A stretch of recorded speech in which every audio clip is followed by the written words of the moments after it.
Okay, no worries.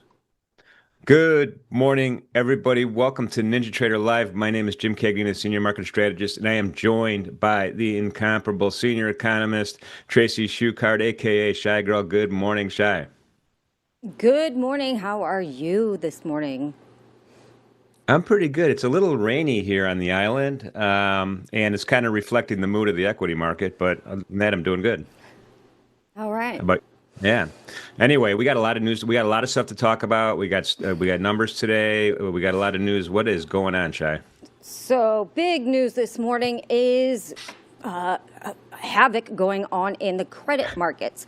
So the first thing that we have a new credit market blow up in London. So Market Financial Solutions is collapsing in London, essentially. Themes are similar to those of auto lender Tricolor and auto parts supplier First Brands, if you remember when that recently happened, all with double pledging. Now, double pledging is when a borrower uses the same asset as collateral for multiple loans simultaneously without telling the lenders.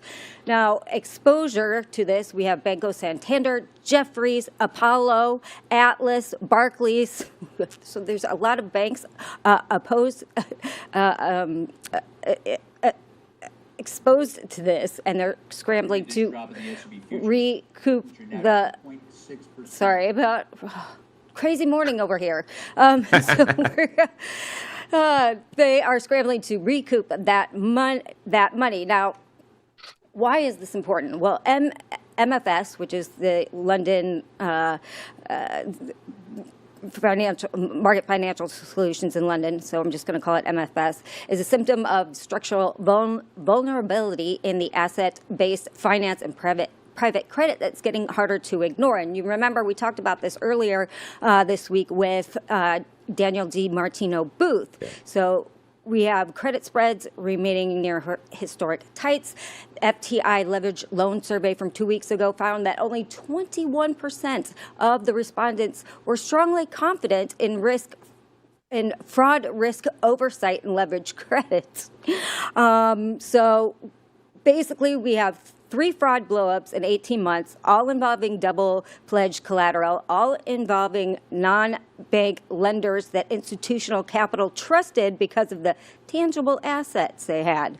That's a structural due diligence failure across warehouse lending, and it's happening while credit spreads are literally priced to perfection. So really, we need to watch the mechanism we need to watch is whether the double pledging pattern causes institutional lenders to tighten due diligence and warehouse line items across the non-bank lending space. And then on top of that, we had Apollo their private credit fund marked down the portfolio on soured loans. So the private credit fund overseen by Apollo Management, cut its dividend and marked down half the value of its assets amid signs of strain on its loan book. So it was a mid-cap financial investment corp was the sub-company of Apollo Management. It focused on direct lending. It lowered its quarterly payout to 31 cents a share from 38 cents a share, wrote down its portfolio by about 3%, citing weakness in a handful of older investments and reassessment of its long-term earnings power as interest rates shift. So ultimately, we had Blue Owl earlier this month. So between this London, Apollo, and Blue Owl, these 3 things are not the same thing, but they're all symptoms of the underlying condition that private credit grew too fast, took in too much capital, loosened underwriting standards during the boom, and now is discovering that the cycle applies to them too. Now, the question is going to be whether the stress in non-bank lending ecosystem creates a tightening of credit condition that feeds back into the real economy, particularly middle market corporates and commercial real estate. So just something we need to keep an eye on. Just a reminder, we have an OPEC meeting this weekend on Sunday. They may or may not add another 137,000 barrels per day. We'll see. And as far as data is concerned, today we have at 8:30 PPI final demand. It's January. And we have 945 MNI Chicago PMI, 10 construction spending, and 11 Fed city services activity. PPI and MNI Chicago PMI will probably be two of the data points that we need to keep an eye on. All right. Well, that gives us a lot of stuff to talk about. I mean, this is a little bit of deja vu, maybe all over again. I remember the subprime market and what happened to everything else around it. So a little bit scary, right? Exactly. Oh my goodness. Exactly. Before we bring Blake in real quickly, Shai, crude oil is almost $67. Yep, absolutely. We have the crude up, precious metals up, bonds up. Market is in defensive territory right now. Yeah, for sure. For sure. All right. So, Capital Preservation Friday, as usual, we are bringing in the Pipsar, Blake Morrow, Forex Analytics. Blake, how are you, buddy? I'm doing great. Happy Friday to you guys. Happy Friday to you too, man. Look how happy, Shai, look how happy he's always the He's happiest guy always you've ever met. happy. I know. I have you guys haven't seen when my P&L is in triple or in 5-digit down territory. It's a little bit different story. I'll put on a happy face, but I'm not really happy. I'm sure that does not happen very often, Mike. Every once in a while you get wrong-sided on these. Days like today, you talk about Capital Preservation Friday. These are days where you can get in a lot of trouble if you're not careful. I mean, everybody's obviously buckling down for, the risk of what could happen over the weekend. Yeah. Doing the what ifs, and so these are the days that you could put yourself in a situation like that, but that's why you guys call this Capital Preservation Friday. Yeah, that's a good point. I mean, we're seeing warning signs, just in the dialogue that we're seeing flowing through, the news feeds and the folks on TV. It could be a little scary this weekend. So it's going to be a risk, at least for me, it's going to be risk off. I don't know about you guys. It's interesting, Jim, but that you mentioned that. I mean, the talks concluded yesterday. They're going to resume on next week, and then everybody's just assuming that because we have so much hardware over in the Middle East, that there could be some provoking and poking the bear, if you will, over the weekend. And you guys know that Donald Trump, and not his administration, him in particular, his biggest barometer is the stock market. That's his success barometer. And so, if he's going to do anything, if he wants to poke the bear, it's going to be over the weekend because he wants to make sure he mitigates the downside effects of the market. So even if it's dropping a few payloads wherever he needs to, he's going to do it over the weekend, and I think everybody sees it. And Yeah, I mean, we did have. Go ahead, Shai. Sorry. We did have some news on that front this morning. In an email to embassy workers this morning, Mike Huckabee warned them that if they wanted to leave Israel, they should do that today. So that's kind of fueling a little bit of that fire, although J.D. Vance was out earlier today saying that there would not be a prolonged effort in the Middle East as far as war is concerned. I mean, I was just going to mention they say that, but they can't guarantee that, especially if Israel gets dragged into this, and that's why even China is issuing warnings to their embassies and telling them to get the hell out of the country. So even China is. So what does China know? What does their intelligence know that we, the people and traders, don't know?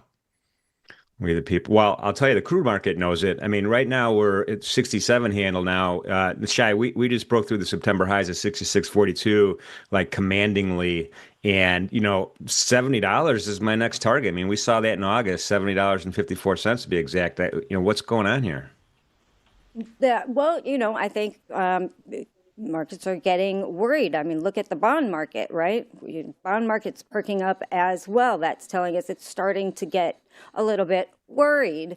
And you also have precious metals on the rise. Again, same reason. I mean, you got platinum up again, another 7% almost today. You've got gold up 0.5%, 0.68%, and silver is up almost 4%. So metals are kind of screaming this morning. We've got bonds kind of screaming this morning, and crude's kind of screaming this morning. So I think, that's kind of telling us that markets are a little bit worried that there could be an event this weekend, but we will have to see. And, if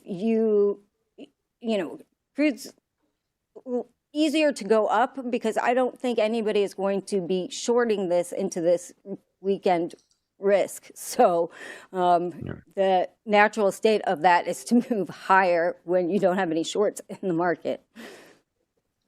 Yeah, no, I hear you. I just opened up a bond chart right now. We're trading the June 30-year bonds, by the way, everybody. We're not doing March anymore, and we're pressing for new highs right now. I mean, Blake, what's going on with with the interest rate markets? Well, we're seeing a pretty big breakout, and I look at the continuous contracts just because I don't trade them as actively as you guys do, since I'm really more of an FX guy, but I do trade the 10-year from time to time, and you got these breaking out of big consolidations, and I know it's a Friday, and I know it's at the end of the week, but if we close at current levels, whether you're talking about the ZNs or the ZBs, you're in breakout territory, or you're in breakout territory. Yields are in breakdown territory, and this is in some cases, especially if you look at the 10-year, I mean, we're talking about a 2-year triangle consolidation. That is an explosive move waiting to happen. It's like a just a tinderbox of dynamite just sitting there being lit up right now. And so that's the thing that's most concerning to me. I try not to get super excited about breakouts until I get some sort of confirmation, especially that it's happening on a Friday. But given the fact that we're getting pushed to these limits right now, it is a little concerning. And it's kind of like the meme where you got what's his name from Naked Gun, running around and everything's on fire. He's like, okay, everybody calm down. And that's kind of how I feel this morning, is when you're looking at, as Tracy just pointed out, you got bond markets screaming, you got gold screaming, you got other precious metals, even silver is moving. Then you got crude oil, as you just pointed out, breaking out. This is the market literally screaming, going, hey, be careful today. So I think that's the warning's out there right now. Whether we get follow through, over the weekend, is to be seen. Yeah, I mean, you opened the door for gold. I just kind of pivoted to a gold chart right now. Shai, this looks pretty darn strong right here in the gold market. I mean, we're getting new highs right now. Yeah, absolutely. And, even though we did have that large pullback earlier this year, and we've been sort of kind of sideways, the underlying fundamentals to this market have not really changed at all. Right. I mean, you still have central banks buying. You still have all the risk, the other risk defined, kind of the debasement trade, fear of, fear in central banks. Central banks, we're talking about, Asia's been primarily the largest buyer, central banks, but now we're seeing Western central banks starting to buy, namely Poland and Italy. And so we could see more of that. Central banks don't care what the price is. They're not looking for a deal. They're just looking to buy when they want to buy. And then you have fears of war, and other geopolitical instabilities in the world right now, and it did gold. So you just said an awful lot of stuff, Shai. Is this the supply and demand picture here for gold, with all the central banks buying and all the other reasons? Is that a good narrative for us making new highs, getting up to 5,500, 5,600? Well, I think you can. I don't know if we're going to do that right away, but I certainly think over the long term, we're going to see a much higher move in gold. I don't think that move's over. I'm welcome that consolidation that we had. I wish it was a little bit longer, but it is what it is. There's a lot of uncertainty in the world today, but I don't think this gold trade's over by any stretch of the imagination. Now, we might not make new highs right away, but I think eventually we will. Yeah, I mean, Blake, Shai's mentioned the debasement trade, and I think of currencies, and I think of gold and currencies kind of together sometimes when we're talking about that. What's your thoughts on that? Well, as far as the debasement trade, Yeah, I think the dollar is in a long-term process of being debased, but it's not. When you're talking about like fiat currency, one against the other. Most countries are in the same predicament that the U.S. is. I think what we're seeing more of, in currencies, we're just seeing the dollar lose value against other currencies because of the erratic behavior of this current administration. So it's more of a diversification out of the dollar into the euro. I mean, when you look around and you're like, oh wait a second, I got to sell dollars to buy. Wait, is the Green Party, did they just win an election in the UK? Wait, so you're telling me I need to buy sterling right now, or I got to buy no growth in Europe? But it's more of the, okay, I don't want to deal with the Trump administration and the erratic behavior of the Trump administration, so I will park it in something else. That's why we're seeing currencies like the Swiss franc actually do quite well right now. And it's really the one currency out of all the currencies that's really just kind of moving right now, kind of stealth moving based on what we're seeing today. But as far as the debasement goes, yeah, I mean, if you want to price the dollar against gold, I mean, it's probably going to continue to go down. Meaning, if you're just looking at gold or XAU USD is the cross that we look at, it's probably going to be lower left, upper right corner for quite some time. so it's funny you mentioned the Swiss franc. I was ready for you this morning, man. I have some lines on my chart. I was like, man, Blake is going to bring up the Swissy today. The last, I don't know. This is, if you guys could see my chart, the last 1, 2, 3, 4, 6 days have kind of been a subtle kind of grind upward for the Swissy franc, and we got some targets up here around one spot 31.55 for these target wicks up here as well. And we have a nice floor right now around one spot 28.79. So are we going to stay in this range? You think, Blake, or are we going to try to drive towards some of these highs? Well, I think we're going to drive towards some of those highs. Everybody wants to push back against Switzerland. The current, trying to think of it's early in the morning here. The bank, Schlegel, is that his name? He's not as aggressive as past SNB heads. So there's always a risk that Switzerland puts the rates in negative territory to dissuade buying of the Swiss franc. But if you look around and you're like, look, I'm literally gonna park billions of dollars in a currency. I don't care if I have to pay a little interest, as long as I'm not losing like a major amount of money being long dollars. Yeah. I'll pay it, And so you really have to see them dip into negative territory again to really dissuade any buying right now. So I think the risk is, yeah, we could get real perky back up to those highs without any issue. Yeah, I hear you. I mean, I looked at all the currency pairs today. A lot of the currency pairs, and we talked about this a little bit before we started the show this morning, kind of in a sideways wait and see mode when you're looking at the euro and all the other majors.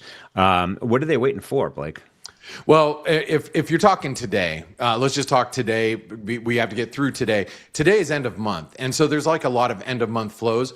We might have had some dollar buying come through. Most models suggest there would be some dollar buying, maybe some, yen selling. So I think we need to get through the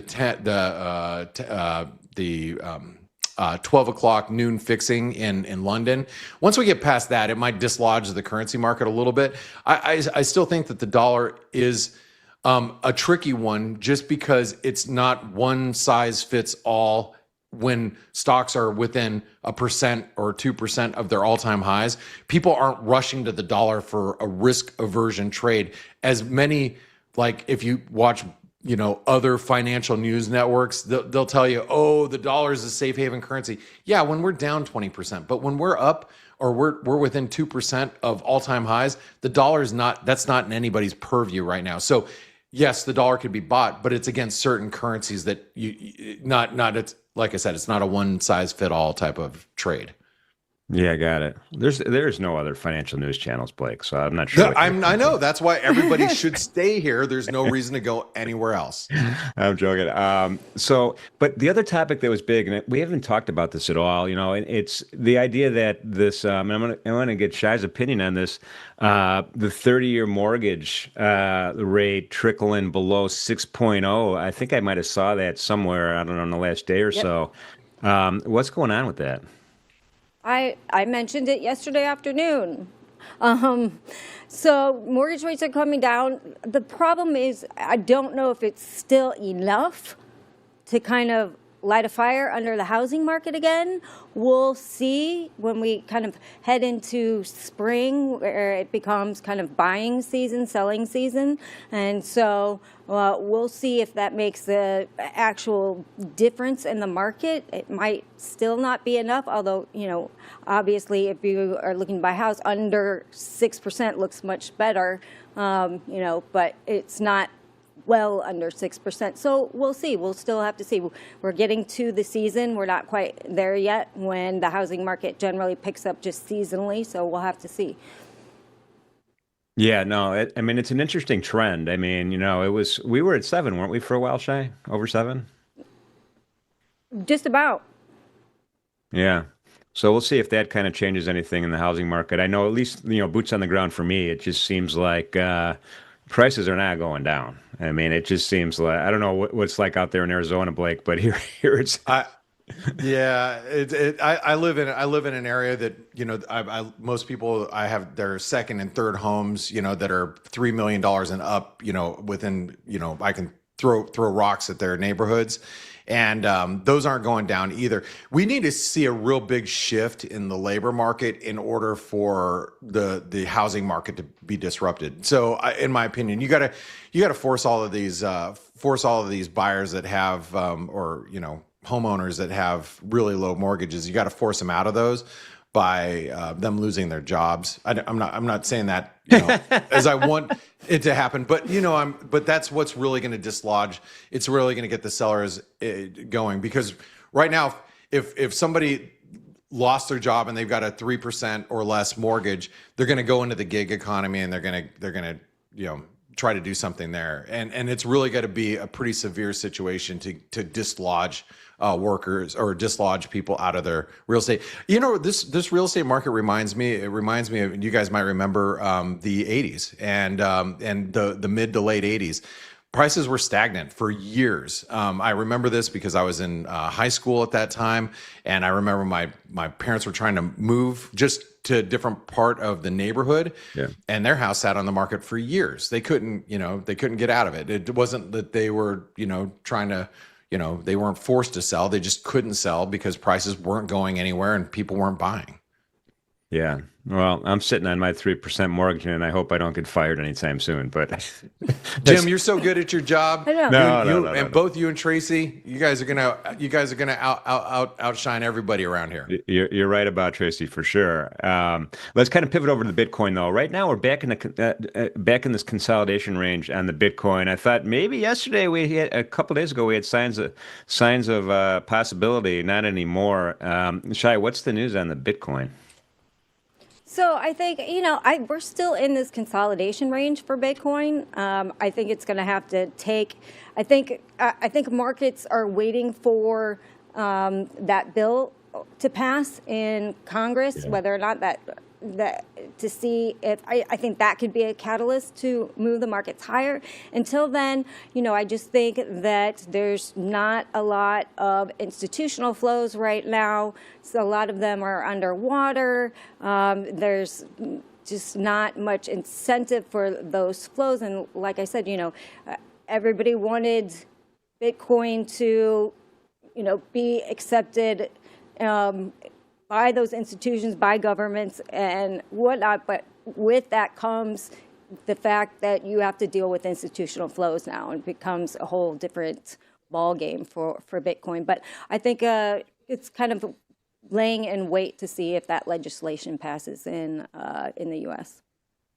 Yeah, they took this like utopian concept and totally institutionalized it, took it over it. Blake, what do you think? I mean, I'm surprised. I'm surprised we're not I'm surprised we're not way lower, to be honest with you. Okay, you were going to go there. Gosh dang it! I was hoping you might avoid me, but this is the kind of thing that I just want to grab my tinfoil hat and put it on. I'm actually going to make a tinfoil hat for this show, and I will put it on from time to time. Mark my words.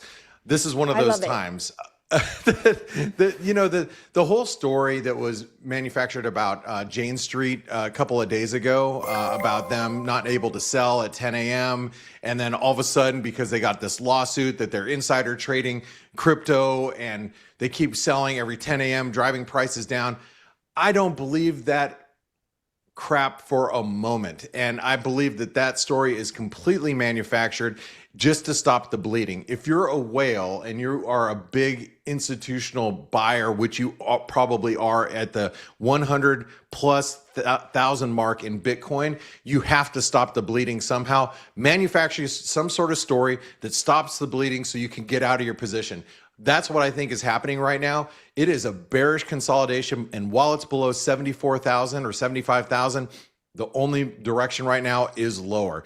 You manufacture stories like this, you're still not attracting buyers. So this thing looks ugly. Sorry, I'm just trying to. I have words. It kind of looks like a bearish pennant, but Yes, ma'am. I 100% agree with you, Tracy. I love your technical prowess. Yeah, I hear you. I don't know. We'll see. I'm just surprised we're so sticky for so long. That's all. I think there's, I think Tracy said it yesterday, and Craig also. There's only so much money in my wallet, right? Do I want to put it in gold? Do I want to put it in the equity market? Where do I want to, I don't have unlimited investment resources. I'm not just talking about me, but most folks and a lot of institutions have to decide how to allocate their, where's the asset allocation going to be right now? And this doesn't seem it. It seems like it is in the metals. It is in now. It's in the long end of the yield curve. It seems like, and then equities. We don't know what the answer is yet.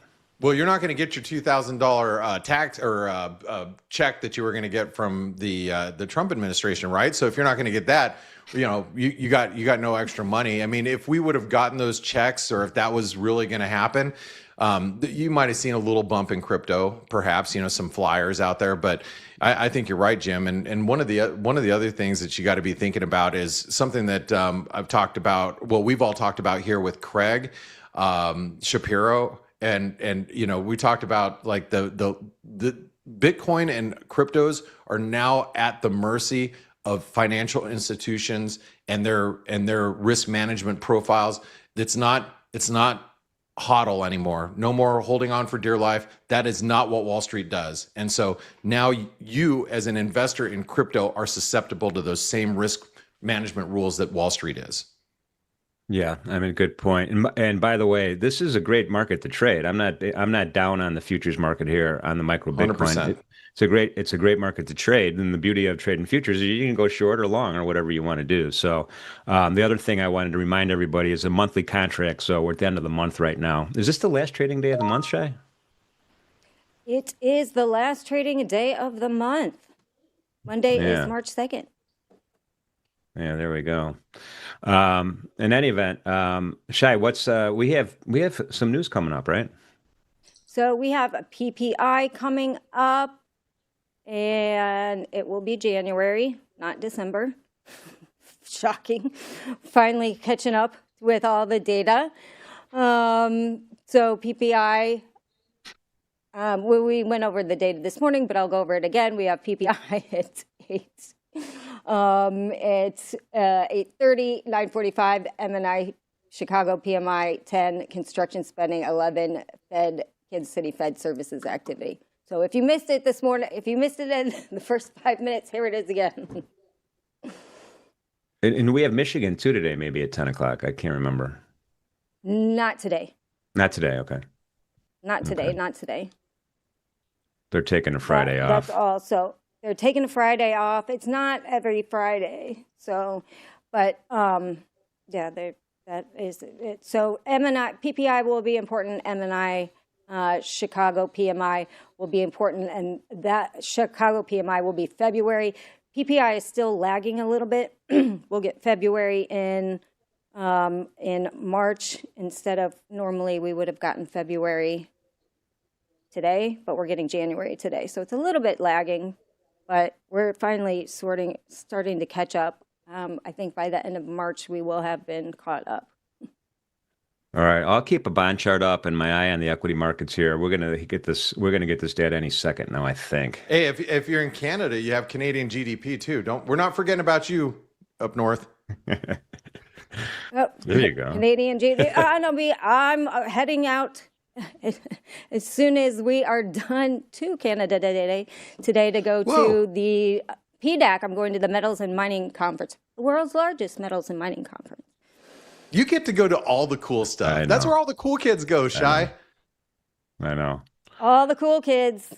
I'm gonna go talk to a bunch of mining companies. Although it'd be better if it was in the summer. Just saying. All right, so PPI, final demand month over month, came in hotter than expected, 0.5%, but same as prior. Survey was 0.3%. Year over year came in at 2.9%, lower than prior, but higher than the survey at 2.6%. It's a little bit hotter than expected.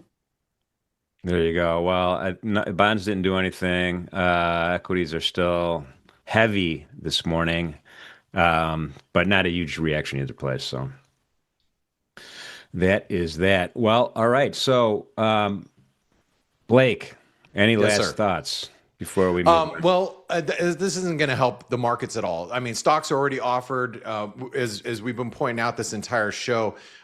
Keep your eye on gold. Keep your eye on what's happening in crude. Stocks were already weak coming into this data. That's a pretty hot read. I mean, that the month over month is 0.5%. I know it's a little bit of a jumpy number, but remember, whatever producers are getting in higher prices, it makes its way over to the consumer. This is going to keep that risk of not getting those cuts when we get the new Fed chair. That is a high risk now, and stocks probably aren't going to like that as much as they don't like the weekend risk of what's happening in Iran and in the U.S. and everybody rolling out of the embassies. So I think you guys got to keep your defensive, as Tracy said right at the very beginning, keep your defensive posture, and then to preserve capital as it is Friday. There you go. Shy, any last second thoughts? So absolutely. If you are, be careful if you're trading crude today, especially. It is very subject to a lot of headline risk today. So have your stops in place and be nimble with that market. Very, very awesome. Well, appreciate you two this morning. Blake, the pips are, follow Blake on X. I'll put his X handle into the chat. A lot of great stuff coming out. Thank you for being here with us, and have a great weekend. Shy, and I will talk to you later today. All right. Thank you. Bye, guys. Have a great weekend, everyone. All right. We have the man, the myth, the legend here live. Wow, Pax, you look different than pre-show, man. I changed my shirt. I thought it was too dark, and you're wearing black too, so I didn't want to, I thought there should be a contrast. All right.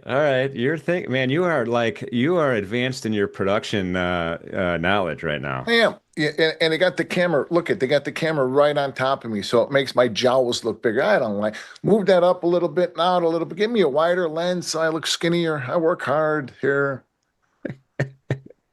You look fabulous, and I How know you doing, handsome? I know you work out every day. I'm doing good, man. I'm deep into my health regime still, and starting to get a little bit of starting to notice a little bit of the hard work. So.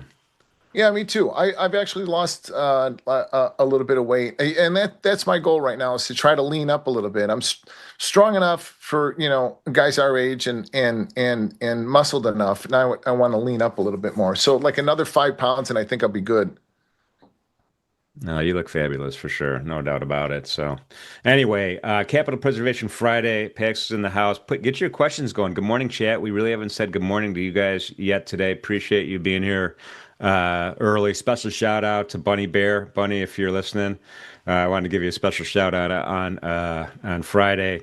Pax, man, the equity market's looking heavy right now. It is. Look, now listen, when I say this, I have never seen a bid that I have not wanted to hit ever in my life. I am a kind of I'm a much better short than I am a long. So let me, I'm not talking my book because I have nothing on right now. But the risk here today is to the upside. And that doesn't mean that we break. We could very well open here and do nothing. But the idea of Capital Preservation Friday, for a long time, Fridays were my worst trading days. And, I kind of want to talk about this a little bit because I haven't for a while. Fridays were my worst trading days because if I had a good week, I would think, hey, yeah, let's try to double it. Let's try to double it or triple it. I've got extra money in my account. I'm going to trade more. And that's a passport to poverty. Yeah. And also, if I didn't have a good week, if I struggled, I got to make back my money. I can't go home down money for the week. I got to get even. And that too is a passport to poverty. I'm not trading my process. I'm not trading my strategy. I'm not trading my plan. I'm trading my P&L. And trading my P&L has ruined far too many weekends in my life and had me, instead of being present to my wife and kids, had me thinking about the market. If we were open 7 days a week, I would trade 7 days a week. Not at this point in my life, but for the most part of it, So I loved that. I love trading, Yeah. but during the weekends, I'm thinking about my week last. I'm not planning for the week ahead. I'm not forward looking. I'm thinking about what is going to go on. I got to make back my money. I need to be forward looking. I need to be focused on what the trade is going to do. I need to be looking at my next trade, not my previous trade. That goes for every trade. So what I did the last trade doesn't mean anything. It's closed.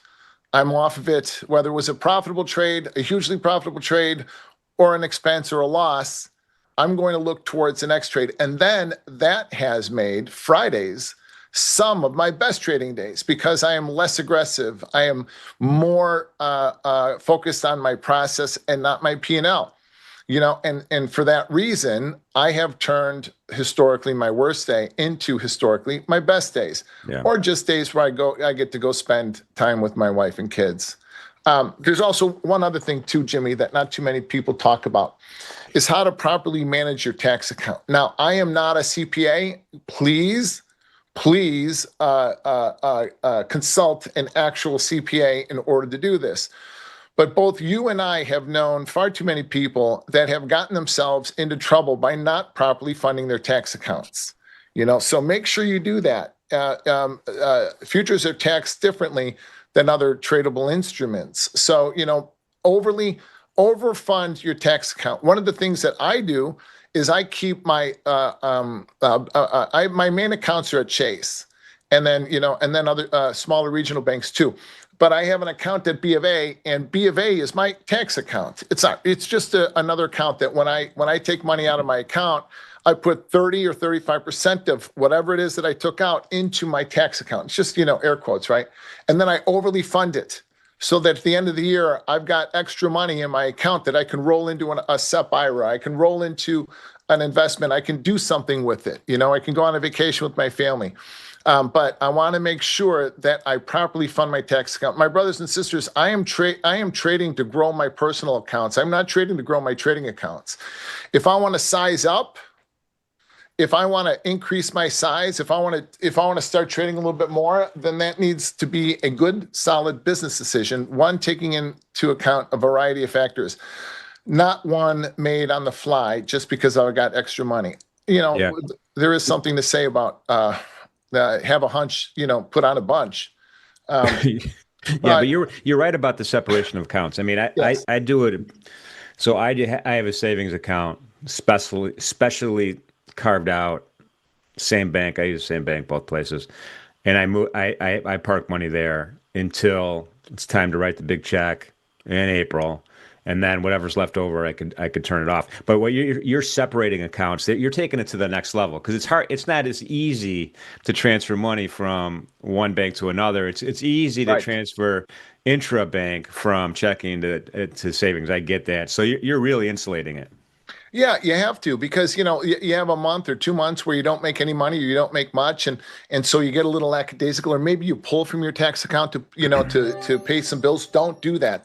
that ends up creating all kinds of confusion. And at least for me, I am half Irish, so I need to take things slow. My uncle used to say that all the time. I'm Irish. Tell me that again. So, I cannot, I need to keep that money separate, and literally separate, and not, mingle the two, because then I can get myself in a bit of a bind. I don't want to do that. Look, I don't ever see anybody talking about this on X. I never see any of the streamers, the all of these, because, why is that? Why do you figure that is, that nobody talks about this? It's not a problem that they have. Right. It's not. It's a much better way of saying it than what I was about to say. Yeah, it's not a problem they have.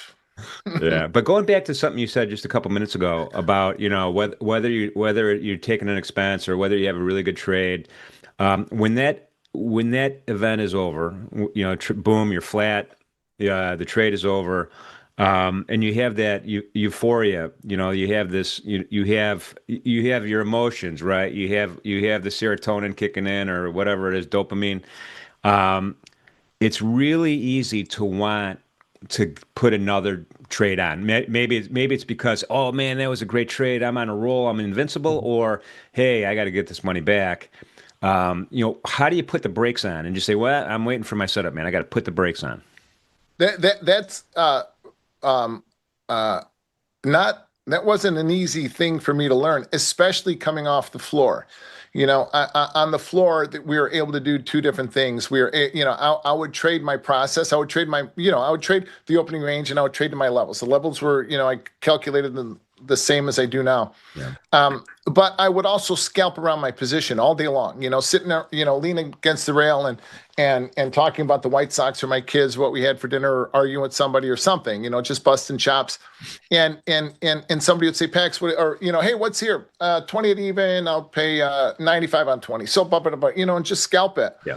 So on the screens, I would think I can do the same thing. I would scalp around my position a little bit, and then I would trade too big, I would trade too much, and I'd have too money on. I didn't have that mechanism. It took me a while to learn, and also I had to learn about cortisol. I never heard of that, but I'm living in this stressful environment constantly. Yeah.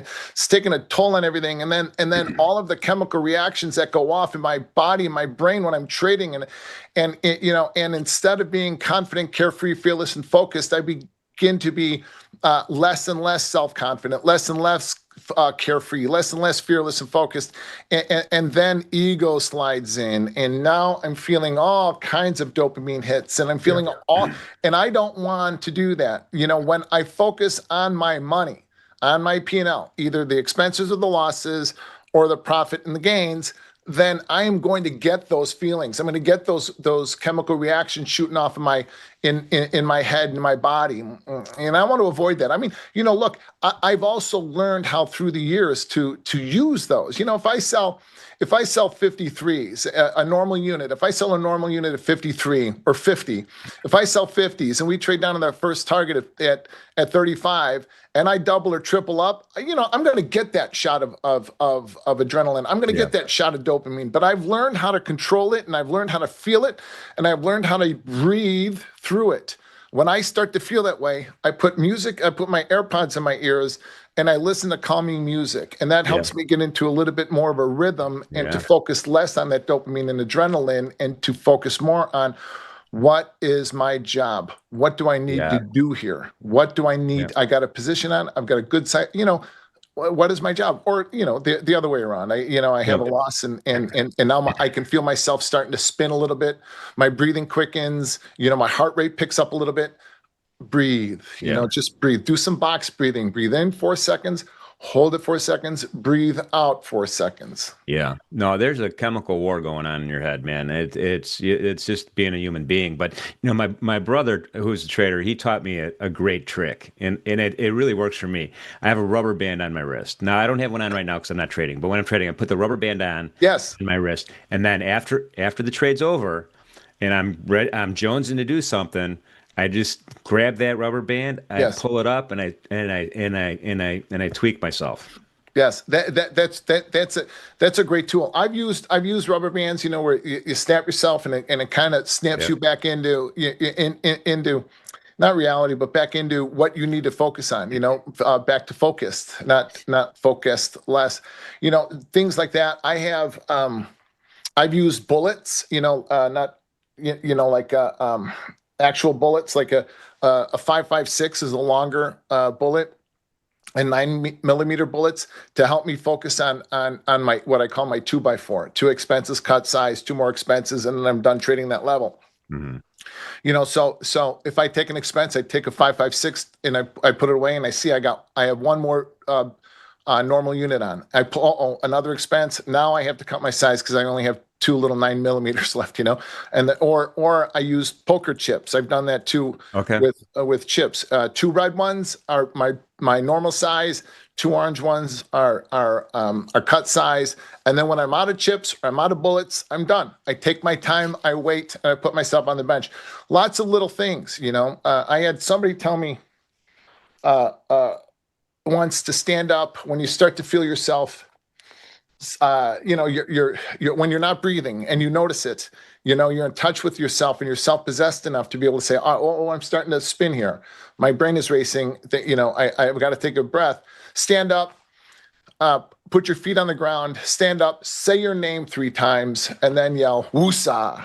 I always feel funny doing that. So I just yell, F it, Zen Veg says, don't recommend traders having bullets around. Yeah. Oh, that's Oh my oh, goodness. Lord have mercy. Anyway, Yes. that's yeah. But let's talk about some levels here. Pax, we're E-mini S&P selling off as we speak right now. We're tracking we're getting close to that 68.50 level. There's some options levels down there as well. But we opened to the E-mini S&P. The yearly open was at 69.02. So we're not that far off of that, and we keep seeing this 69.02 over and over and over again. Today again, it's kind of like, I think it's a risk-off day, and it's not looking that good. But what are some of your big global macro levels here?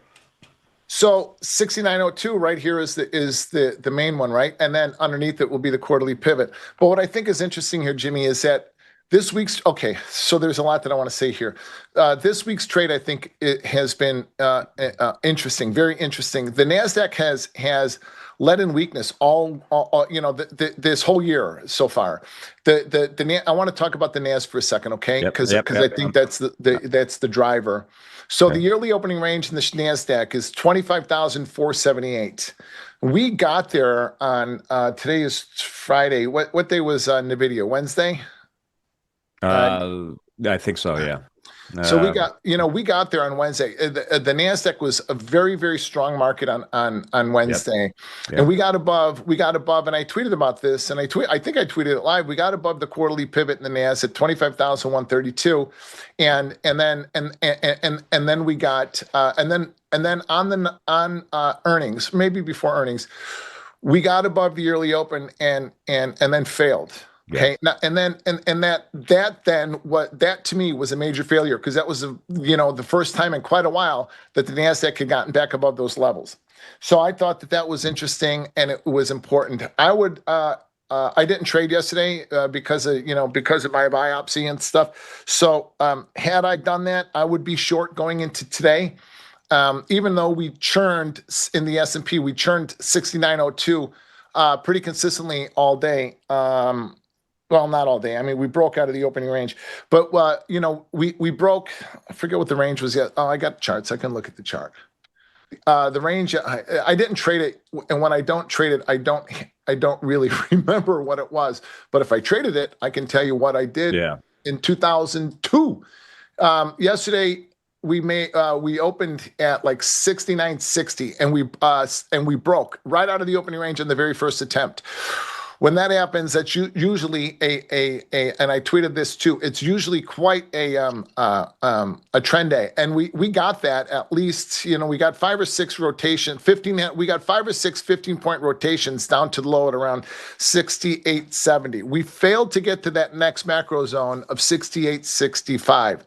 So because we failed to make that level and test it, and the 100-day moving average is right below it at 68.58. The market came back to equilibrium, back to the early opening range, and churned it, but never back to the opening range. So that's a day that I would have liked to have had a position on, that I would have carried over to tonight. Now, as you and Tracy and you and Blake had so eloquently discussed, we have a lot of downside pressure and we have a lot of reason to break. I would say that, 10 years ago, this market would be 100, 150 lower than where we are right now. But because there's been so much money created and the markets have changed with zero DT options and things like that, that we are right now hovering on the precipice of something great, or not something, great. I mean, a great move, a big move.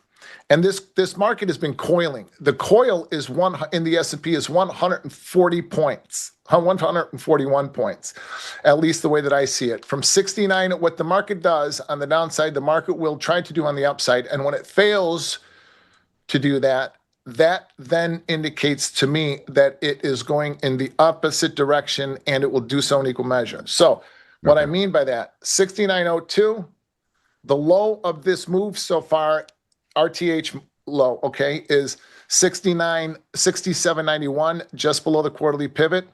But the low of the move is 69.51. So that makes it 151 points. I'm sorry, 151 points. So when we closed the other day above 68.02, what the market does on the downside, the market will do on the upside, and it will do so in equal measure. It failed. On NVIDIA, the S&P got to 69.80-ish. Yep. We were long and we were long in my group, and we all took profit at 69.80 and then actually flattened, because remember, we have been talking about 69.80 as the market goal since December. And I've said on this stream over and over and over again, that the goal of the market was in the S&P was 69.80, and that we would have a hard time getting above it and maintaining above it. And we have. We made highs and we tried to rally, but we got back below it. So but hey, Pax, remind me, what's the quarterly pivot on the S&P? Someone in the chat is asking. 67.96. 67.96. 67.90. All right, I'm going to put a line here. I lost my other line somehow, so not surprising. I lose lines all the time. So 67.96. Got it. Thank you. You're welcome. So we failed to get to the equidistant swing on the upside would have been 70.53. We didn't make that. We didn't even get close. We failed at 68.80-ish or 8.90, whatever it was. So what I'm looking for now is a test of 67.96 and then another 151 handle swings underneath it. So let's see. I mean, we'll get that. Whether we get it, I don't think we get it today, but we'll get it. We will test these levels. But first, we have to trade below 69.02, and then we have to trade below that next macro zone. What I call macro zones. What I call macro zones are just prices that won't change. There'll always be targets in my plan, even 10, 15 years from now. 69.02 is one of those levels.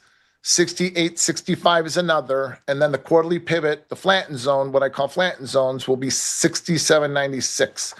Below 67.96, we are off to the races. The next macro zone is 66.58. And then I want to do the math on the equidistant swing. Again, it's like 66.58, you said? Yes. All right, let me get that in here. All right. So the equidistant swing takes us right to 66 even. 150 points, 151 points below 67.51 equals 66 hundo. Big round number, and that's where I think the market, we have to close below 67.96 for this to happen, and we have to take out the low of 67.51 too. That takes us to 66 even. Oh boy. All right. Well, we'll see what happens right now. So, what I like to do, and this is like not the most scientific method ever invented, just so you know, in technical analysis, but so I kind of look at a consolidation range and I draw a rectangle, right? And on the upper side, right, the resistance, I touch the bottom of the rectangle to the highest body of a candle. Mm-hmm. And then, I extend it up a little bit. It's a little bit more of art than science. And then on the bottom, I do the opposite. The top of the rectangle touches the lowest body of a candle. And so it's kind of forms like what I like to call as a hamburger bun. So we got a little hamburger bun going here, which shows the range pretty nicely here because we've been kind of, every time we bounce, we get lower, and not every time, but so far in the last, I don't know, 2 weeks, every time we get below that 68.49, or we'll just round it up, 69.50 level, yeah, we wick through it, but buyers are pushing us back up by the close. Alternatively, on the upside, same thing. Every time we peak above that 85 level, sellers are pushing us back down. So that's kind of my consolidation range until we get a candle that closes either below, like a solid body candle that closes below the rectangle, or a solid body candle that closes above. It's still range bound to me. Yes, That I that see makes that. any sense. It makes perfect sense. I'm trying to. There's there. So I don't know if I want to go down this path or not. I could get lost in it.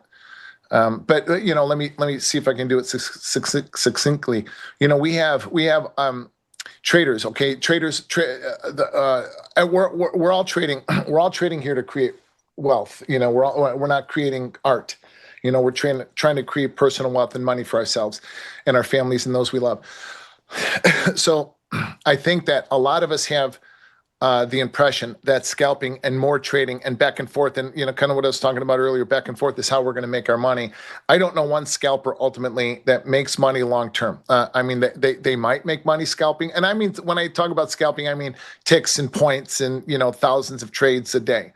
Okay, so when I see that kind of stuff, the frenzied back and forth, they think, maybe they can make money, but, in the long run, they're going to miss the breakouts. They're going to miss the big moves with no risk, the big moves that they can add to their positions. So whether you're looking at, the way that I'm talking about the market, or you're looking at what Jimmy's talking about in breakouts is ultimately where you're going to make the money. Now, there is a time and a place to be able to trade the range. And for the last month, since the beginning of the year, the longest since 1966 that we have traded and churned around the yearly opening range. So, there are a lot of huge trend traders or, banks and hedge funds that would consider trading the market in this range from the quarterly pivot at 67.96 up to 69.80 or around that, just trading around the yearly opening range as a scalp. But for me, as an independent trader, these are nice little, this is a nice, really good tradable range. I see a lot of people complaining about the markets lately. I think that these have been great tradable markets. I love the way that we've been trading the last 3 weeks or the last month. It's been very profitable for me and my group because the ranges are defined. Now, the best trades going into, I think I'm going to be able to say this without talking too much, the best trades are going to be breakouts of those big ranges. And looking at triangles and looking at wedges and looking at the way that I do with the market in a simplified way are going to give you those big breakouts, especially when you know what to look at. This isn't rocket science, and everybody wants to try to recreate the wheel and reinvent the wheel, and everybody wants to try to be the next, inventor or innovator. You don't need to innovate. This market is doing one of three things at all times. It's either going higher, lower, or nowhere. And if you know what to look at and you know the right information to look at, then you can trade the range as we have, or you can trade the breakouts that are coming when the coil bursts. And somebody said, I don't like the word coil. I don't either, because most people don't know how to use it, George. But this has been a very nice tradable coil. It's been a nice tradable range. If you know what to look at, then the difficulty comes of, what you're bringing to the screens. What is my, relationship to money? What is, whatever kind of strengths and weaknesses. Last night I tweeted about generational trauma. What kind of generational trauma are you bringing to the screens that you're not even aware of? All of these things. Who are you? Hang on a second. What do you mean by generational trauma? Oh, how has for my family? There's been a lot of functional alcoholism and a lot of fighting and a lot of a lot of ego. Don't talk to me that way. I mean, I've saw my father fight more times than I can imagine, and I've gotten in fights as an adult. I don't need to be fighting anybody. I'm too old for that shit. Yeah, I gotcha. Or the inability to admit when they're wrong, or the idea that I can that I dig my heels in when if I say something to my wife that's wrong-headed, I'm not going to dig my heels in. I'm going to listen to what she says, and I'm going to pivot from there. I have changed those generational bonds, or the feeling of I don't belong. I'm less than. My parents and grandparents were peasants. We're newly arrived in this country. I'm 1.5 generations. My dad was born in Ireland. My mother was Croatian. What am I doing here? Who do I think I am? That goes back even generations to my grandfather, my father, my grandfather, my grandfather came to this country with 2 kids and spent 18 months in the New Jersey State Penitentiary very quickly. That goes back to my grandfather my great grandfather who came to this country, lost an eye, went back to Ireland, barely lived in the workhouse, and my grandfather left here, going back to the Great Potato Famine in the 1840s and 50s and how that affected them. African Americans in this country, slavery. Now, I am not a victim of my generational trauma because I've recognized what they are and I've overcome them. Too often in this country, too often in the West, we are told to remain victims of that shit. I'm not a victim. I want to make money and I need to be forward looking. And if I'm going to make money and be forward looking and love and be loved and take care of my family and love my family the way that they're meant to and be loved by God, then I've got to recognize what those things are.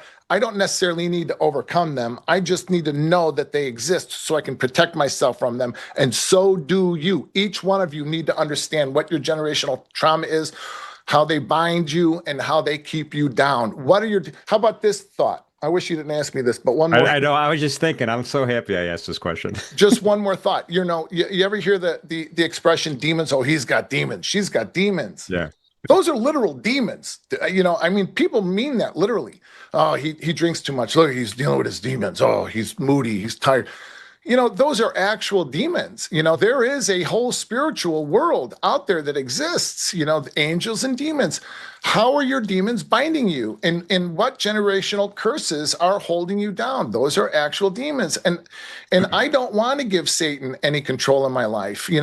Satan doesn't have any control over me except for that which I choose to give him through my insecurities, through my inability to love and to be loved, and through my sin, and I struggle with all of that all the time, right, brothers and sisters? I try to grow my faith, hope, and love, and therefore I grow in every aspect of my life. If I don't, then I'm going to think that trading is all about the charts. If I don't, then I'm going to think trading is all about, something outside of me, and it's not. I'm not competing with HFTs. I'm not competing with DRW. I can't. I'm not competing with Stevie Cohen and his traders and his funds. I can't do that. You're competing with yourself at this point. Period. Yeah. Period. Yeah. End of story. You know what to do.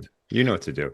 Yeah, no, I hear you, man. I know. All right, I'm not going to mention demons. I actually just had my annual physical. I got my my blood test results back, and it said liver and kidney function normal. But that's not what I read. What I read was martini o'clock starting early today. Just so you know. That was the message. The doctor clearly prescribed that. That's anyway. Awesome. That's awesome. So Pax, let's talk to gold. I have a daily gold chart up here right now. Man. I have some Pax lines up. We're above that 5,200 level right now. Looks like we're going to kind of have a little bit of a breakout to the upside possibly today with some room to go here. I know maybe we're going to have a little bit of a risk off thought process going on here with all the stuff that's going on in the Middle East. But what are you thinking about gold? As your people say, Jimmy, manaj. Gold has been a great trade. I outlined these levels last week, the divide or a few weeks ago, and we talked about them on Sunday night. And Mark, one of the marks in here had this trade on I think Tuesday, and I had the opposite trade on, and I helped to manage it. So the levels in gold to pay attention to, the dividing line here is we're long above 60 quarter. Okay, no, I'm sorry, 50 quarter. That is the dividing line. Long above that, short below it. Now, Right there. From like a trendy, or from a trend, or level, there could be swings back down to it. Okay, now it's 90 points from 50-20 that's going to be, or 50-25 that's going to be important. So everybody just swing those up real quick, okay? So you're long above 50-20. You're going to pay for the trade at 50-70, and you're going to take. I outlined all of this the last couple of Sundays, and you can look at these. You can go back and watch the videos. The best part about that is that they're on record. Okay, so you're long above 50 quarter. You're going to pay for the trade at 50-70. You're going to take profit at 51-10. That's the 90-point swing. Always in front of the 90-point swing, 92-point swing. You're going to add above 51.15, and you're going to pay for those at 51.60. You're going to take profit on those at 52 even, okay? And then you're going to add more above 52 even. You're going to pay for those at 52.40, and you're going to take profit on those at 53 even. That completes the swing. $185 swings. Wait. What's the last number that completes the swing? 53 even. 50. Okay, got it. So it's 50 quarter, cut it in half to 90 points, and then the swing is completed at $1.85. I got it. So now, when for those of you that are, I am in capital preservation mode. I'm not. I will never not trade. But my days of trading for active income are over. I'm not trying to catch every swing, is what I mean.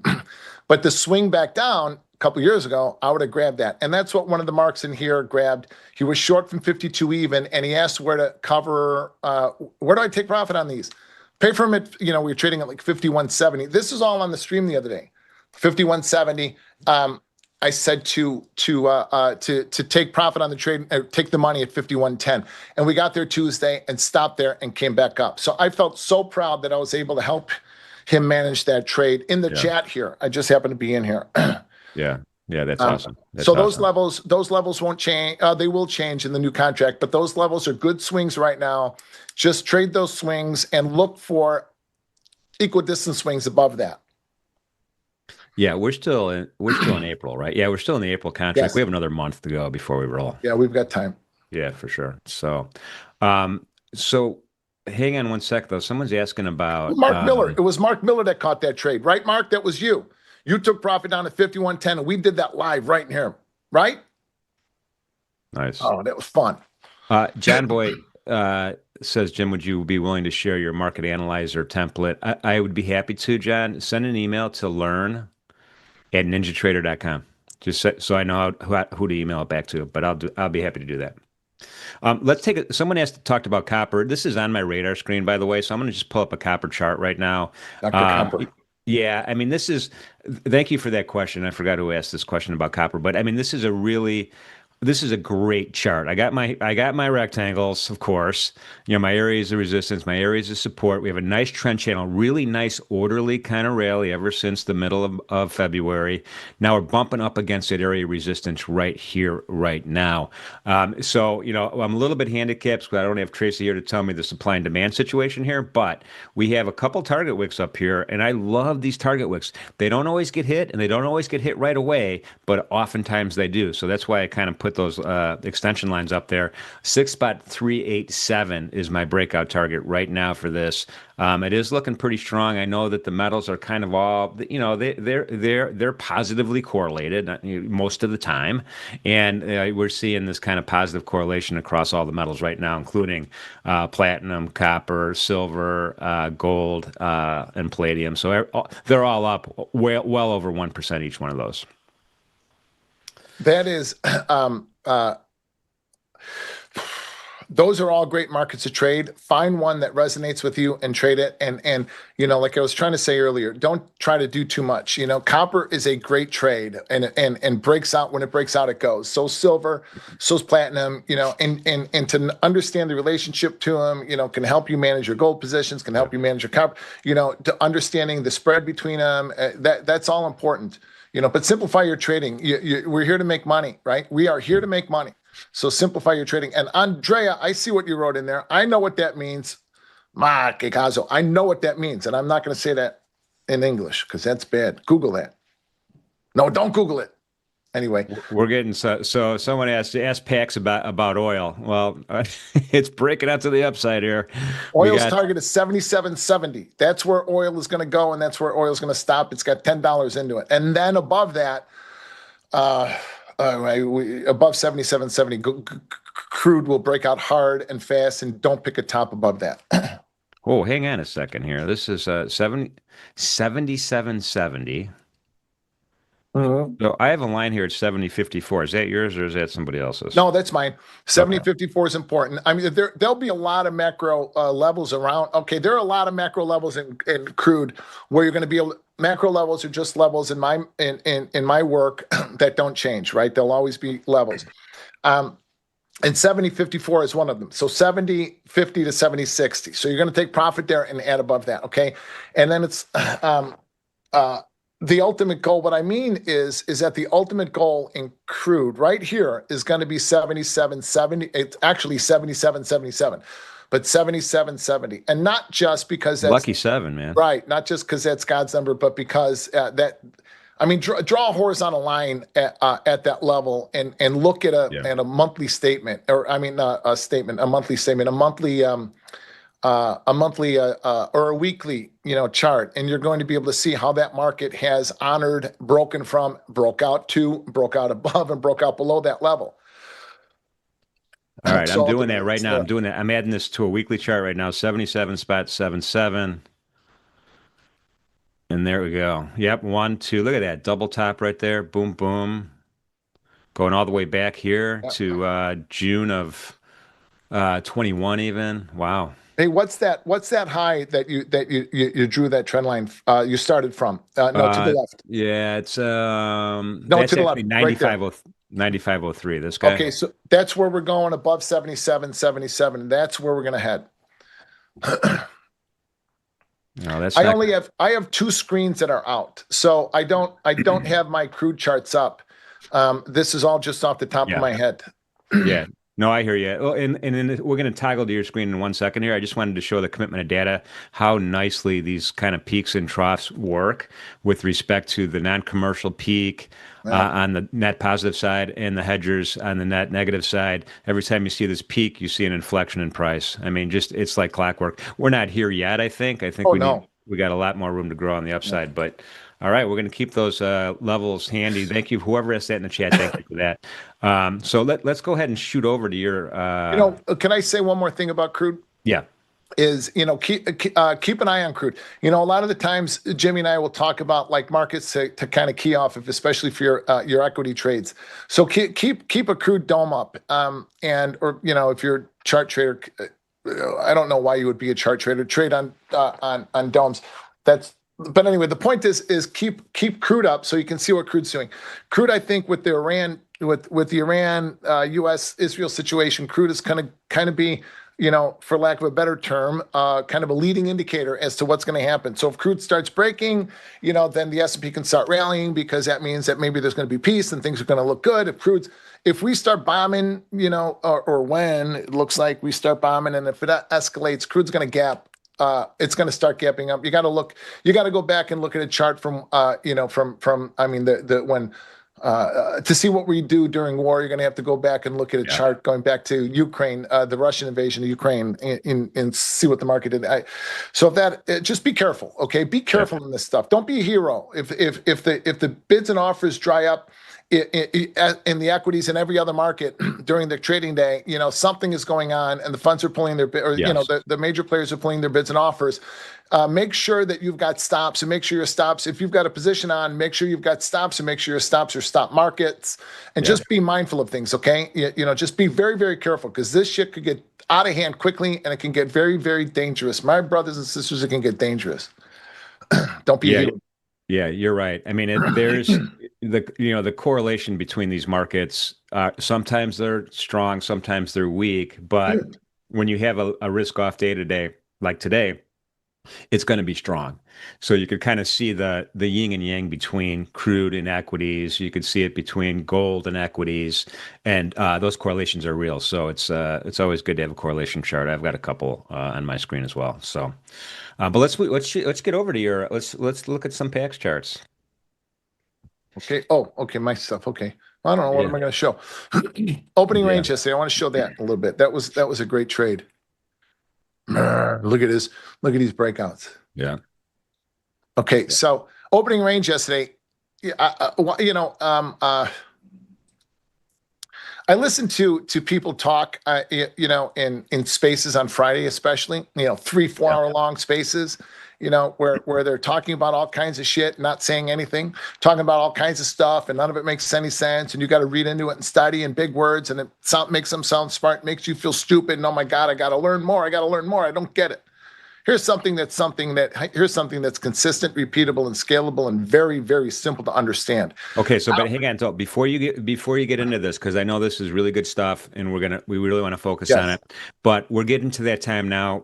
This next segment here is sponsored by the CME Group, where risk meets opportunity. And I do want to let everybody know that the micros and the even smaller size pocket size contracts are available for the metals right now, and they're really kind of taking off. As an example, the 1 ounce gold contract. It's a pocket size. I'm going to call it pocket size. I don't know if anyone else ever calls that pocket size, but it is literally it's on 30,000 contracts already. The micros are doing volume. Micros done 200,000 contracts in gold already. Silver, we have that new SIC contract. It's done about 6,500 contracts. It's brand new. It's going to get busy for sure. And then the E-minis are also doing 69,000 contracts. So the CME is bringing the smaller size contracts, so everybody has an opportunity to participate in an asset class, really regardless of your account size, right? So you could participate, get the flow, get the feel for it. And just wanted to throw that out right now, Pax. Sorry to interrupt. Let's get to these Pax levels now. CME, where the world manages risk. Were you the voiceover on that commercial? That was pretty good. I was, yeah. I made 14 cents for that.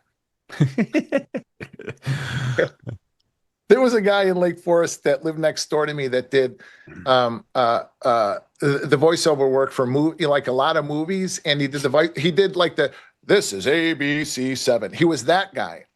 And I got to know him. He's just my neighbor, old guy named Walsh, Mr. Walsh. When I moved into that neighborhood, he said, "Oh, nice to meet you." I was 30 years old. I bought this 9,000 square foot house. I had a brand new Mercedes, and he said, "Hi, nice to meet you." I had 2 little kids, Adidas sweatpants on that, with a socks cap turned backwards and a Dago tee on with my crucifix hanging out. He asked me where my parents were. I said, "Oh, they're on the south side of Chicago." And then he said, "Oh, your in-laws? Where's your in-laws?" "Yeah, they're in Wisconsin." "Well, whose home is this?" "This is my home." "Yours? Well, what do you do for a living?" And this is when Sopranos was popular. So I told him I worked for streets and sanitation for Chicago. He turned around and ran up that driveway. But we ended up eventually becoming friends. And he had this whole studio in his basement. It was amazing to see. And he would invite me and the kids in to watch him do like cartoon character voices. It was really cool. Anyway, okay. Yeah, but anyway, just to kind of set the table here. We got opening range indicator on your charts. This is what's going to populate live in a couple of minutes. You have a E-mini S&P trading ladder right next to it. You have a micro E-mini S&P trading ladder. Yes. So I'm going to explain all of this as quickly as I can, because I told that story about old Mr. Walsh. So opening range. Okay, by the way, you can download this indicator for free. And as I was saying, for Ninja Traders, and as I was saying, this is something that's consistent, repeatable, and scalable. You cannot overtrade it. You'll die death of 1,000 paper cuts, but you have to learn how to manage it. Like I was saying earlier with the bullets, big bullets, small bullets, or, chips. Manage your expenses. 2 expenses, cut size, give yourself 2 more expenses. And if the market isn't going, then you wait, all right? And wait for the next level. But yesterday was a great trade. The high of the day is made in the opening range. 62 even is the opening range. Okay, we got above it a little bit. But when we open when we come out of the opening range on the first attempt to the downside, that is a trade you want to size up on. I'm going to show you a couple of ways. There are a couple of different ways that you can add to your position. And one of them is addition, what I call addition by subtraction. So I pay for every trade. Okay. I'm not going to sell a 4 lot and buy a 4 lot. I'm not going to sell 16 and buy 16. I'm going to sell 16 and trade out in 4 lots. I'm going to buy 4 at the pay line, I'm going to buy 4 at my pay line. I'm going to buy 4 at the first target, buy 4 more at the next one, and I'm going to be short 4. Okay. But addition by subtraction, I'm short from 55 quarter yesterday. I wasn't. I was busy getting a biopsy on my, anyway.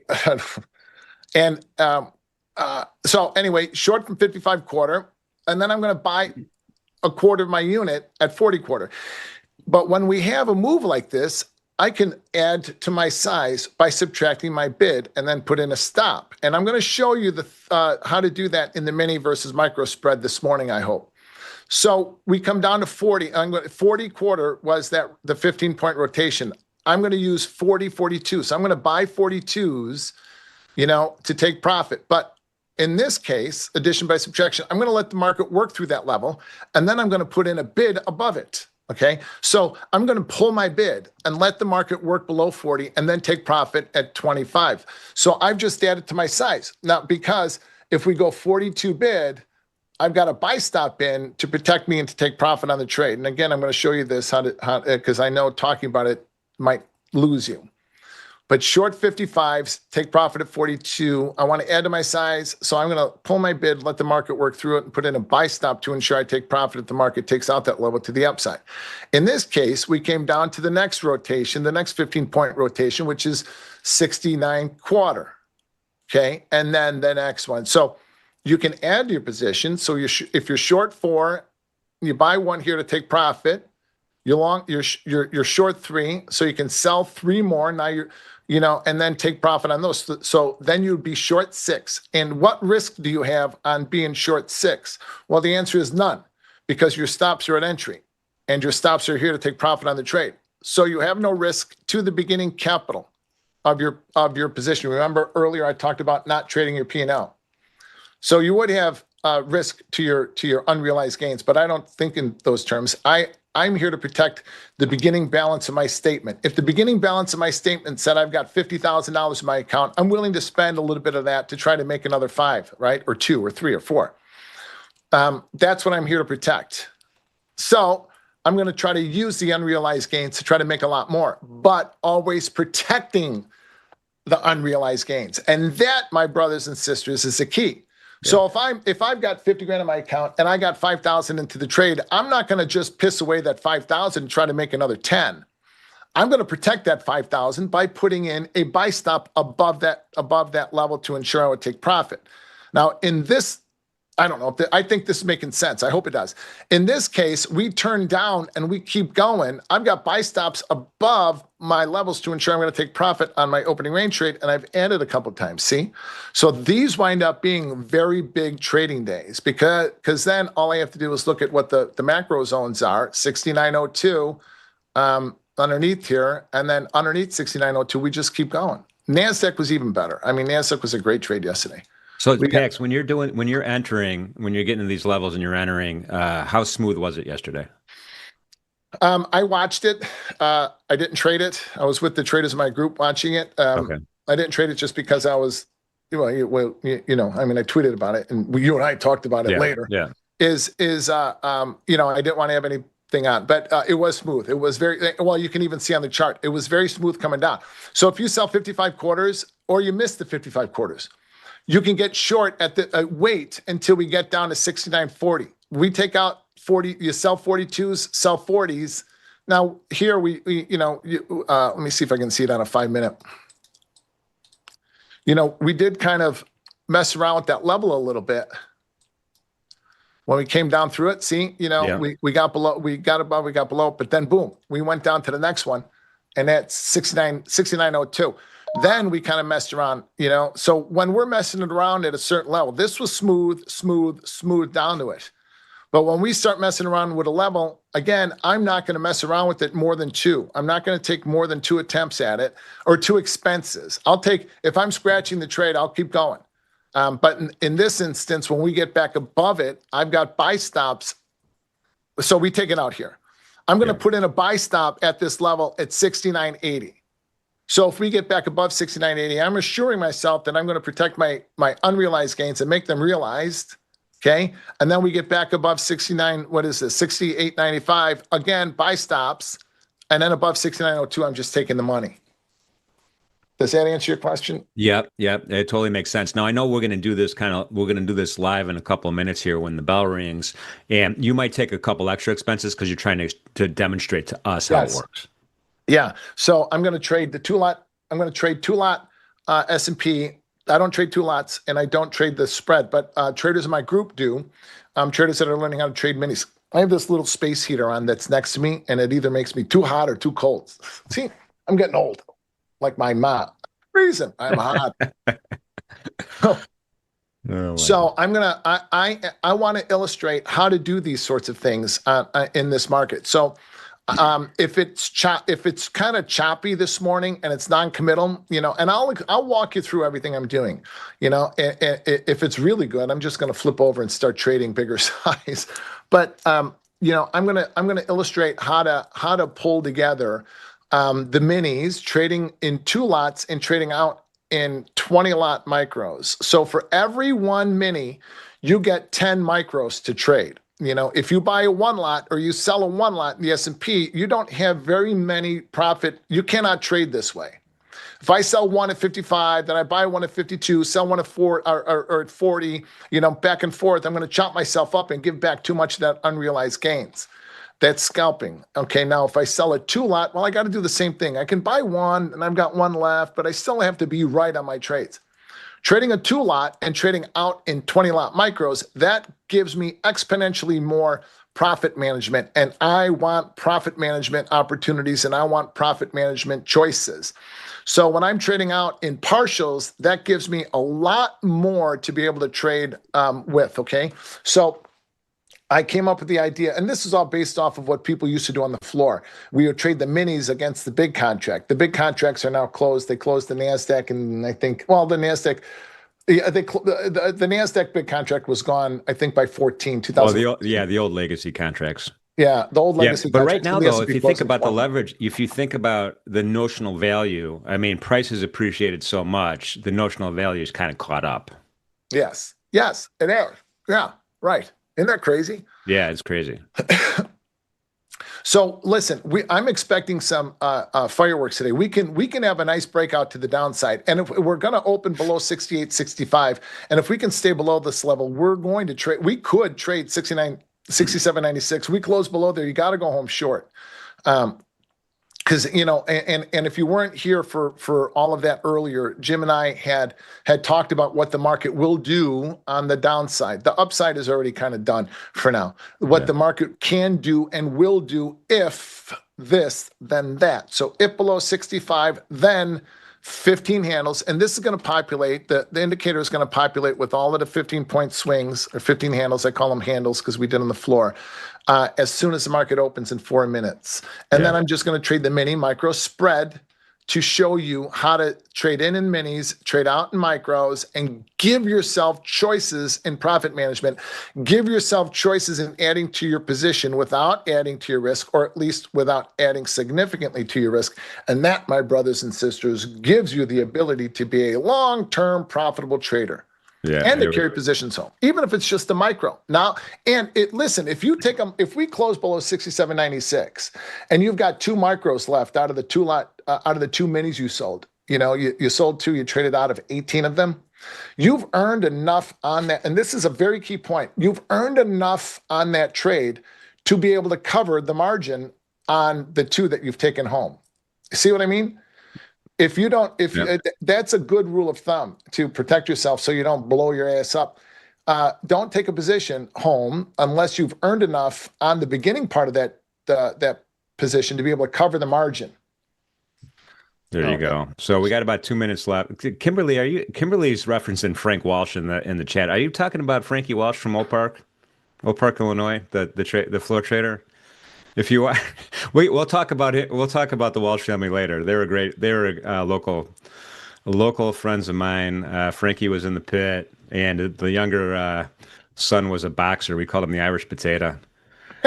Well, what was his first name? I want to say, you know what? I was trying to remember. I want to say Tony, but that may or may not be right. Did he fight out of did he fight with Louis Lamelli and all of no remember those Italian guys on the West Side where Lenny Yeah, LaPaglia fought? yeah. Michael Pace and those guys. Yeah, no, yeah, Ray Pace and those guys. But Or what Ray was Pace, this? Ray Pace. Yeah. What was that? My wife trained with them, but what was and was Ray's clerk before he went to the joint. Anyway, He got Jen, screwed, by the way. he We could talk did about that later. We'll talk about $12 it later. and 50 cents. Put him in jail for a year. Greatest Unbelievable. guy in the world. Yeah, greatest guy in Nicest the guy. world. Yeah. And his Jen's, wife runs that deli joint in West Loop, which is awesome. yeah, him and Jimmy Mango run that club. Now, remember Jimmy? Did you know Jimmy? Oh, yeah. Him and Jimmy run that club, I think, on Wall Street in the city. Yeah, yeah, Yeah, we yeah. can talk about these guys later. So, we open and I wish my screens were. I wish that my two top screens were in working order. Two of my screens died yesterday. All right, the bell's going to ring in a second. We have the E-mini S&P as on the dome on the left, and then the micro E-mini S&P, the dome on the right. Hey, listen now, okay? Before the market opens, breathe. Remember we were talking earlier about breathing. Hey, smash that like button. Meh. Breathing, box breathing. Take it easy, okay? You want to lower your heart rate, lower your blood pressure, lower your heart rate, and calm your mind before the market opens so that you see everything in slow motion when everybody else sees it chaotically. That's important. Everybody else is going to be going nuts. Not me. I'm going to slow this stuff down. All right, 5 seconds. 4, 3, 2, 1. Usually when we open at a macro zone, as we are now, it's going to be kind of choppy.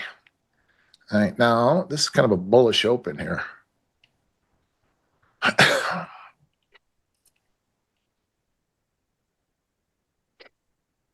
All right, as long as the low holds, it's not bullish. Never mind. Neutral. I only said that because we bounced off the low so fast. All right, where is my mouse? Opening range is 66 half to 54 even. Okay. So I'm going to be short below 54. I'm going to be long above 66 half. So my cursor is going to be in the middle of the field, okay? We take out 54. I'm going to want to get short. I'll sell the deuce on a sell stop.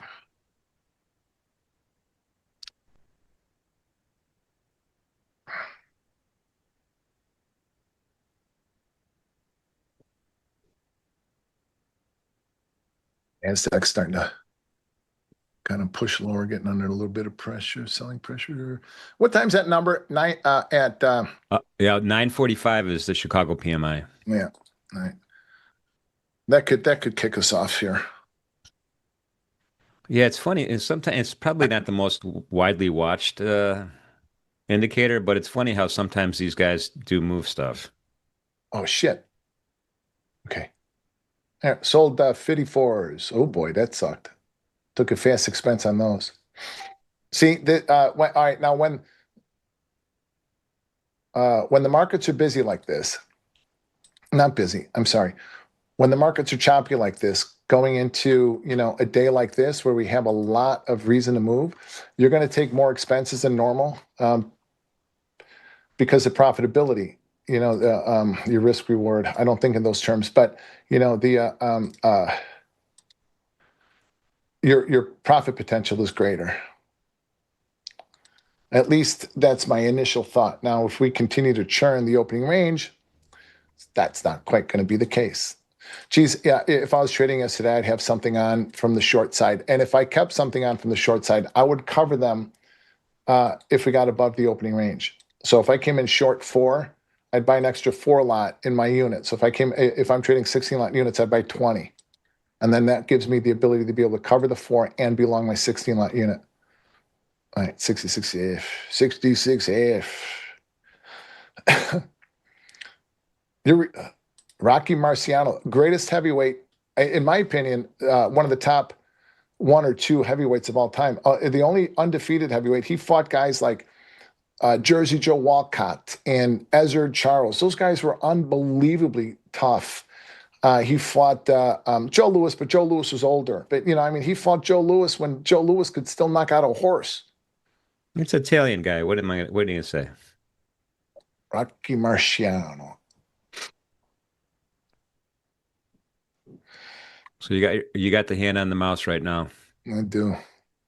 Oh, 66 half, not 66. I want to buy the breakouts, okay? So right now, hold on. The algorithms are probing the market. The algos are doing the exact same thing that I used to do as a big trader in the NASDAQ, is that they're trying to get the breakout, because the algos want to trade the breakouts too. They just, you just have to know from where. So we go, oh my God. All right, I got a little bit of a lead on it. Man, that sucked. So there's no breakouts coming. The market's going to wait for it. We tried the downside, didn't work. We tried the upside, didn't work. So maybe we just wait until the number comes out in a minute. So maybe we're better off, if you guys are in my group, we're better off trading 81s and 39s. I'd sell the 54s. Actually, give yourself another opening range trade, okay? And then we'll wait for the rotations. Ooh, what is that?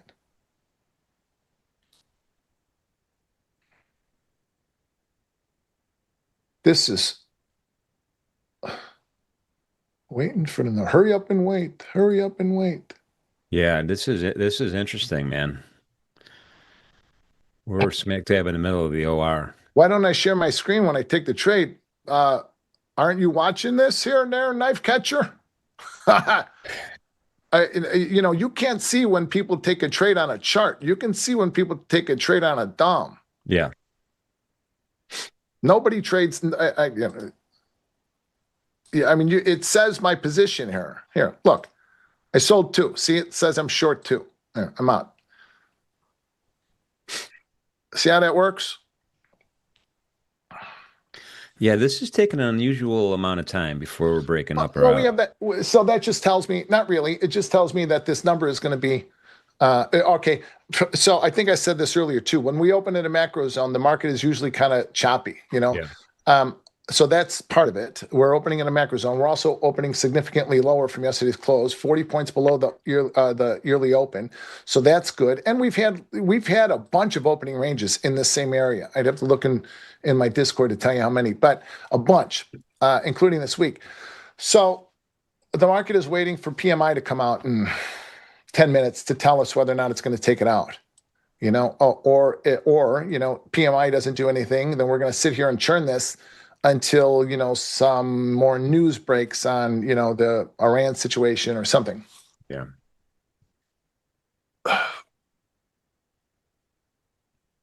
Is the opening range the high, low, or open and close? It's, I don't know. What do you mean by open and close? It's the high, low. Yeah. Of the first 30 seconds. The highest price traded in the first 30 seconds and the lowest price traded in the first 30 seconds. Yeah. We're just opening. We're not closing. Oh, you mean like the close of a bar or something? Isn't that kind of, oh, okay. Yeah, that's what you mean. I'm sorry. Yeah. I don't know. No, it's the high. It's the high and the low. I'm sorry. I don't,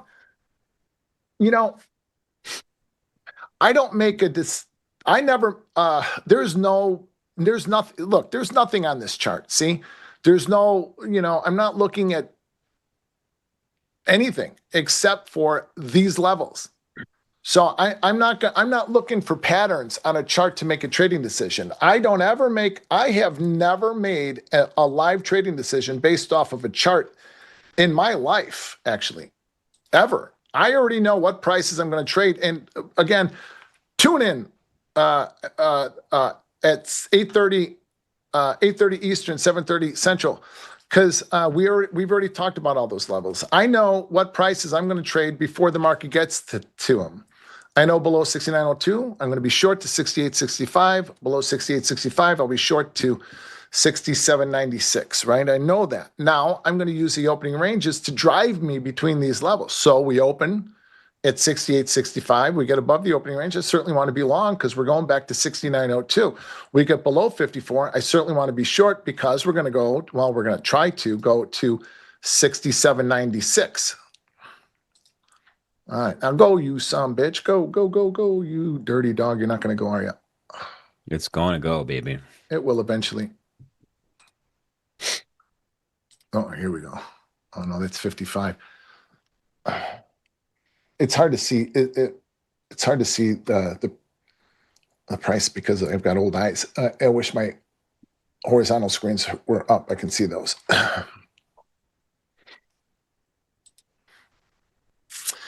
Well, we got some volume. We got a little bit of volume. 311,000 in the E-mini traded so far. Micros did 660,000 so far in the NASI. There's some volume in these markets today, guys. What was the vol on the open? What was the vol on the open? Does anybody know what kind of volume we've had since the open? I mean, we've had good overnight volume because we broke a lot. But, I don't know how much volume we had. I know I talk quickly. I'm sorry for that. I guess I'm sorry for that. But, I'm trading. And so when I'm trading, I'm thinking quickly. My brain works quickly. That's one of the reasons. And, my brain works very quickly and I talk very quickly, but everything feels slow motion to me. Does that make sense? I see everything in slow motion. I'm able to take in, this is one of the things that made me such a great pit clerk and a great pit trader and does now too on the screens is that I take in a lot of information quickly and I act on it quickly, but everything seems like in slow motion to me. Like when you get in a car accident, I've been in a couple of them. When you get into a car accident,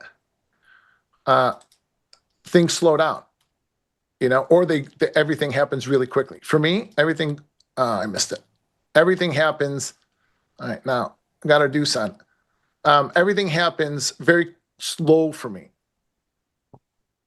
I don't know if that makes any sense. Fight or flight. Capiche? Yeah. Capiche? All right, now I got to do something. I sold 2 at the top of the opening range on accident. So I'm going to manage that to give me something going into this number. So I sold 2. I got to stop in for a scratch. I didn't intend to do it, but I sold them and the market stayed off and be below it. So that gives me a free trade. It's a great sale. yeah, it worked out nice, didn't it? So I want to pay for them. I want to remove my risk. You know what? Maybe I'll just use this as an opportunity to try to sell more. So I've got 2 choices. I can either use the 2 that I'm short here. See, short 2. I can either use the 2 that I'm short here to finance a sale of another 2, or I can just pay for the trade and remove my risk. So let's do that. Pay for my trade. So I'm long 2. I'm short 2, long 5. Now we go 54 offers. Sell that shit. I'm trying not to swear now. I'm trying not to swear. It's Lent, and I don't want. So, we have a sound effect for every occasion. Yeah. All right, now I stopped out of the 5 I bought to pay for my trade. So now I'm just naked short 2. Now, break out, you dirty dog.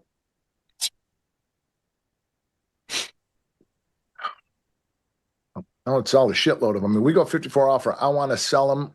No, I'm not going to because I'm already short 2, and I want to show you how to manage this spread. I don't want to. But those of you in my group, guys, listen, if we get below 54 or use 50, the pay line. Oh. Yeah, this is not, bonds are at 118.10. This is looking heavy. Phoenix, that's one of the reasons why I'm trying not to. Oh, God, I want to sell the bejesus out of these right now. All right, so I'm short 2. Okay. I got to pay for my trade and buy 5. Okay. I have no risk on these shorts here. Okay. So I'm short 2. I bought 5 at 50 at what we call the pay line, where I pay for my trade. Now now everything moves in ladder ranks. Now I got to put a stopperoo here. I really don't want. I'm going to use a break even stop 54.75. This is now here's a quandro.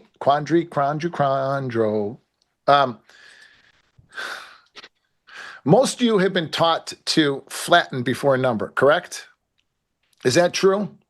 Somebody told you to flatten before a number? I think that's ridiculous. I'm short too. I paid for the trade by buying in a quarter of my unit. I have no risk. Why would I want to flatten in front of it? I took longs into NVIDIA the Now, other. on your E-mini position, you have a stop in, right? I do. Yeah. So that's why that's a break-even stop. So if that happens, if that doesn't look like it's gonna, your micro position pays off. Yes. So now we're short 54. We're looking for 39 here is going to be the first 15 nano rotation. You see this 39. So 39.41. Oh, I'm going to addition by subtraction. We're going to try that. Okay. We got this number. I have no risk on the trade.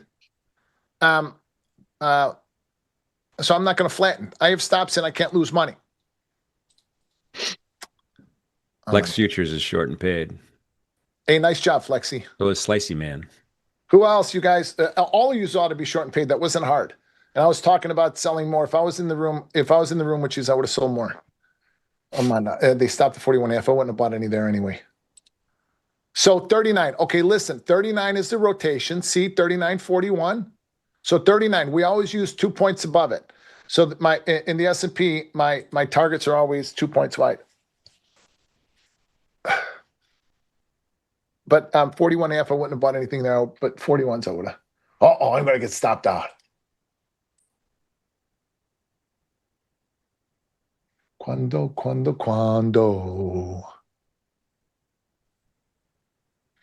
If you can't get out, we're out. Okay. Now I'm long 5. How do you like that shit? This I'll put a stop in at. Yeah, let's try it again. Oh, shit.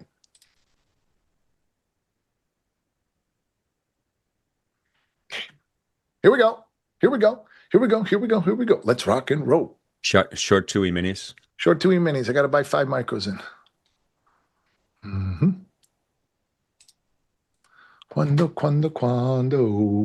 Stop is in at 54. Now I sold 51.5s, but I'm putting my stop in at 54 because earlier I sold 50. I'm first in, first out. So because I paid for my first trade, I'm using that money to finance this trade. Oh, come on, you dirty dog. Stay offered below here. Let's go. Trade 41. Oh, God. Did any of you guys add at 54? Like, if you can't get out, put more on? You heard me say that, right? Code, I got little code words like that. Here we go. Let's go. Ah, you son of a buck. You dirty. Oh, look at that. I got ticked out. Yeah, well. Numbers out. We're not doing shit, so we're going to wait for Iran. To answer your question, since the open packs, we've done a ton of volume. No. And we're not going anywhere. So what's that tell me? Tells me that the market likes this opening range. Tells me that the market likes 65. So we're back in the opening range. Think of the opening range, 66.5 to 54 as a room. If the market is inside that room, I'm sitting in a recliner flat. If the market is below 66.5, I'm looking to trade the long side. If the market is below 54, I'm looking to trade the short side. The market tried to break and it couldn't. It did, but it got to 41.5, so almost to the 15-point rotation. So it's going to try to break again, or it's going to try to rally. But I'm not real interested in trading these. I'm not real. Oh, fuck it.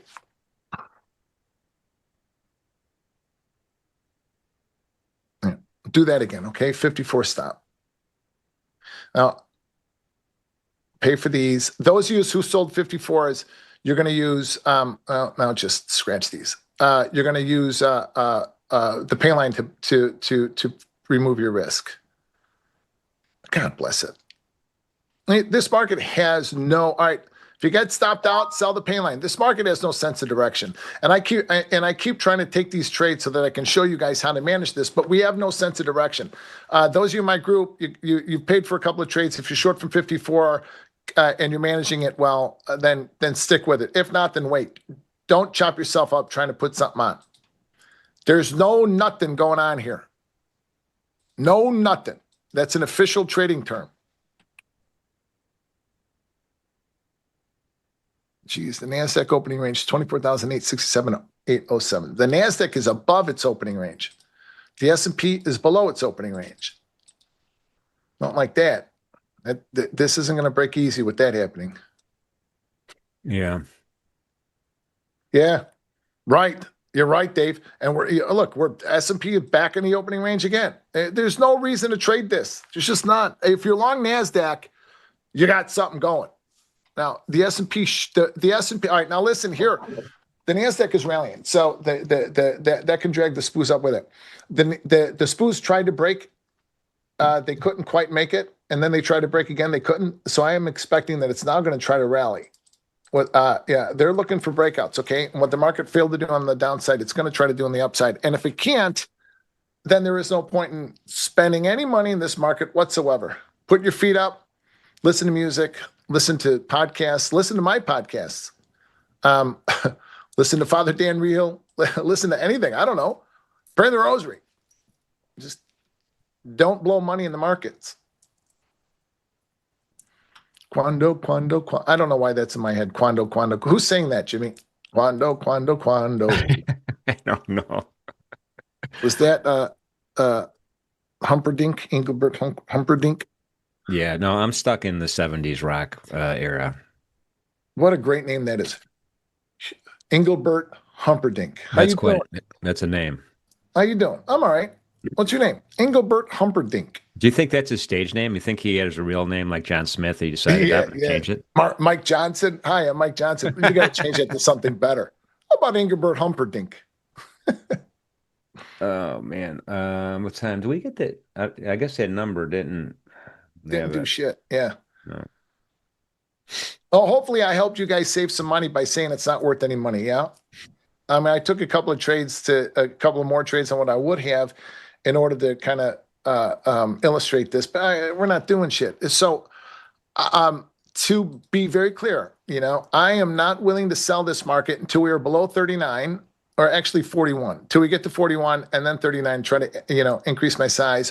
And I'm not, if we go 66 half bid, I will take a long side trade, but I am not going to chop myself up. This market right now is not worth my money. You got the NASDAQ, you got the S&P inside the opening range, cannot break out. You got the NASDAQ at the first upside rotation.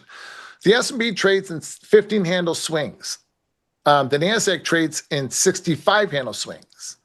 So if you came out of the opening range long at 867, you take profit up here at 932, which also happens to be the high.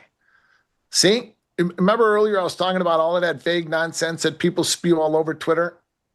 That you think that they're so smart because you don't understand what they're saying, so you got to study their shit more. It's just, look, market does this all the time. If you're in a NASDAQ trader and you're long 867s, you're going to take profit at 932. We go 932, you're going to add more.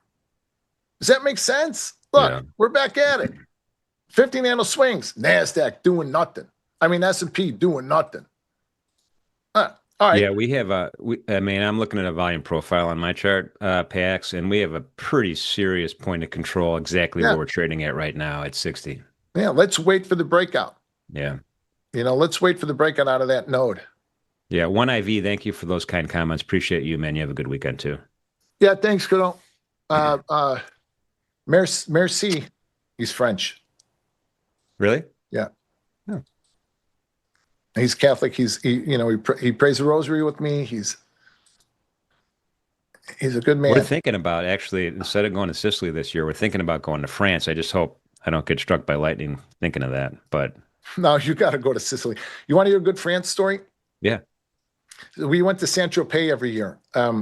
My friends and I, we had bodyguards.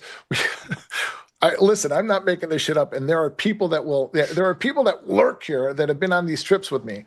So we would take me and two other guys would me and another guy would take our clerks with us, and we'd take the traders that we backed, and we would have great times. So we went to San Tropez every year. One year we took the boss of the Chicago outfit, the Chicago Mafia, with us, Joe Lombardo. Joe's been gone for a number of years, so I don't mind talking about this. And at that, we had bodyguards that followed us around. And at that, on that trip, we went the second week of July every year. San Tropez, if you know anything about San Tropez is populated with the most beautiful models and the most famous people, and they all hang out in the same beaches that we would go to. We spent just an ungodly amount of money there. So this year, P. Diddy is there, or he was Puff Daddy then, and nobody knew that he was the evil creep that he is now. So, and he's looking at us, and, we're partying and having a good time. We got all of these beautiful girls with us, and we're having a great time, and we got the old man with us, and we're just having a blast. So he sent one of his guys over to say, listen, Puffy wants to know if you'd like to join him on his yacht for a white party. When is it? It's next Saturday. I had to go home Wednesday. And I had already extended my trip a couple of days, and another guy who's also still, he's not trading anymore. He's retired, but he had to go home for his bridal shower. So I called my ex-wife and I said, "Listen, I'm gonna stay in San Tropez." Puffy invited us to his party on his yacht. Puffy. Yeah, my ex-wife said, "You stay there any longer, and I'm going to divorce your ass." Oh, the irony. So I went home. Oh my gosh, that's She divorced me anyway. She divorced me anyway, and P. Diddy or Puffy or whatever his name is ended up being an evil, evil man. Yeah, you'd be all over the news right now. I would. How about that? Isn't that fun? I was so cool. So cool. So I'll tell you a story. I'll tell you my story. So I went to high school. And a friend of mine, Cheryl Kumaro. Cheryl, I know who she is. great, beautiful, smart, wonderful woman. I know her family. Yeah, sure. Her grandfather was the big tuna, right? Yeah. Tony Accardo. Tony Accardo. But what a lot of people don't know is Cheryl married Bosa and had a couple of boys. The Bosa brothers are professional football players now. Right, and they're stars. They're not superstars. only that, but Eric Kumaro was a quarterback. Yeah. So the big tuna, Tony Accardo's grandson was Eric Kumaro, who played in the NFL, quarterback in the NFL, and his great grandkids are the Bosa boys. Yeah. Linebackers. Yeah. How about Latner's son? That's as close to famous as I get. How about Johnny Latner's son or grandson? Johnny Latner's grandson is that that linebacker in the NFL now. Dude, I don't know how many. So Latner, I shouldn't say this story. I know, because he's got kids. I know his sons, and his daughter was at my wedding, Tricia. And Johnny was very good friends with my Uncle Art. We had legendary high school parties at the Latner house in South Oak Park, and we got the Heisman Trophy just sitting there. Like, oh, look at this. He lost it. We were at Notre Dame. We're all together. Somebody glommed it. So me and my brother Donnie had to go track it down. Somebody stole Latner's fucking Heisman. You got to go find it. Are you kidding? We're giving people the Heisman while we're looking for the Heisman. Hey, you guys, let me just make an announcement real quick now. We got a little bit of a lull in the action. Appreciate everybody being here with us on NinjaTrader Live. We've had a great week. We're going to finish strong. We got a couple of great traders coming up in a couple of minutes. But I do want to remind everybody, this is the last chance. There's a couple of promotions that are coming up. They're fun, right? So let's talk about the first one. We're launching some NinjaTrader social media stuff. It's going to be great content. It's going to be a lot of fun. It's going to be funny and informational. Right there. We're going to be clipping stuff. It's going to be great. We're celebrating that. And by our celebration we're going to give away 5 lifetime plans for the NinjaTrader platform. And we're giving them away on Monday. Anthony Crudele is going to announce the winners on Monday. You could sign up with the link The link's in the chat right now, and it's a good deal if you get it. It's definitely worth it. You get a way better commission rate, especially if you're you're doing a lot of trades. That adds up, and it's free. So go ahead and pop in there and see if you could get one of those 5 licenses. That's happening Monday morning. Number 2. Monday morning is another thing's going on. It is the March Madness Arena Challenge. $20,000 cash prizes. There's going to be the top 100. You come in 1 to 100. There's going to be a prize for you, and $2,000 for the top prize. I have 10 dimes on you, Jimmy. You better not let me down. I'm going to do it again. I did it last time. I know. And, but I came in 135th place, and I had a decent green balance. So there's some good folks participating in this thing. It'll be a lot of fun, though, everybody. It's free, too, by the way. I called my bookie already and said, listen, I want 10 dimes on kegs. 10 dimes. Yeah, this is 777. I want 10 dimes on kegs. We got a sell-sider with us right now, everybody. Nobody even knows what bookmakers are anymore. Oh, my God. Selma probably knows what you're talking about. She's from New Jersey. I love Salma. Salma is one of my favorite people. I can't wait to meet Salma in April in Miami. Moon's over Miami. So listen, this is I think I said this out loud. Sometimes I don't know if I think things or if I said it out loud, but I believe I said this out loud. Not worth our money. This is not worth the expense, right? I mean, we're churning the opening range. The S&P, I mean, the NASDAQ, which is a better trade today, achieved its first upside target, and it's banging between 867 and the first target. It's not going anywhere. Okay, so if we take out 932, you can get long. Take those up to 997. You get long above 997. Take them up to the next rotation. On the downside, I would sell 807s. If the Nasdaq takes out the low of the opening range, I would sell those. The S&P is just not worth a nickel. It's not worth a nickel right now. It didn't make the first rotation. It came back to the opening range. It's got no sense of direction. Just nothing going on here, and it's not worth your dough. It's not worth my money. Anyway. It's great advice. Yeah, Capital I mean, preservation. The S&P has got it's 6850. There's 0DT put support level there, along with some weekly options there as well. So it's going to be an interesting level if whether we start trading above it or below it in any meaningful amount. Somebody had asked earlier about, hey, Jim, did you see the kid that played at Fenwick in the Super Bowl? That was the guy that we were talking about. That's Phoenix. That's Johnny Latner's grandson. Johnny Latner was a Heisman Trophy winner from ND back in the 50s. Yeah. Great Chicago character. Yeah, he was. So were his kids. Kids were all traders, Merck guys. Yeah. Merck men and women. Yep, for sure. Wow, this is a grim trade. Now, grim. Look at now. Look how whippy it is right now. Like something's about to happen.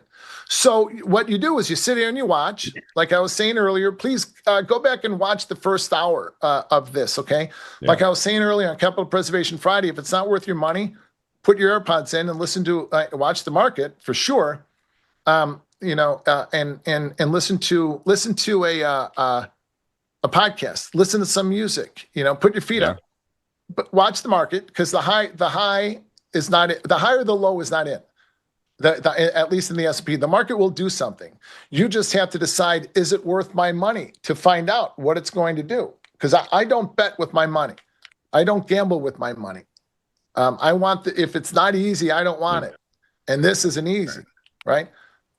Hey, Ray, I don't know what's right, Slicey. That's exactly what it's doing. I'm sorry, Jimmy. That's right. Ray in the chat. I don't know what the actual agenda is in Miami, but send me an email anyway at learn@ninjatrader.com with your contact info. Yeah, somebody else asked about it too. Yeah, there'll be a meetup sometime in Miami. In April, they'll announce it. I don't want to blow the cover. I'm sorry if I did, but I'll be there. Listen, this is what, Capital Preservation Friday has no filters, man. There's no limits on what we could say.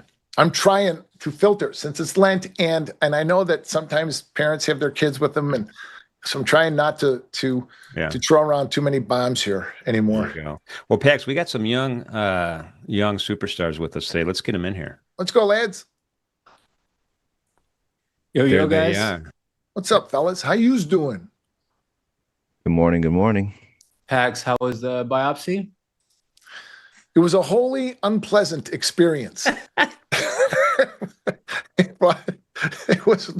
It It sucked. It was not fun. It was, if you were in the other room, like they were very small rooms. Like Jimmy and I were talking yesterday, after the close, they were very small rooms with thin walls. If you were in the other room, you were either scared out of your mind or you were laughing your ass off at some of the shit that was coming out of my mouth. What are they doing to that guy next door? Oh my God! Either that or they were laughing like, "Oh, that guy's funny." They didn't put you to sleep, right? They just numbed the area. Yeah, they numbed the area and they gave me happy gas. I was sucking on that shit like a crackhead. That's hilarious. Oh my God. I Thanks love for that asking, stuff. Chris. Yeah, thanks, Chris. By the time we see each other I'll know exactly what's going on. Obviously, 2 more weeks and I'll know. Yeah, Jim knows. How are you doing? You guys long S&P, I hope, or Nasdaq, not S&P. Nothing S&P. Long. I was long in Q. I partialed out in the push maybe 10 minutes ago, and then I got stopped out in the rest. All right, good trade. I've been only short. I've been only short trying to get a crack lower, and it keeps coming back for my runners. So Chris, I mean, XY, that's the right way. I mean, at least from a swing standpoint. I think it goes lower. Yeah, I mean, we're not.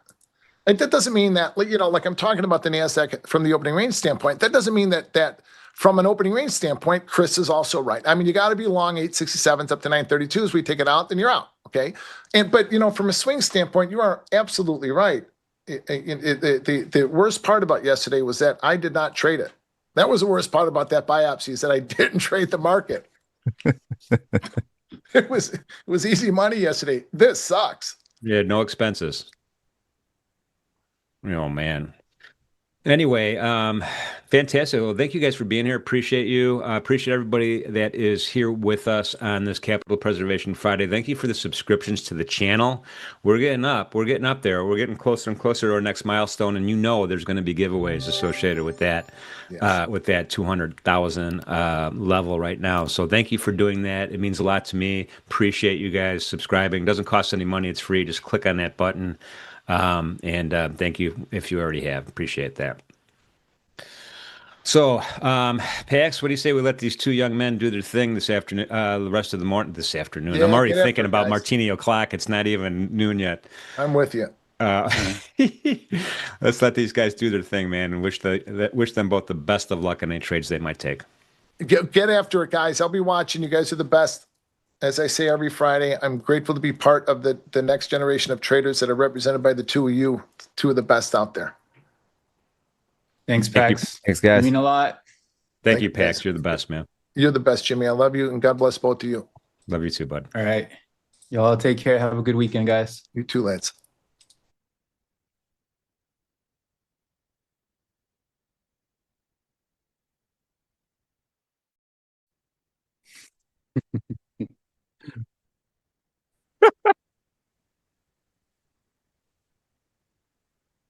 Sorry, guys. We Give it one time Let's for go to Pax. Pax there, guys.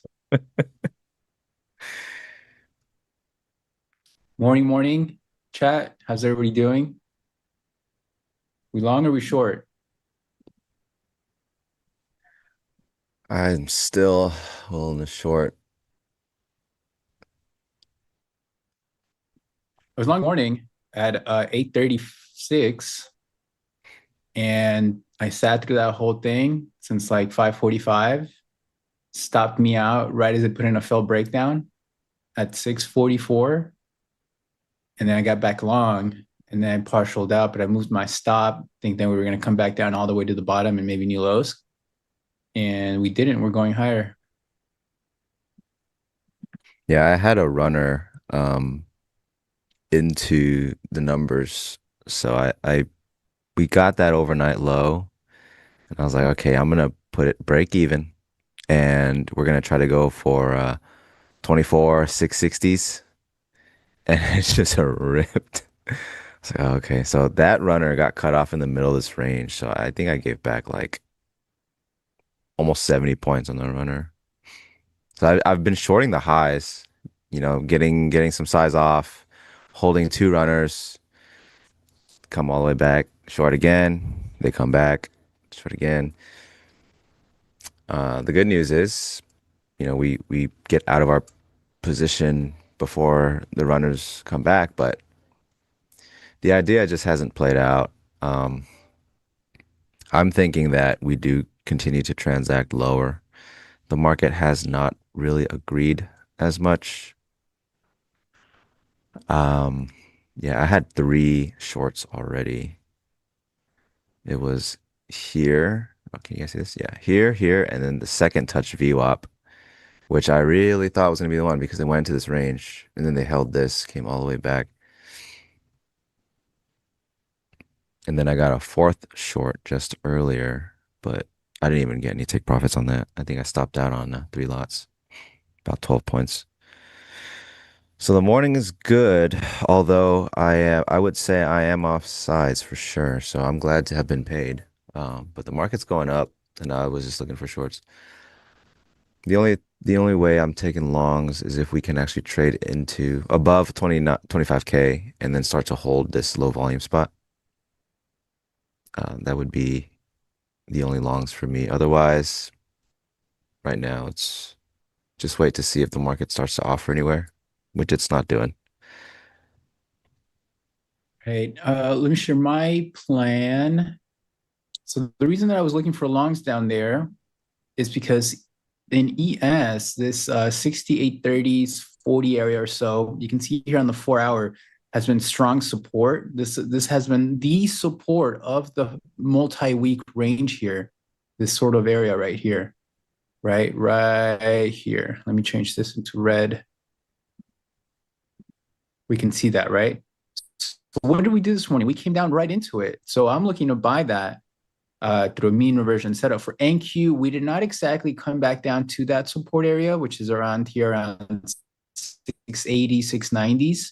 But we did test the 800 zone.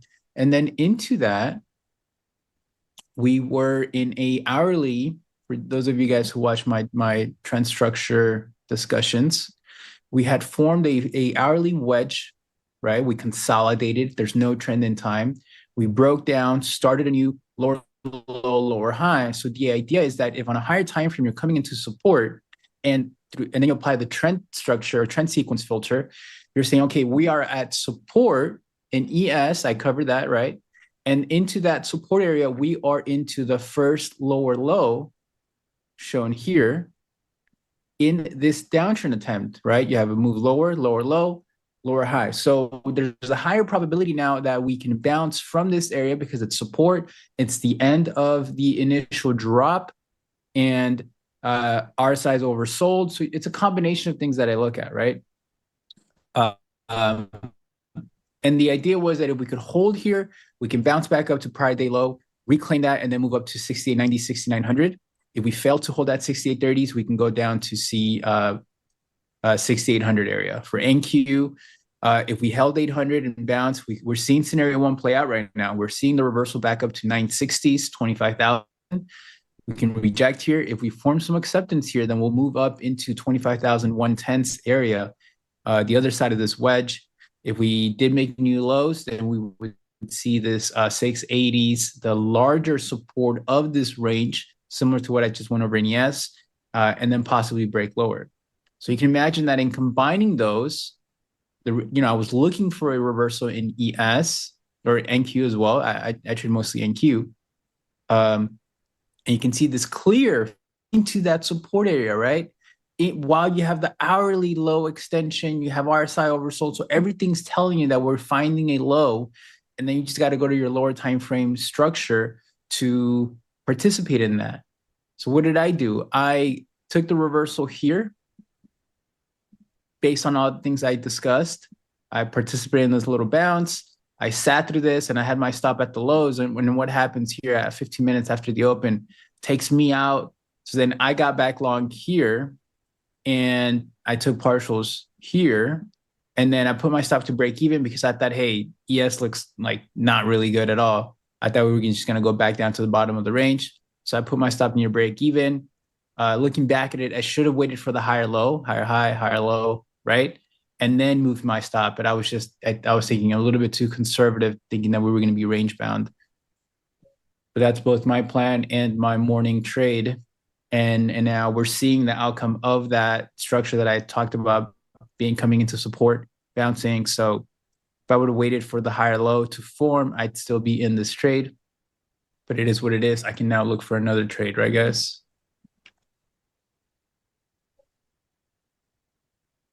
Like at those lows, that's what you wanted to buy. Like you shouldn't have it. If you shorted that breakdown lower, I mean, go back and review the higher time frame structure to understand how that could have turned into a failed breakdown. And guess what? We did.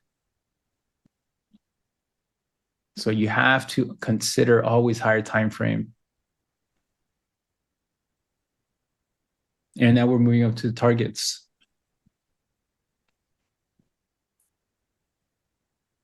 Thanks, Dave.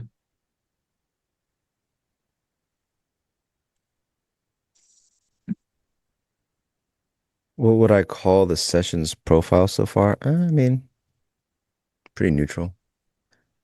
I think ES is definitely showing that failure lower, building higher through the main node and above it. NQ is building higher too, so it's trading through this zone now.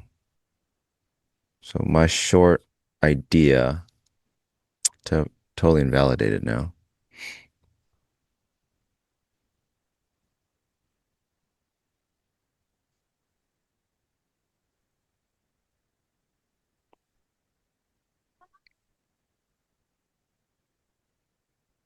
If ES loses prior day low, then back into the last 2 hour range.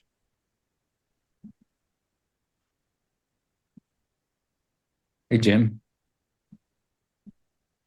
Yeah, metals continue to be on fire. They finally have some miners exposure. Hopefully that sticks. Big buyer, 980s NQ.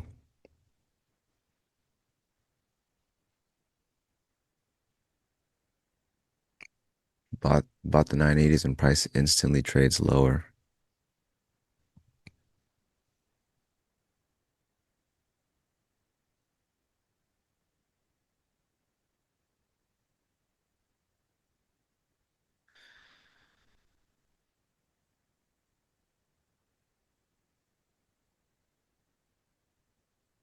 Yeah, we hit key resistance here, 960s, 25,000. We need a little bit of acceptance to form up here to then go up into I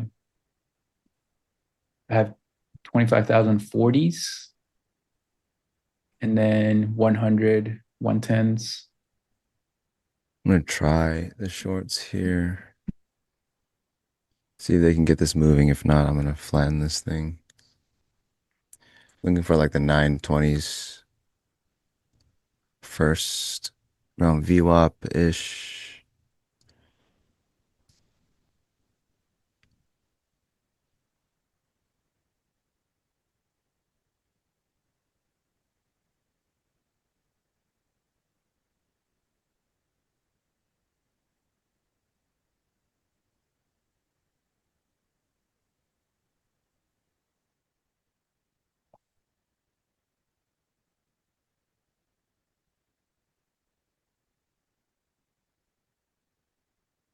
Moving lower. Take a cover about 25 points in.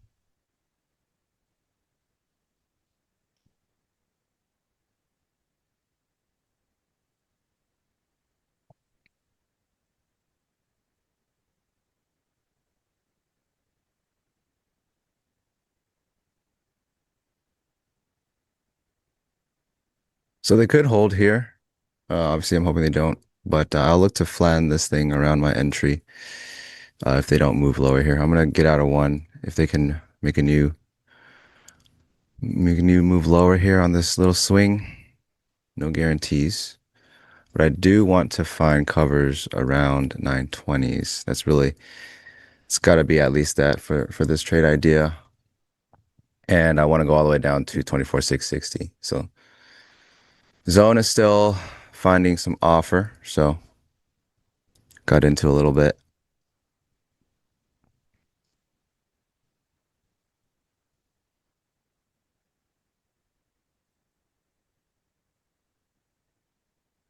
They did run into a bid here, so see if they can just trade through it, and we'll start cooking most likely.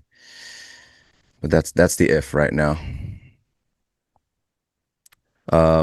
Any shorts I'm taking now, it's probably going to be like anywhere from 2 to 4 lots only, because I'm trying to realize that bigger idea. I got paid a lot on my scalps in the morning already on the short side, and we had one that ran all the way down through overnight low. So any shorts I take, it's for the 24,660 thesis.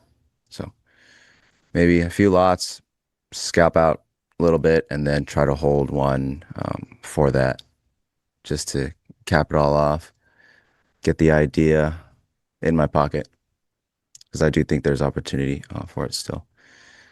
So VWAP has moved up. We just took out one lot. Still want to go for the next spot. Move the TP up a little bit. Try to cover this and we'll run. Okay. So we're running now. Gonna see if we can get all the way down. 24,660. We're in the wick of the 1 hour candle here. Ideally, this is, if this idea were to work, right? If I am right on this, if this is the right direction, this wick does not get traded back into, and we can just sit here. So it's all up to the market now. Honestly, I don't think I take any other trades after this. I've made more than enough in the market today. And if this runner gets stopped out now, I don't have any further ideas for the market. Maybe longs, if they trade above and then test it. But I mean, I've been short all morning. I don't really care to switch and get into longs, especially after having made my money already. So You put we'll yourself see. at break even? It's break even right now, runner.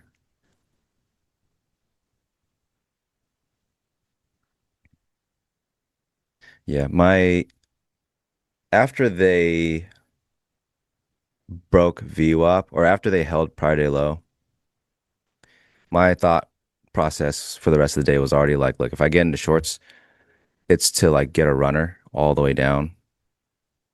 The money's already made. I don't want to keep trading this market, especially, my first position was like 5 minutes after the open. So it's been almost an hour. And if the market's not really going to play out, the short idea to continue lower, it's not much left for me to do. You got to stick to the plan. You got to always have a plan, guys.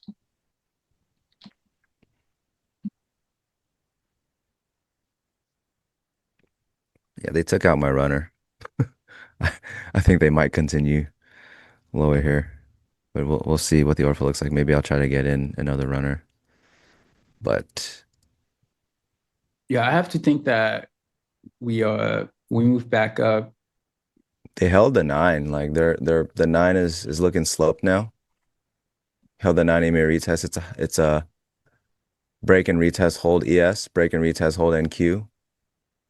It's good. Looks good for upside. Ironically, I've made all my money downside. You got long, right, earlier. Yeah. I'm around flat on the day though. That first trade was a loss. I'm gonna show the daily here, guys. You can see this range here, ignore this text, from 68.30s, 40s, right around here, to 69.20s in ES. We're just in this 2-week range here. We had a failed breakout into NVIDIA earnings, then we broke out into NVIDIA earnings, but guess what? We only moved up into this downtrend line We had a failed breakout. And then from that failed breakout, we moved all the way or traversed all the way back down to the bottom of that 2-week range we've been in and the uptrend line. So all we're doing on the daily is wedging up, right? Not wedging up, but that's what I call it. We're just creating this wedge structure. So to me, as long as we hold, like this says it wants to bounce back up and then back down until we get a change in character, right? Which is acceptance at the lows and then we break lower, or acceptance at the highs and then we break higher. Until we get that, all we keep repeating is this back and forth structure. And NQ, a little bit something of the same.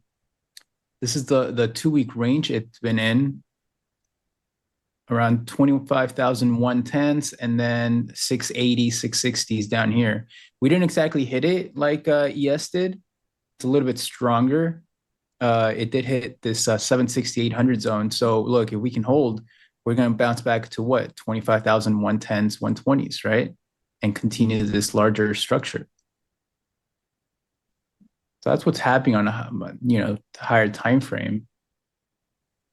And so I have to continue to think that we're going to, from these lows where we are at support, now it can be a range day and we can work our way back down and do something like this, or we are sideways to flat here. We form some acceptance at 960s, and then we push out to 25,110s because that's what it's done for the last 2 weeks. It's also the last day of the month. There could be some rebalancing. They may want to close it higher just to mess with everybody. Names are bouncing. Industrials and cyclicals are weak. This PPI print hit them harder, but tech is not that bad. We're seeing rotation into software now. Semiconductors are consolidating.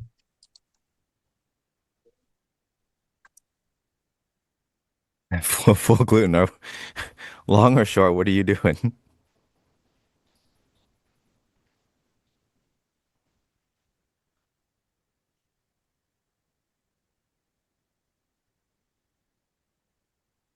Banks got hit on the inflation. Yeah, I mean it's been a weak sector. It's below the 200 MA. That it's a very mixed market. Metals is the leading group in the market.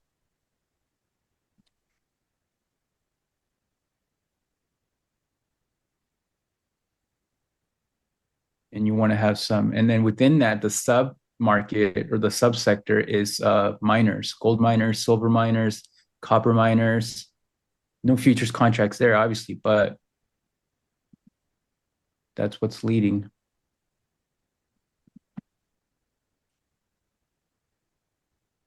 Yeah, software is down today, Shap, but we have seen some rotation into it. Look at Palantir, Hood. Strength is returning to those.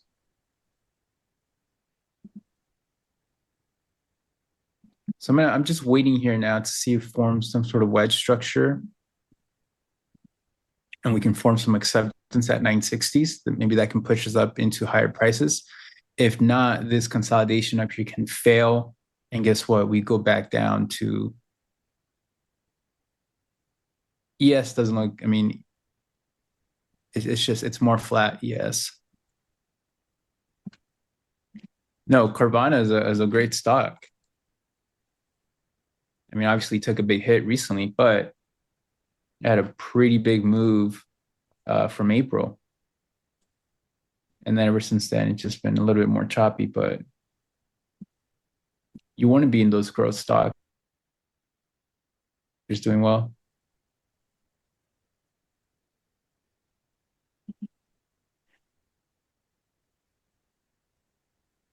Yo, I hear you're not going, huh? To No, I can't. next I month? had prior commitments. I will be in Hawaii, but yeah, I would have.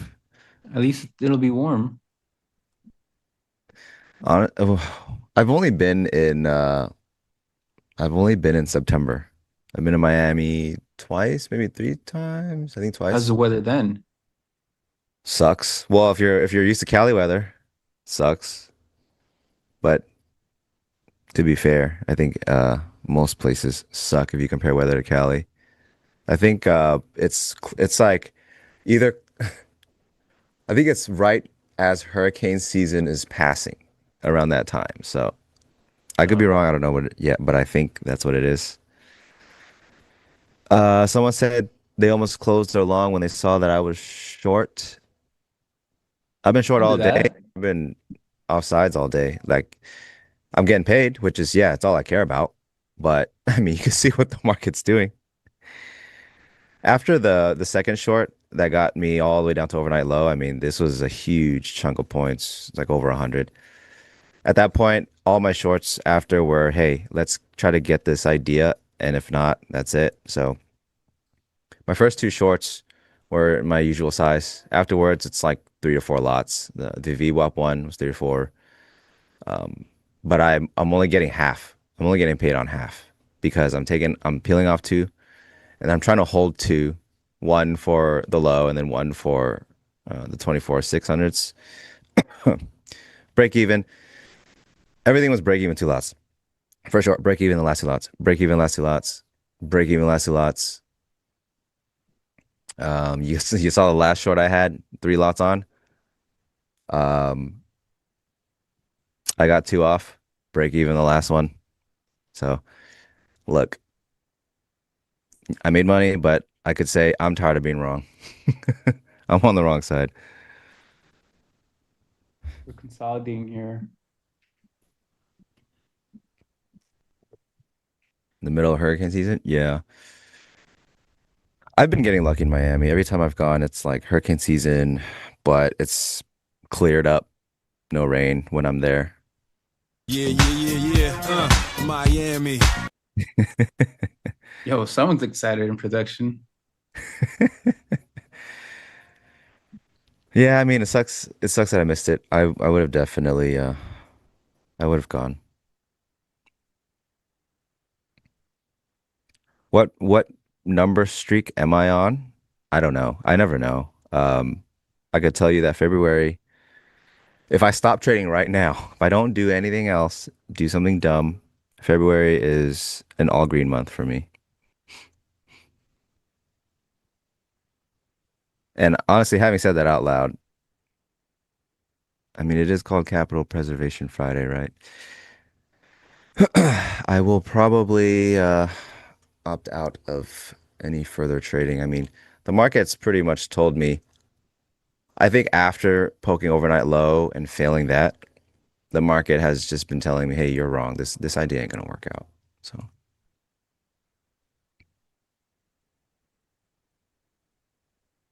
All right, the IB set. Thank you. Much stronger. Frank, it's compressed 20, but there's no rhyme or reason. I get asked a lot about my compression on the leg to leg. There's only one parameter for it. I just want to be able to see the numbers. So on big range days, like I scrunch in my charts like crazy. I want to see the entire range on my chart. I don't want to cut it off because I'll get lost in the sauce. I want to see the entire picture all the time. So if it's a really wide range, it's really scrunched up on the price scale, and I need to add more compression just to see the numbers. But I mean, today's range right now, what is it like? 215. It's not too crazy. It's like this, and I can see the numbers. Probably leave it like this. But that's all it is. There's no like secret sauce to what you should compress it at. It's just whatever you can see it on. That's how I do it.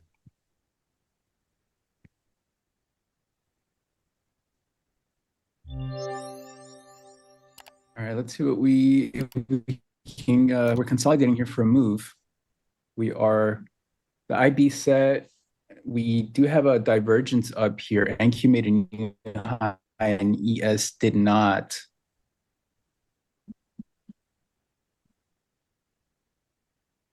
We're wedging up in both ES and NQ. How many trades do I take on average? I don't know. Don't I don't gauge and cap my sessions by number of trades. It's by time. Usually like I don't if I'm still trading after an hour, it's not going my way. And it's not to say that like, oh, I'm red per se, but the ideas that I have just aren't really playing out clean enough. Like right now, let's just say all morning I am thinking we trade under 20 24, what is this? 800 now is the overnight low. I think we trade all the way to 24 660s. Market doesn't think so. Um, and I've been getting short. And even if this is still in my zone, right? Let's just look. My idea was we're going to find an offer within this range here that takes us all the way down. So let's just say now this zone finally sells and they go all the way down. You know, you could sit here and be like, oh, it played out without me. Like I should have kept trying. I should have kept shorting this and I missed it. But I've got my points. I got paid very well today on the shorts. The range on each leg was good enough for me to scalp out most of my position anyway. The thing is, even if it works now, it has done so in the worst way possible for me. It's just difficult. And so that's where I'm like, if it's an hour in and I'm not really getting what I want, like in terms of the thesis, hey, you know what? Maybe it's just let it go another day.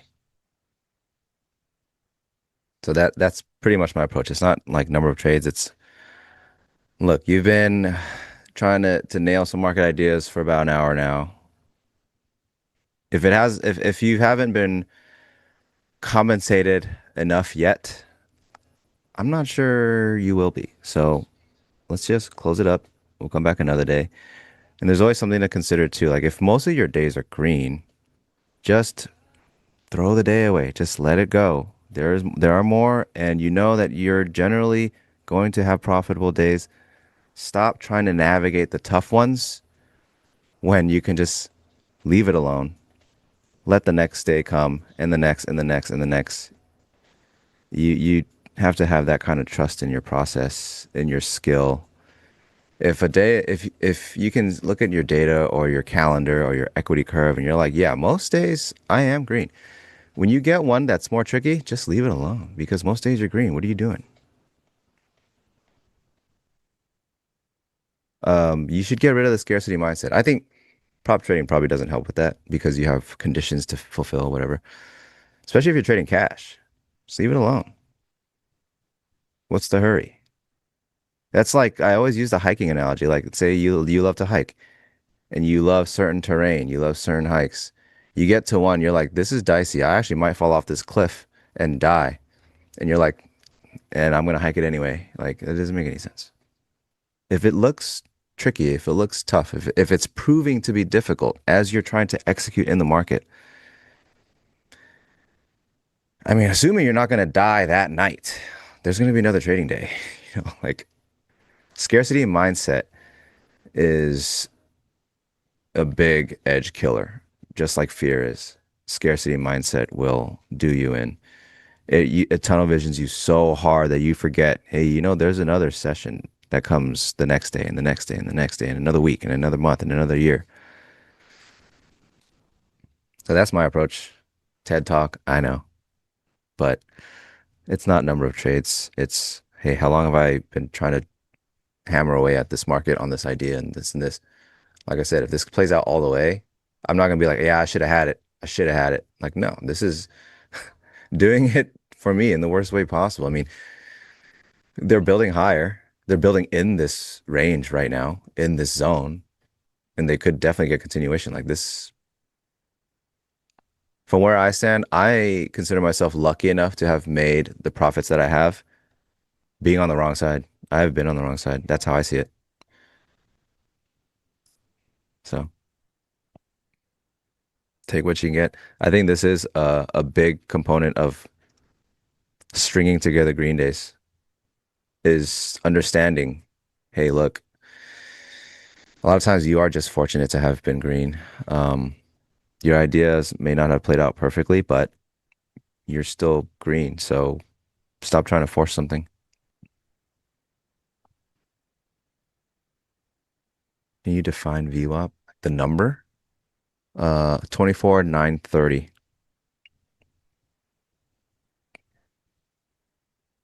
Chris is long. Yeah, I mean, it totally makes sense. If they're not going to sell this zone, yeah, they're probably going to trade 25,070s again, like yesterday. All right, We're seeing the so same thing in a different lens. uh, to recap what has been happening, we moved up into the first area of resistance, like I shared at 960s and NQ, 68, in ES, and then we started to consolidate. We started from a wedge, which to me, as you guys know, is acceptance, right? It's consolidation through time at a key area. So I got long here on the break above this hammer candle a little bit before the wedge break. And I am going to see if this does lead to follow through higher into the next area of resistance, because I continue to think that we're just moving from one side of the daily range we're into the other. And so far, that has happened over the morning is aligning with higher prices. We put in a fail breakdown here right after the open. We put in a higher low, which right here, which means that buyers supported that rejection back down. And instead of price, going like this and then going back down, guess what? We had a higher low here, change of character. We then pushed up into resistance. We tried to reject back down, and there was no follow through lower to go back into a range. Okay. We then consolidated into resistance. So the selling attempts up here did not materialize lower. Buyers showed up once again. And I highlighted that we were starting to form a wedge structure. And as we were forming that, we did trigger another failed breakdown here, which we moved lower, and then we reclaimed it back up. So everything for me says higher. Now it can fail, and I'm okay with it failing because I framed this idea well. It's in alignment with my plan. It's in alignment with the overall structure here. We had a failed breakdown after the morning. Everything says higher. Now, it can be choppy. It's Friday. It's the last day of the week, of the month. Rebalances can happen. So it's okay if this trade doesn't work, 10 times out of 10, this is how I'm going to frame an idea and take it. And I'm okay with the outcome, right? Similar reasons why you guys heard me say why I was long down here, what I was looking for, the reason why I got long here again. And so all my trades have been in alignment with that higher time frame support area idea. And so if we don't hold up here, then to me, that means that price just wants to chop around and consolidate, and I have no control over that. Right, I executed where I needed to. Yes, is stronger now, though. That one did hit 1R, so that could have been a good exit area.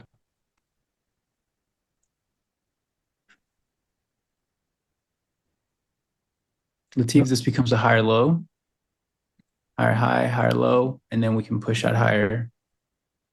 And then I'll move my stop under that once it's kind of completes. So the candle has to close, and then we start to bounce. If not, this will be a failed breakout. And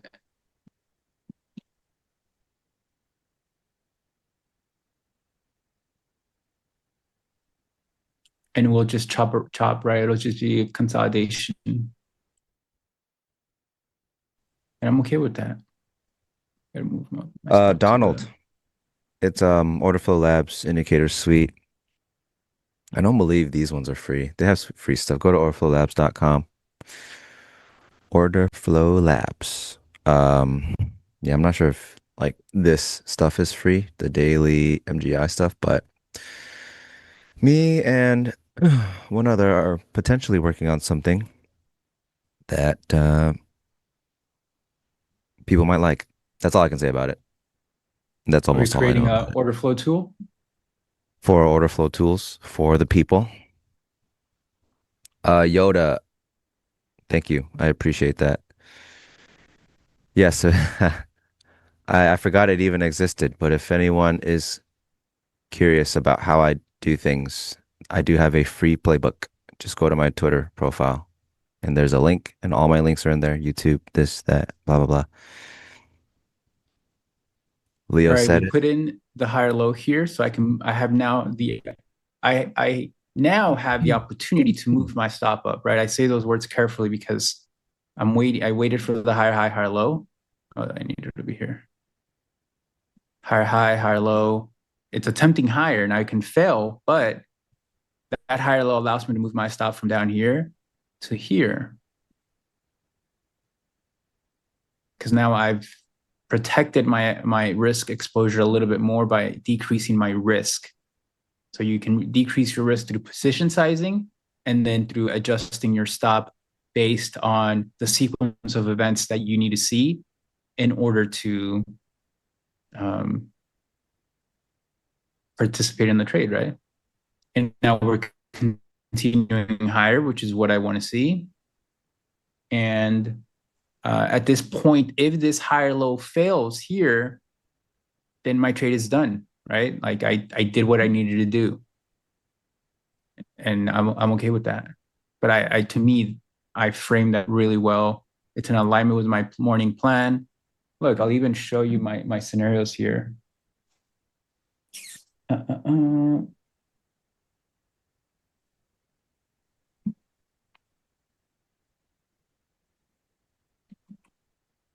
Can I take a screenshot and then share that? Nick, we're trying to bring a lot of these indicators to these various platforms like TradingView, obviously NinjaTrader, and be able to offer them at no cost. All right. So in my morning plan that I write out for myself in my group, I wrote scenario 1.2, price reclaims holds 960. And we move into 25,000, 080s, 120s where we can reject. We're seeing that in real time, right? We held and reclaimed 960s. So then my trade idea off that scenario is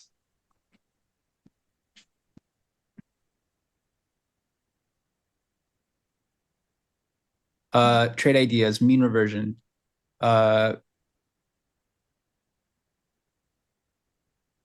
So scenario trade idea number 2 was a bearish 9 MA reversal on the first test of 960 25K, which would have worked.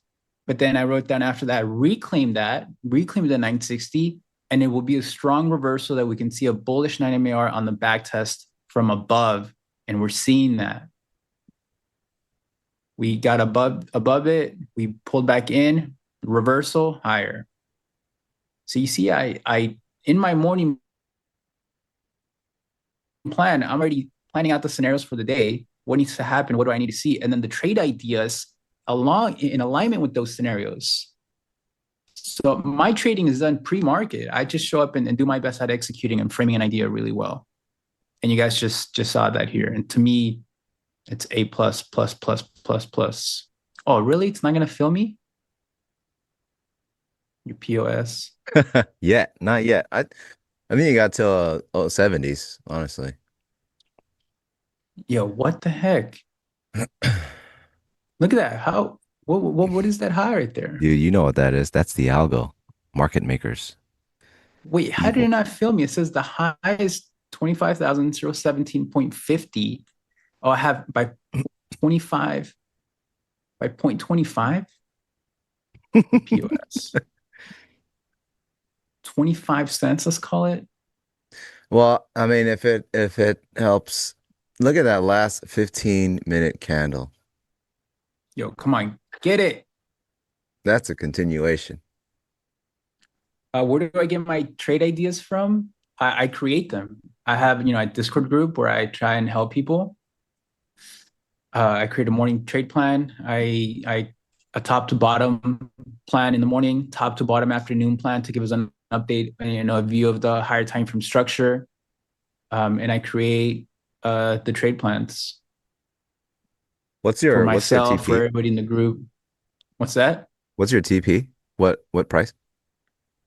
17.75 and it hit 17.50. Dude, they stopped it there. They only bought one lot.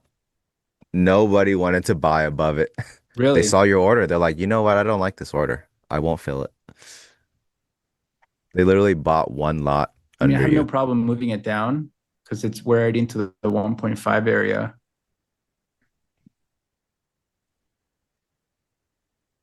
All right, so I took half off at 1.5R. If we get to my targets that I have highlighted, which is around 25,110s, then these will help me out over here. But for Sorry, I just saw now, this comment. If you're looking for my Twitter, it's in the description. The description on the stream. My bad. Jay, you can message me if you want some more info on the group. I don't really market it. I don't advertise it. I don't have it on WAP or Whoop. What is it called? Where people have their Discord groups. Well, I'm glad I moved my TP down a bit to 1.5R. But Kind of now crazy. that They bought financed my only trade. they bought one lot right under you. Someone said, "I'll buy this, just one lot, and we're not buying anything else above this." So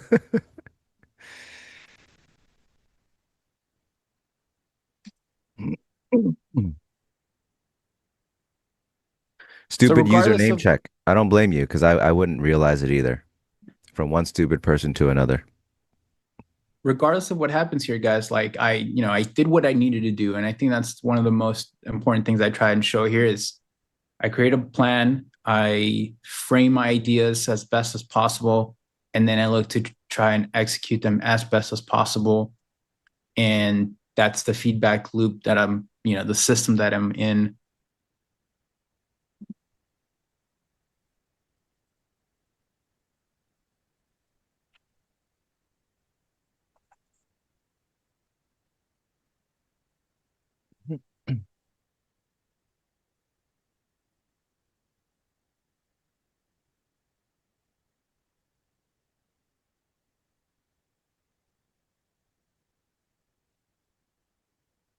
Sure.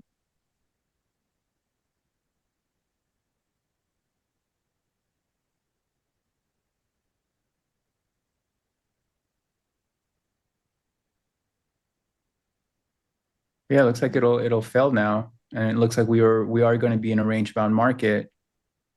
But I did what I had to do. I do think it continues to go up, honestly. Long side is looking better, but it's like we said earlier, guys, you can have the right idea, and if the market's doing it in the worst way, what can you do but just leave it alone? Chris got paid on his trade. He got paid on the idea, made his plan, executed, got compensated, and here's what it is. If the market wants to do things in the worst way, what can you do? Yeah, I do not. My stop loss is based on the setup. I have a reversal setup, which is this one down here, which I was long, and my stop will go at the lows because if we make a new low at that point, my reversal idea is invalidated, right? It's no longer valid. For this wedge structure, it's a directional setup, which means we are forming acceptance at a key level, and therefore my stop usually goes at the lows down here. So this stop would have been around 942, but I was able to move my stop to 950 on this last higher low right here.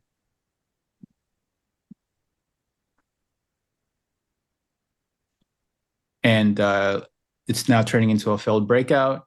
And it looks like I'm going to get stopped out on the other half. There you go. So I got stopped out on the other half, but I did take half off at 1.5R. So, and I had to do that because they were so close. I was 0.25 from getting filled. The market literally decided no one's willing to buy Chris's Yeah, order. that's crazy. Literally, like I'm not willing to this. I hate this order and I don't want it. And you can see that it was only one person. Yeah, order flow shows literally right under you, one tick, one lot traded into that. Wow. So it's one lot, but nothing on the bid, which means it didn't go down because someone sold it down at that price under you. It's because no one was actually willing to buy it and anything higher. So the market went back. That So it person wasn't like chased. this. It wasn't like a crazy seller said, no, you know what? We're not going to fill this. It was just like the buyer's like, no, Yeah, not who's worth it. my ops? God, who come out? The ops. I'm going to just start calling every counterparty to my trade the ops. All right, but hopefully you guys learned from that, right? Like that was to me, that was A+ framing, A+ planning from this morning. And it's not like I knew what was going to happen. There's a sequence of events that price creates at certain resistance levels that over time you get to understand, okay, this is happening or this is happening. And if this is happening, then this is what I do, right? If then else. NQ, NDX, QQQ, you really love the NASDAQ. Yeah, it's not for everyone. And wider stops are better for most, but ironically not good for me. It's really personality dependent, just a lot of things. You know, someone with a that plays wide stops and has like way better win rates than me can literally come to me and say, "Hey, your trading sucks. The way you manage your stops sucks." And I'd be like, "You're probably right, honestly, but it's just what works for me." And I think it's a good mindset to have once you're trying to find your edge. If anyone has anything about it, like against you and how you operate and what you're trying out, just be like, yeah, you're probably right, but right now it works for me. So if outcome is income, you don't have to listen to what people say. Like if I say anything about your trading, but you make money, don't feel like you gotta listen to me. What do I know? Money's going into your pocket. Hey, that's good, Susan. Yeah, since volume is low, it really helped going over it and breaking things down. I see And one then lot at 17 quarter. It's on the blue side. Does that mean? Yeah, so that's what I'm talking about exactly. So that's not the bid, that's the offer. Blue side is when the buying crosses the spread on the tape and lifts the offer. So the blue is the aggressive order. So to move price up, you have to cross the tape towards the offer. To move price down, you have to cross the tape towards the bid. So what happened was a person decided, I'm going to buy one. I'm going to cross the tape to buy one at this offer, which is 2 ticks below Chris's offer. And then he said, I'm buying one and that's it. And the entire market at that point said, well, we're not willing to cross the spread at these prices anymore. And so that's how it started. and then So to even if wrap, Chris had his order at that price, there's no guarantee it gets filled because because it was one lot. evidently there wasn't enough interest to fill the orders at that price. Someone just crossed for one only. So if there were 11 lots there, only one got filled. So let me wrap up this. So that trade idea that I took was in alignment with scenario 1.2 here. These squiggly lines here that you see is acceptance. And from here, it says, okay, we can hold here, then we can traverse past this hourly wedge up into 25,100s, 110s. We attempted, but we created a failed breakdown. So then that tells me that scenario 1.2, unless it happens again, is done. It's completed. What will take place now? Well, we can go back to scenario 1, which means the original idea of rejecting at 960s. Well, now we saw a failed breakout above it and take it back down to where? Well, if we truly do lose 960s, meaning we're not just chopping around it, then we go back down to December's low, which is here at 888 or 887, and prior day low. So if I were to say, okay, what's my mid-morning scenario plan? Well, then this would be that failure of 960s. We come down here and then we can bounce back up where we can reject. But it looks like we're just consolidating here. We're chopping around. And then if we consolidate again at 960s, well, guess what? We now go back to scenario 1.2. So it's a structured thing, right, that I try to do for myself. The ideas, the scenarios, or the scenarios and the trade ideas in alignment with that. And that's something you guys should be doing as well. And then when you execute those trade ideas, review at the end of the day and say, okay, how did I do in alignment with the plan, in alignment with the structure for that day? did I write my plan correctly? Was I aware of all possible changes that could happen based on the higher time frame structure? And did I execute well, right? If not, then what do you need to do to change things, right? That's how you iterate your process over time. But if it's going to be choppy like this, then there's probably no more trading for me, unless you're long from the lows or you're just, chilling. Man, if you are long from the lows, definitely chilling.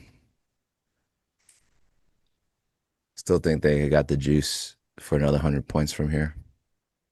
It's just really hard to get along with it. The market is not access friendly, not for me at least.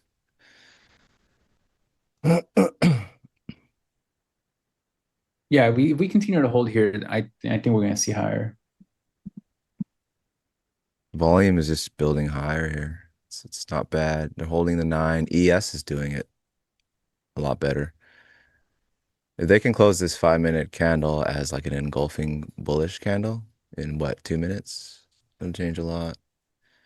The range that I expected to be offer, for the reason that it is a low volume range, is seeing all majority of the volume today, which invalidates the idea that, hey, market will likely reject this out of a lack of interest.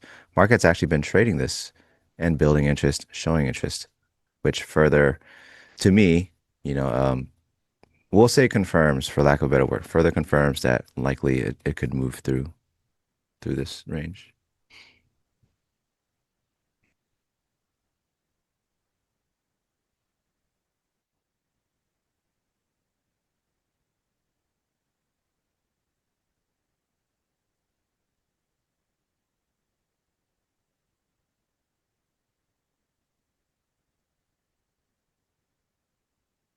Nice. These gold miners are moving. Moving. You willing to get back long? Or are you done for the day? I still will consider it if it's like within the next hour. I don't really like trading like that last 2-3 hours of Fridays. You see ES's candle that's about to close in 15 seconds? The On what 5-minute? time frame? 5-minute candle. Mm. It's a good one. It's a really good one. Any 5-minute price action traders out there? It's probably really good. If you don't make money though, don't come after me, okay? Yeah, I mean, this is the structure here is like excess where that's what it means, right? When you're saying it's building value up higher, it means just that we're uh in order flow terms. Does that mean that the POC is moving higher? The POC is, yeah, it's moving higher. NQ's POC is like literally up here now. And POC is point of controls of where the most volume is. And with us, auction market theory, order flow, following volume is what you want to do.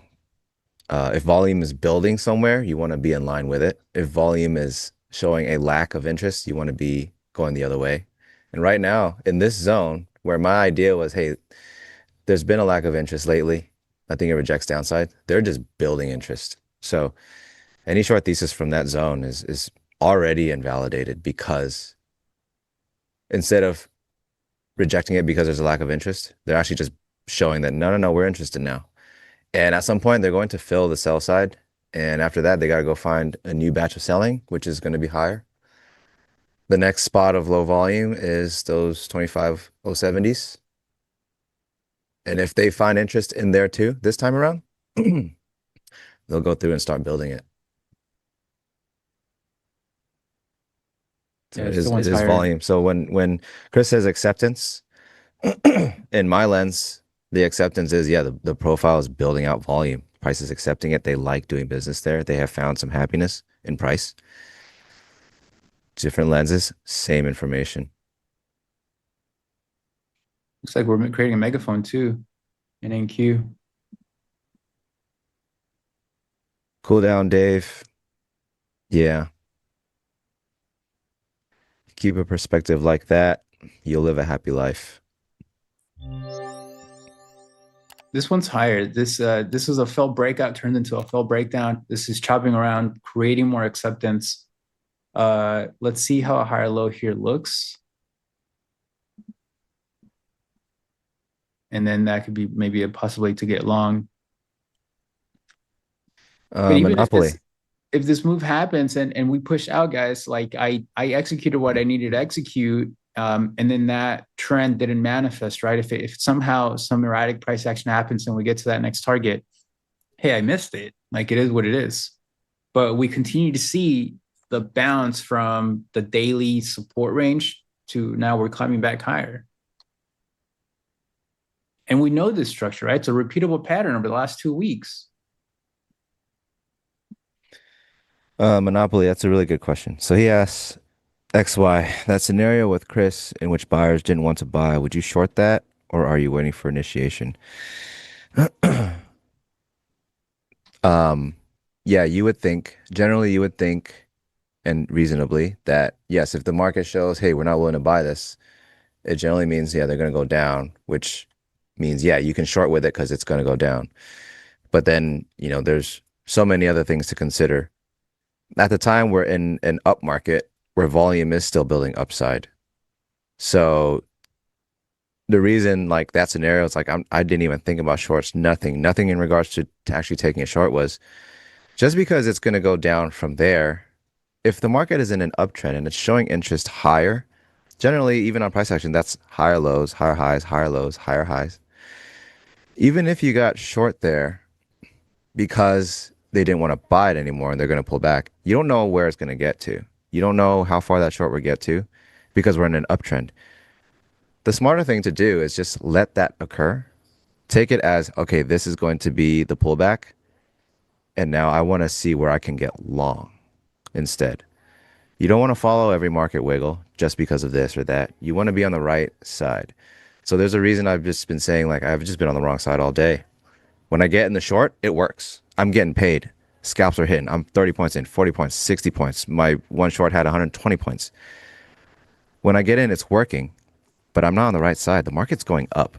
It's not going down. I'm just getting in at the perfect time, it seems, as it's pulling back. But I'm not getting what I want. If I got what I want, I wouldn't be break even two runners, break even another two runners, break even two runners again. So there's a difference. If it were me be on the right side, I would be letting those shorts go. Just, hey, pull back because I want to access long. Then I'd be getting long. I'd probably be sitting in the runners still.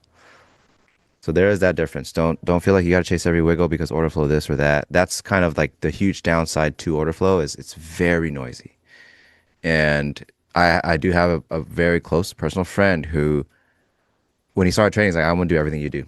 Exactly like that. I know it works. I see that it works. There's evidence it works. Cool. And it wasn't until it took me almost a year to convince him, just get rid of the DOM. You can keep everything else, keep the volume profile, the footprint, all that stuff. Just get rid of it. It's too noisy. He gets rid of it. Trading instantly improves massively, exponentially. So there are filters you have to put in. With the DOM? Yeah, with the DOM. It was just too noisy. So what was he and this trading? Your kind of approach yeah, my approach. with DOM? But you look at the DOM, no? Yeah, so I'm doing a lot of things and I'm executing off of the DOM, but he's taken a lot of what I do, and now he's executing off of a 15-second chart instead. It just kind of cleans up the noise for him, even though it's a 15-second chart. Ironic, I know. Yeah, it's just the Dom just would fake him out. Like sometimes he'll see bids piling in. He's like, "Oh, it's a good buy. Look at the bids. It's piling in," but it's like a market that's trending down or something. So like knife catching because you see a Yeah. bid. Like, yeah, you'll get some nice points maybe for a scalp, but you're on the wrong side, buddy. Stuff like that. I have this 15-second chart up, and I feel like Go crazy. yeah, Get cross-eyed. like after 30 minutes, like my day's done. What do you trade after that? It's like 6 minutes into market open. Yeah, I've got 10 trades already. Yeah, it's something for everybody. But yeah, Monopoly, that was a really good question. That's That how was I do really it at least. fast. You want to be on the right side and leave everything else alone.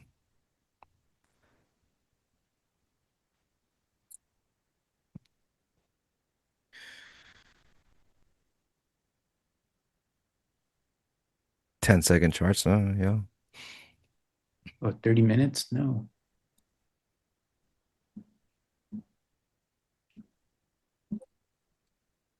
Someone's got a question about your cloud. He wants the special cloud. Um, What is it? Is it a 9 and a 20? it's a 20 and 50 EMA cloud. Mm.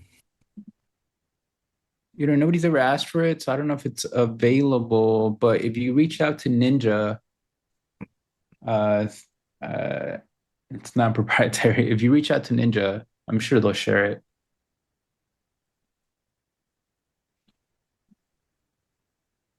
And back down.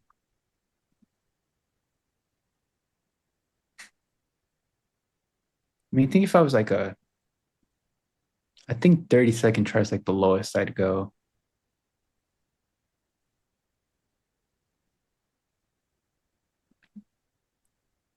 But then I feel like you would miss out big trends.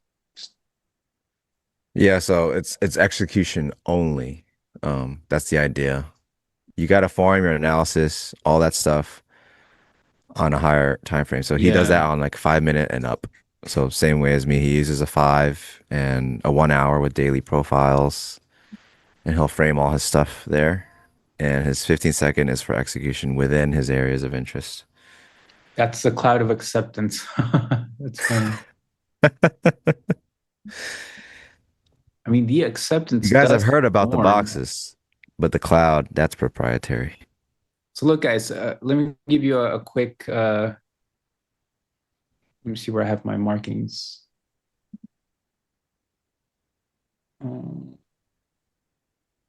Right here.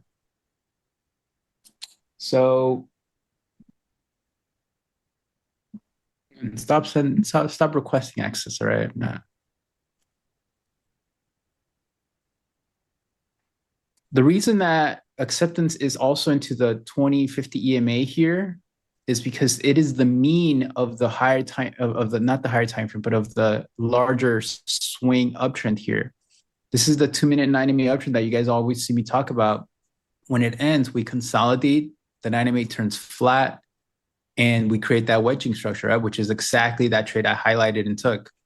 But the reason why the consolidation happens into the 20 EMA, because the 20 EMA area is the mean of the overall trend that price is in. That is like price is perfectly balanced into the 20 EMA. So the 20 EMA is, or the 20 MA, I mean, to me is the same thing. It's the most perfect trend filter that you can think of, because that is where price reverts back to the mean in an uptrend, right? That pullback area. And then when it fails there and the 20 EMA is lost, now that turns into a downtrend. That's why it's always the wedging structure that you guys see me draw is always into the 20 EMA, because from here, we're now back to the mean. That means a break away from this is going to start a new trend, a new expansion away from the mean. And that's my little pet talk. Yeah, ES is pretty much flat, but there's at the moment nothing bearish about this. Where we continue to consolidate near the IB high, above 68.68, resistance now support. NQ dancing around the 960 area. We're just ping ponging back and forth. Nothing bearish about this.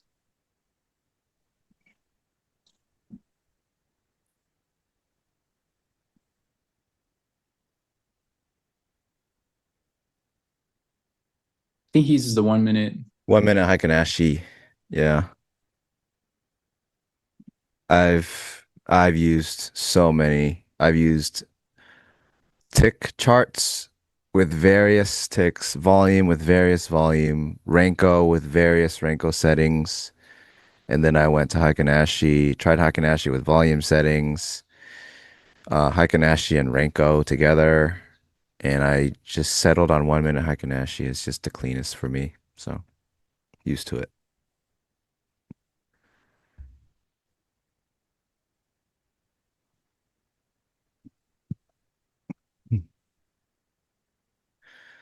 We do have some business we have to do. We got to do business things, guys.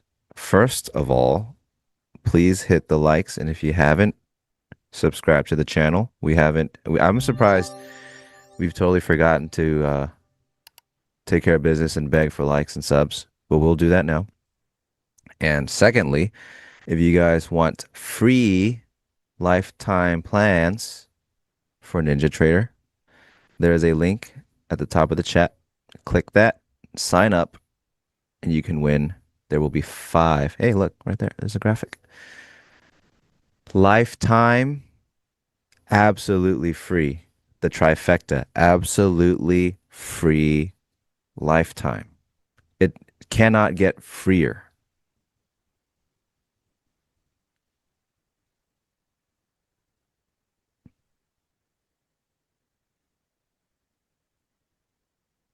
Yeah, just sign up. All you gotta do is sign up.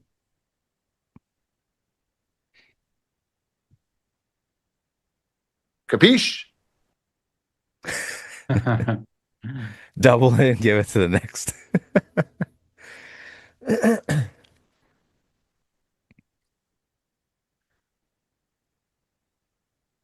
The only thing freer than free is absolutely free, but they've taken it a step further. It's absolutely free for a lifetime. All right, so we have a wedging structure now in ES here.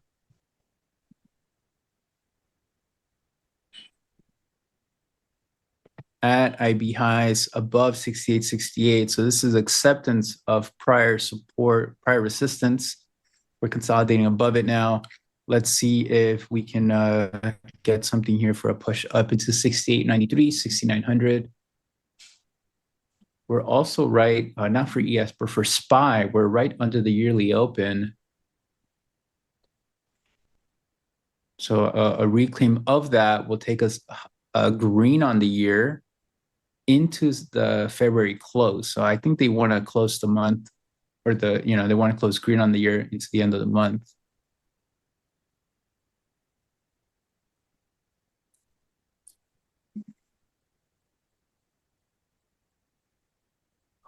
You don't know who that was the most iconic voice on the show, I would say. Pax's voice. That was Pax. I'm shocked that you didn't know whose voice that was. Even for vampires, yes, it's free for a lifetime, even for vampires. You know what? They're being modest with lifetime. Even when you die and you're dead, you're still not paying for it. So it's free like forever. Is my session profile compressed? Yeah, I think only like 2 ticks though. Just to lessen the load. I would generally prefer not compressed, but I think the chart would be a little laggy sometimes. So, anyone else getting chopped this morning? Yeah, I think anyone who's participating is getting chopped.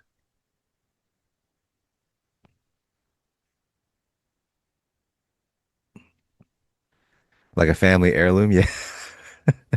Well, no, because you can't pass it down. So, sorry, not transferable. Can I mansplain the Heikin? You're better off Googling it because I had to do that. And they would articulate it much better. I like that it cleans up everything because if I'm using 1 minute candles, I'm not going to trust the price action. I'm not going to be like, that's a great 1 minute close. Or, this 2-bar 1 minute setup is nice, or 3-bar even. So I'm just like, let's just clean it up. Let's just make it momentum based. Show me that it's going from here to here directionally, because I figure out my access from the order flow and the DOM anyway. So I don't need all that extra noise that might come with a 1 minute time frame. Yeah, he looks at the quarterly candle instead. He wants to see it clearly. Yeah, this chart is going back to 1929 right now. We're in an uptrend after the Great Depression.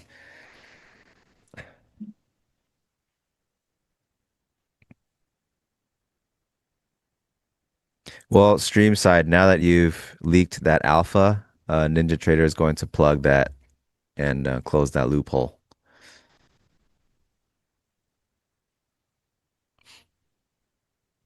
All right, I'm gonna try a little bit of an aggressive trade here.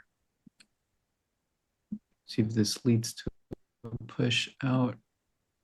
As we attempt the breakout here.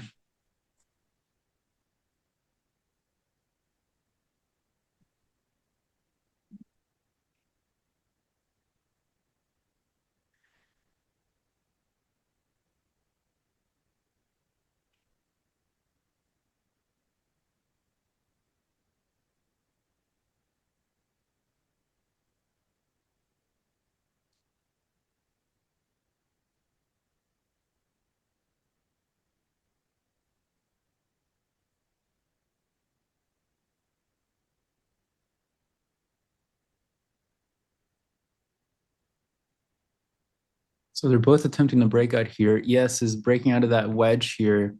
You guys can see. NQ is also breaking out of this. So I'm looking to see if we can push out. And I have my stop right under the 9 MA higher low here. But I'm also ready to close it fast. I think we might still be range bound. Euro close in about 10 minutes. Maybe that'll change something. Maybe they'll finally rip it up to the 25070s and start making some choices. If anyone's looking at daily time frame, if they can close a pretty good candle today upside, we can start finding a new range. SPY is trying to reclaim the yearly open now. So SPY is now green on the year. I think they do want to close it green into the end of the month.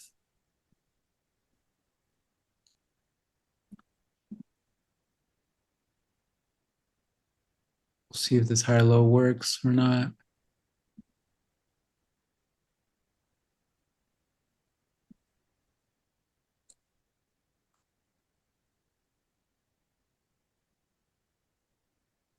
See if we can create a higher low here now.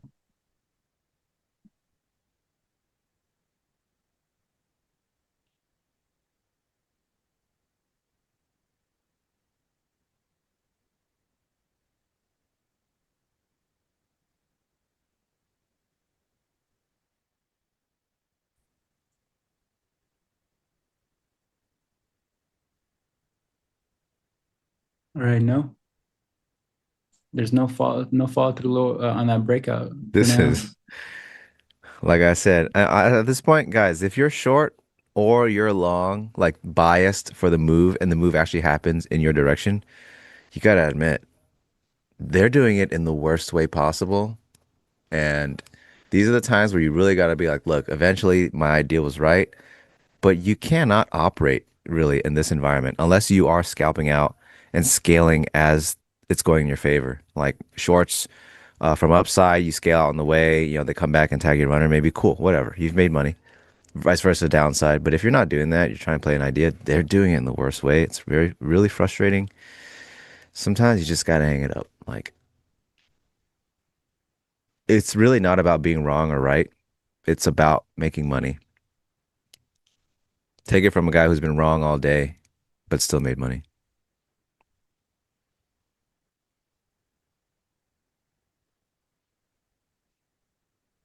Yeah, that was the chance for it to break out, but it didn't. So When I say they, I mean the market. The market is one thing as a whole to me. I don't really do too much with like, concepts regarding splitting the market into retail trash liquidity versus, big scary market maker institutions. The market is one whole thing to me. And all I do is I sit here and I try my best to listen to the market. That's all I'm doing. Do what you want. I have a plan, I have a thesis, but I'm not hoping that you're going to do it. Just do what you want because I know at some point something will set up. But you guys figure it out. Don't get me involved. I'm going to get involved when I want to be involved. So just Listen to the market, not, oh my goodness, they're planning this. That evil cabal wants to do this. And it's because your stop is here and their stop is there. And they're going to like, just do it. I don't care why. I don't care who. Just do it. And then let me see how serious it is, how serious you are, where this can go, where you're coming from. The market's going to tell you everything, and the market will do that as a whole. You don't need to segment who's who. It does nothing.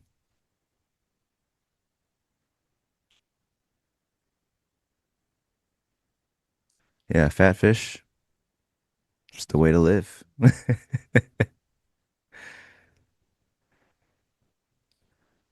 Stream side, maybe that's the way to live. Maybe. You have to be right to make money? No, I've been wrong all day. Literally. I've only taken short trades today. Very wrong.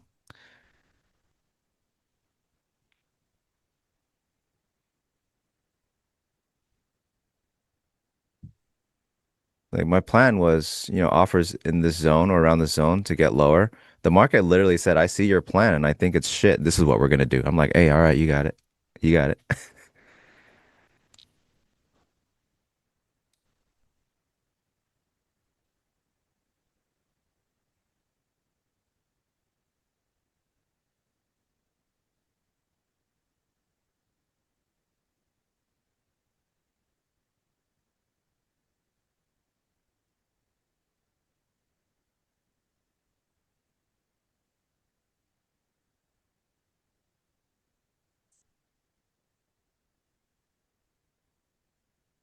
Yeah, AOI exploded. Yeah, Gortraz. I'm sorry if I'm mispronouncing that, but yeah. That's why I'm a scalper because it does give me that opportunity to still make money when I'm on the wrong side of the market. And the times where because I'm a scalper, I'm peeling it off way too soon as the market's just still going, I just don't care. Like there are days where you're going to be glad your strategy is the way it is, and there are days where you're going to wish that, you can capitalize on that. I've settled into this because it makes it so that I do have the potential to make really good change every day. I won't be able to extract as much as most others on very directional days, but I don't care about that. If I can get real good opportunities with my process every day, I will gladly have that, even if it's capped upside or something. I'm not here to extract every point out of the market. Yep. It's for everybody. Points are for everybody.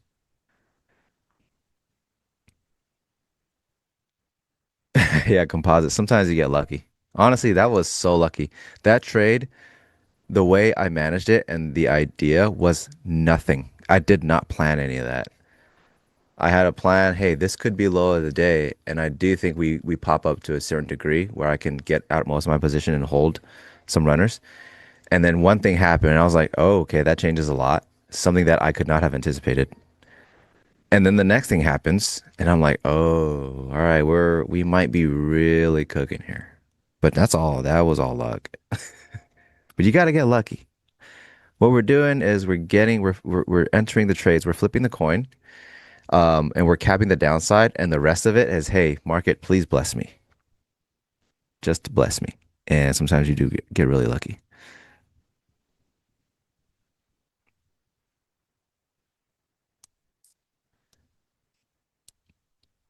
Your guys just hoot about yourself. Stick to charts. My bad. Sorry you hate it. What would you like us to discuss?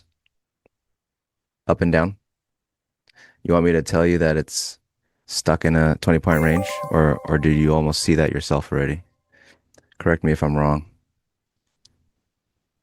What would you like us to talk about, sir? What did they ask? They say you guys keep talking about yourself, hooting, and when you guys should be sticking to charts. So let's give them a breakdown of what's happening here. Because I thought everybody could see it. I could be wrong. Silence is golden. I think you're in the wrong place. You came on a stream for silence. Chad, don't worry about us, Chad. We're just having fun.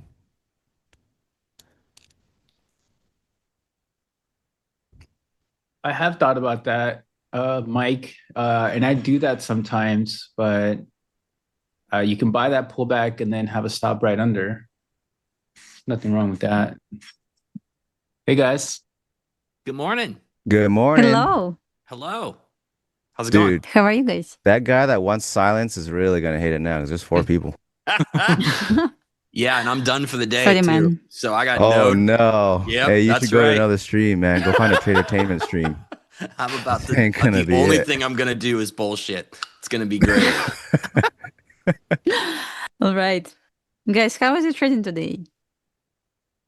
It was good. Not bad. Choppy now. Could be It was better. good earlier. It was all right. I Did you took guys have nothing you guys? Well, today. Stowe's done, so he's fired off. Have you taken anything, Lumi? 0 trades. Can't blame you. Hmm. All my trades have been on the wrong side, so I really can't blame you. It's okay, Lumi. I took 1,000, so between the two of us, we're good. Pretty You can neutral. share, right? Yep. Thank you. I appreciate this.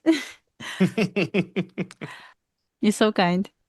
Yoda, that's a good point. Yeah, I don't remember anyone having to pay to get into the stream. No, they do. Someone They got do. into a free stream and Yeah. demanded silence. Well, a couple people slipped me a 5 to talk about specific things. You're but getting that's my paid? side. That's my side gig. No, I've been doing it all wrong. I need to get a tip jar going. Well, I like to quality. let the haters control the hooting that I do. So. Also, who says hooting? That's more oldie timey than me calling people turkeys. Hooting. I've never heard turkeys. Well, I mean, I've heard you hear like hooting and hollering, but I've never heard of turkeys until you. Is that like a Pittsburgh thing? Not in Like- Cali.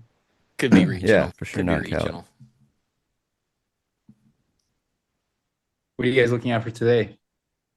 Well, I was looking for short on ES from where we are right now to aim for new lows a day. Probably I'm not going to do this. It's just ugly right now. I'm looking for gold as well. My idea, as long as we're above 54.40, I'm going to look for longs to aim for 5,300. Or it's going to break my 52.40 level. I will look for downside move towards like 5,200 and then long to 5,300. So I'm more bullish for the day. Let's see if I'm going to engage in my longs on gold during this stream. But I'm not going to touch indices. It's just too painful right now. Too painful. Yeah, gold has been great to trade. Yeah. So Well, I'm just she is- wondering where I want to long on gold. Probably it will be above 52.60. My stop loss will be at 52.40 and target will be 5,300. It's exactly 2R. So for now, that's what I'm looking at. You're long gold? Not yet. I will above Oh. 52.6. It looks really 60, bullish. 52.6. Yeah, exactly. So we will see. Look at all this volume. Very interested in higher prices. For Yoda, I'm just seeing the question now. I don't like to hotkey like buy market now that I have a DOM. So usually what I like to do is I'm literally going to Oops. pick and choose the prices that I'm trying to fill on the DOM. So I limit. I like to get in through limit. If the market doesn't come for me, it is what it is. Sometimes what I'll do is as I'm trying to fill limits and it starts to get, like, hey, I don't know if they're coming back for these orders. I'll place stop orders to trigger if they get continuation on the move. But I'm clicking the orders. I'm not hotkeying. Like a surgeon in there, in the dom, cutting it up. Also, room 550A says you got Timex, Meridian, Deepwater. Dude, Brian? I love Timex, by the way. You guys know Timex? You guys gotta know Timex. Timex. Even I know Watch this. Timex. This is like my favorite one right now. This one right here. I'm trying to get in the camera. Yeah, Bad yeah, influencer. it's a cool watch. But dude, it's sweet. Yeah. I actually really like it. I don't even know if you guys can see it, but if you can't, don't blame me. Whatever. How's that for talking? We're talking watches now.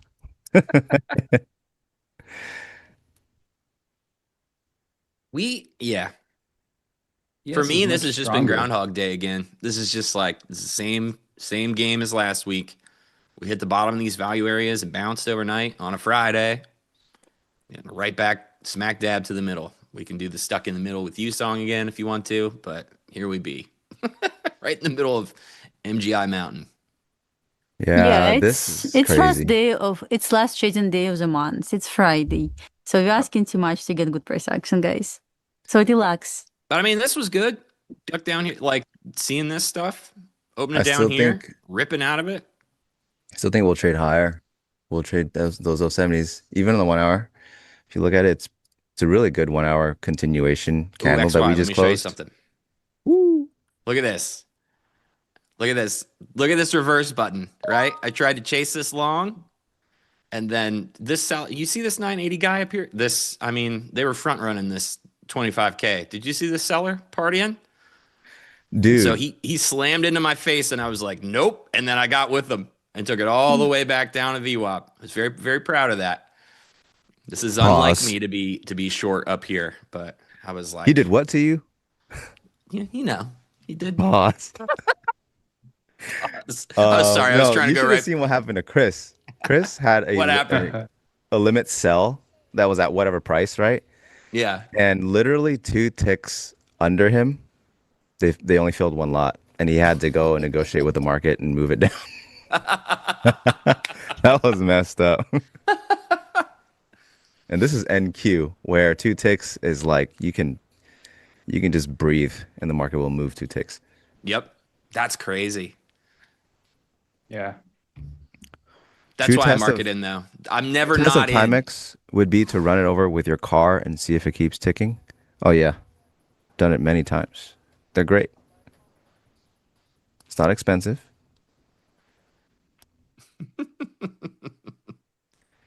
I came from Paducah, so I do say you guys are at least watchable. Well, I appreciate that. I'm glad to see that you're coming around. Watchable. Hey, Watchable. I'll take that. You know what I mean? I don't need much. I'll take that. It's like a compliment scalping. You don't need everything. Is that Rolex? No, it's Timex. Even We're better. breaking out now. 1 hour looks pretty good. Check this out. Check this out, guys. In the zone, follow up continuation bar off of 2 pretty big wicks. Closed it real nice. Came back. Pullback is, I think it's done here. So It's pretty I don't good. think they'll trade like the 950s anymore. Can't say they won't trade like the 980s, 970s, but I think the 950s are done for, and they'll go towards right here, 70s. Mm. And if I'm wrong, do not mention it. Nobody bring it up. I don't know, man. I think they're just gonna dick around up here. It has a pretty good tail. All the stats are in. Well, Yeah. there's a huge passive selling here, but they're still here, so I think they're going to clear it at some point. Yeah.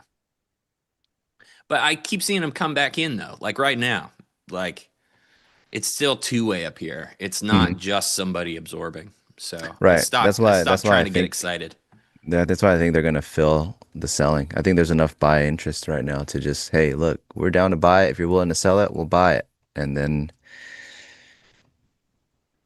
at some point, they'll probably fill all the sell interest.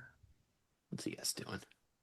Also, I noticed when we have big trend day, price tends to retrace to 50% next day. So today we hit 50% and we kind of stuck there. So maybe it will offer the action soon. I'm not going to lie, I wasn't looking for longs today. I was looking for retracement back up to 50%, maybe 62%, and then reaction back down. So really hard to be bullish, but yeah, definitely we got like lots of failure swings here. But I don't know, like I don't feel like I'm bullish for the day. Like where we are right now, the spot where I want to look for a reaction.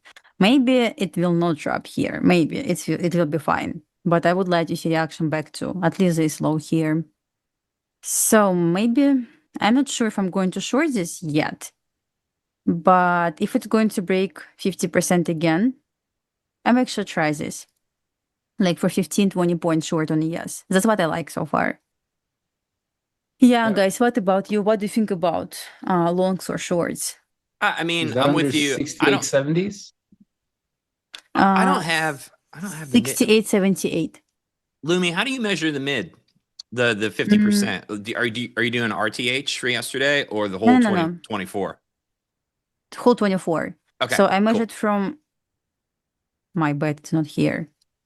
It is today's range. 1 second. My bet. No, I all measured good. from today. It started yesterday here. And where's my. So you guys gonna fix this right now. I believe it was the same price. Yes, so that's why I didn't. Oh, never mind. We have room to go higher. I measured this wrong. So technically, yeah, we can go here.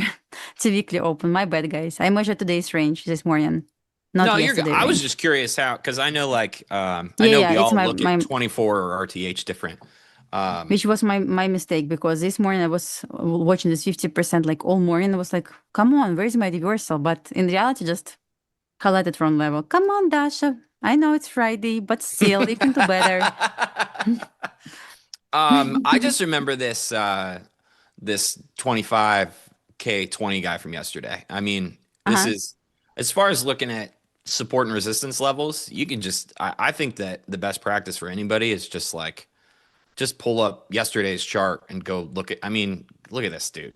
He he was resistance, he was support, he was everybody's best friend on both sides of the market, and then getting into overnight, I mean, he's still right there. So you can draw a big fat line right here at 25K 30, I guess, and that's kind of what we're bumping into.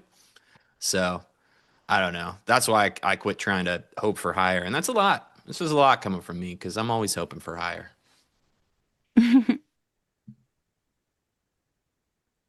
So yeah, I This don't know. And question I is think confusing. XY is wrong, by the way. I'm gonna fade XY. I think 950s do trade and we trade below.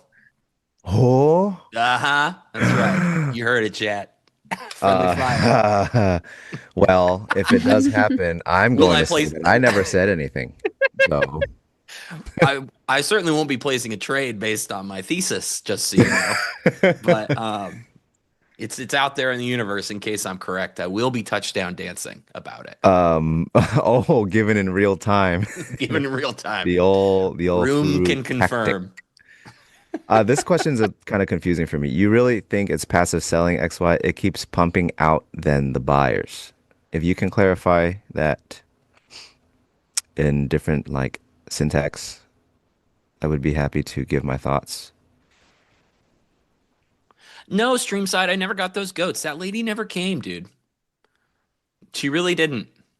I hacked that all down last summer, all by myself with a ridiculous what do they call it, brush hog?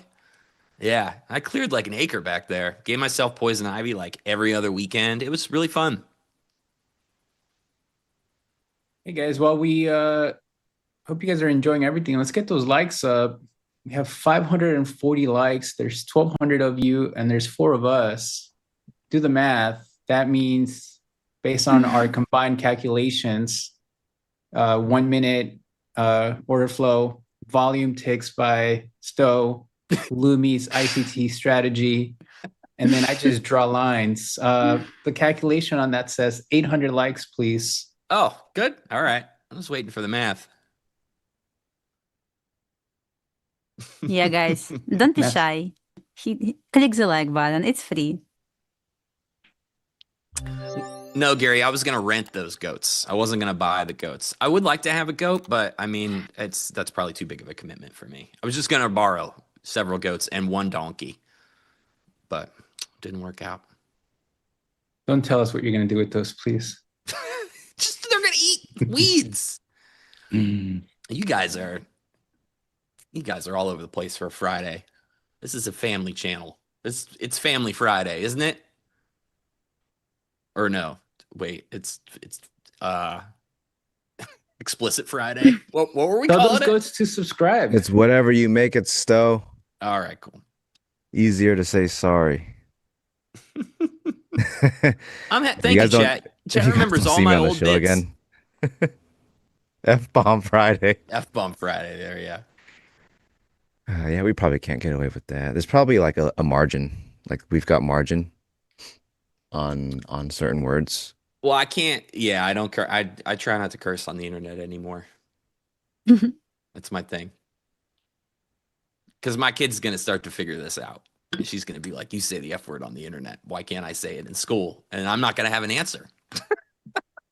So, yeah, Homeschool her. Answer solved. that's cool. So, like, teach her how to properly swear because I've thought about that. I mean, that was my original plan. Was like, we're gonna make her the best swearer ever, and she's gonna be light years ahead of the kids. Because when kids first start to swear, they're not doing it very well. Ha! 950s XY. I don't know what you're talking about. I didn't say anything. I didn't say anything. Is there evidence? Is it on Twitter? I didn't say nothing. I said that we would trade 950s and all the way down to 24 660s. Oh my goodness. Yeah, that's what I said. That's what I said. That's pretty far. Being a fruit is really easy. Kind of like it. It's true. I kind of like it. Delete that. Delete it. Yeah, back down. So no trend Fridays. It's just gonna bounce up here. It's just being a jerk. Back down to the IB mid, maybe. Maybe. I mean, it's a good trendy profile. I did switch to, so my trades, although it looks like I traded 1,000 times, which I may have, it was really just 2 ideas. I was short off this 980 guy once, so I tried to buy it. Something happened to my face. If you want to rewind, you can find out what that was. That's how the old works. And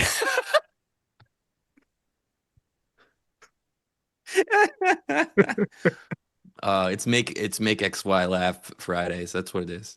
And then I just stayed in this. I got 4 off, added back on, got stopped out, got some more on, got some more off, stopped out. Here's where I flip long. I'm like, all right, I hate being short. It's Friday. It's America. Damn it. Oh, yeah. It is. Damn it. I think we've got a pretty decent margin on the D word. Damn it. That's true. Damn it's fine. Anything that could be in a PG movie, that's where I feel like I'm okay. You can say that in a PG movie? I think so. Probably not a cartoon. What a time. But anyways, then I just start getting long off the bottom of this balance. I do it like 4 times. First one's here, scale, scale, scale. Got back in, stopped out, and then bought the VWAP here, scale, scale, scale. Stopped out, bought it again, scale, scale, scale. And then I decided, man, I'm done buying this thing. Man, I'm done selling this thing. I'm going to go see what my friends are up to on the internet. So here we are. Well, stream side. It's no longer called hockey. It's ice football now. That's right. Do we get the naming rights from Canada? Yeah, ice That's funny. football.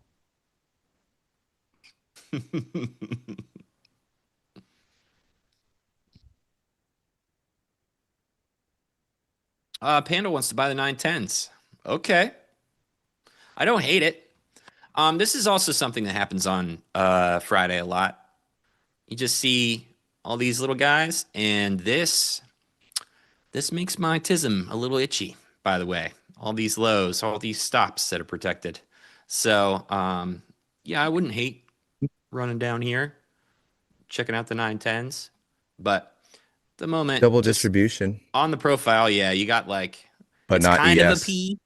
It's kind of a P. Not ES. No, that's true. Let's see what that turkey's up to.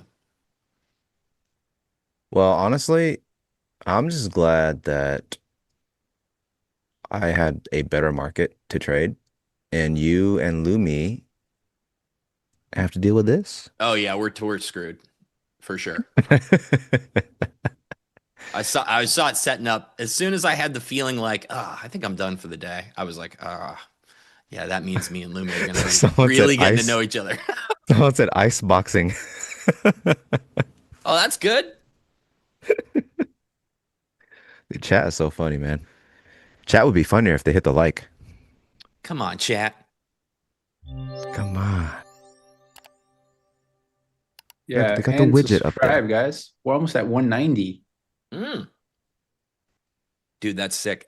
I actually didn't even realize we were that close to 200. I thought we were still like 160, 170 or something. What's the order flow saying? Well, I am an order flow expert now. That's true.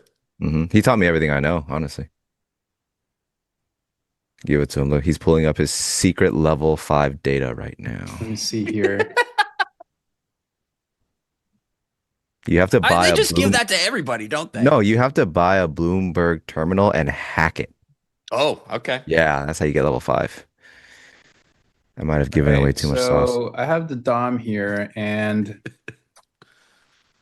there's a lot of tagging going on. You have 1 2 1 2 3 4 3 4 1 2. You're just playing tag around 942.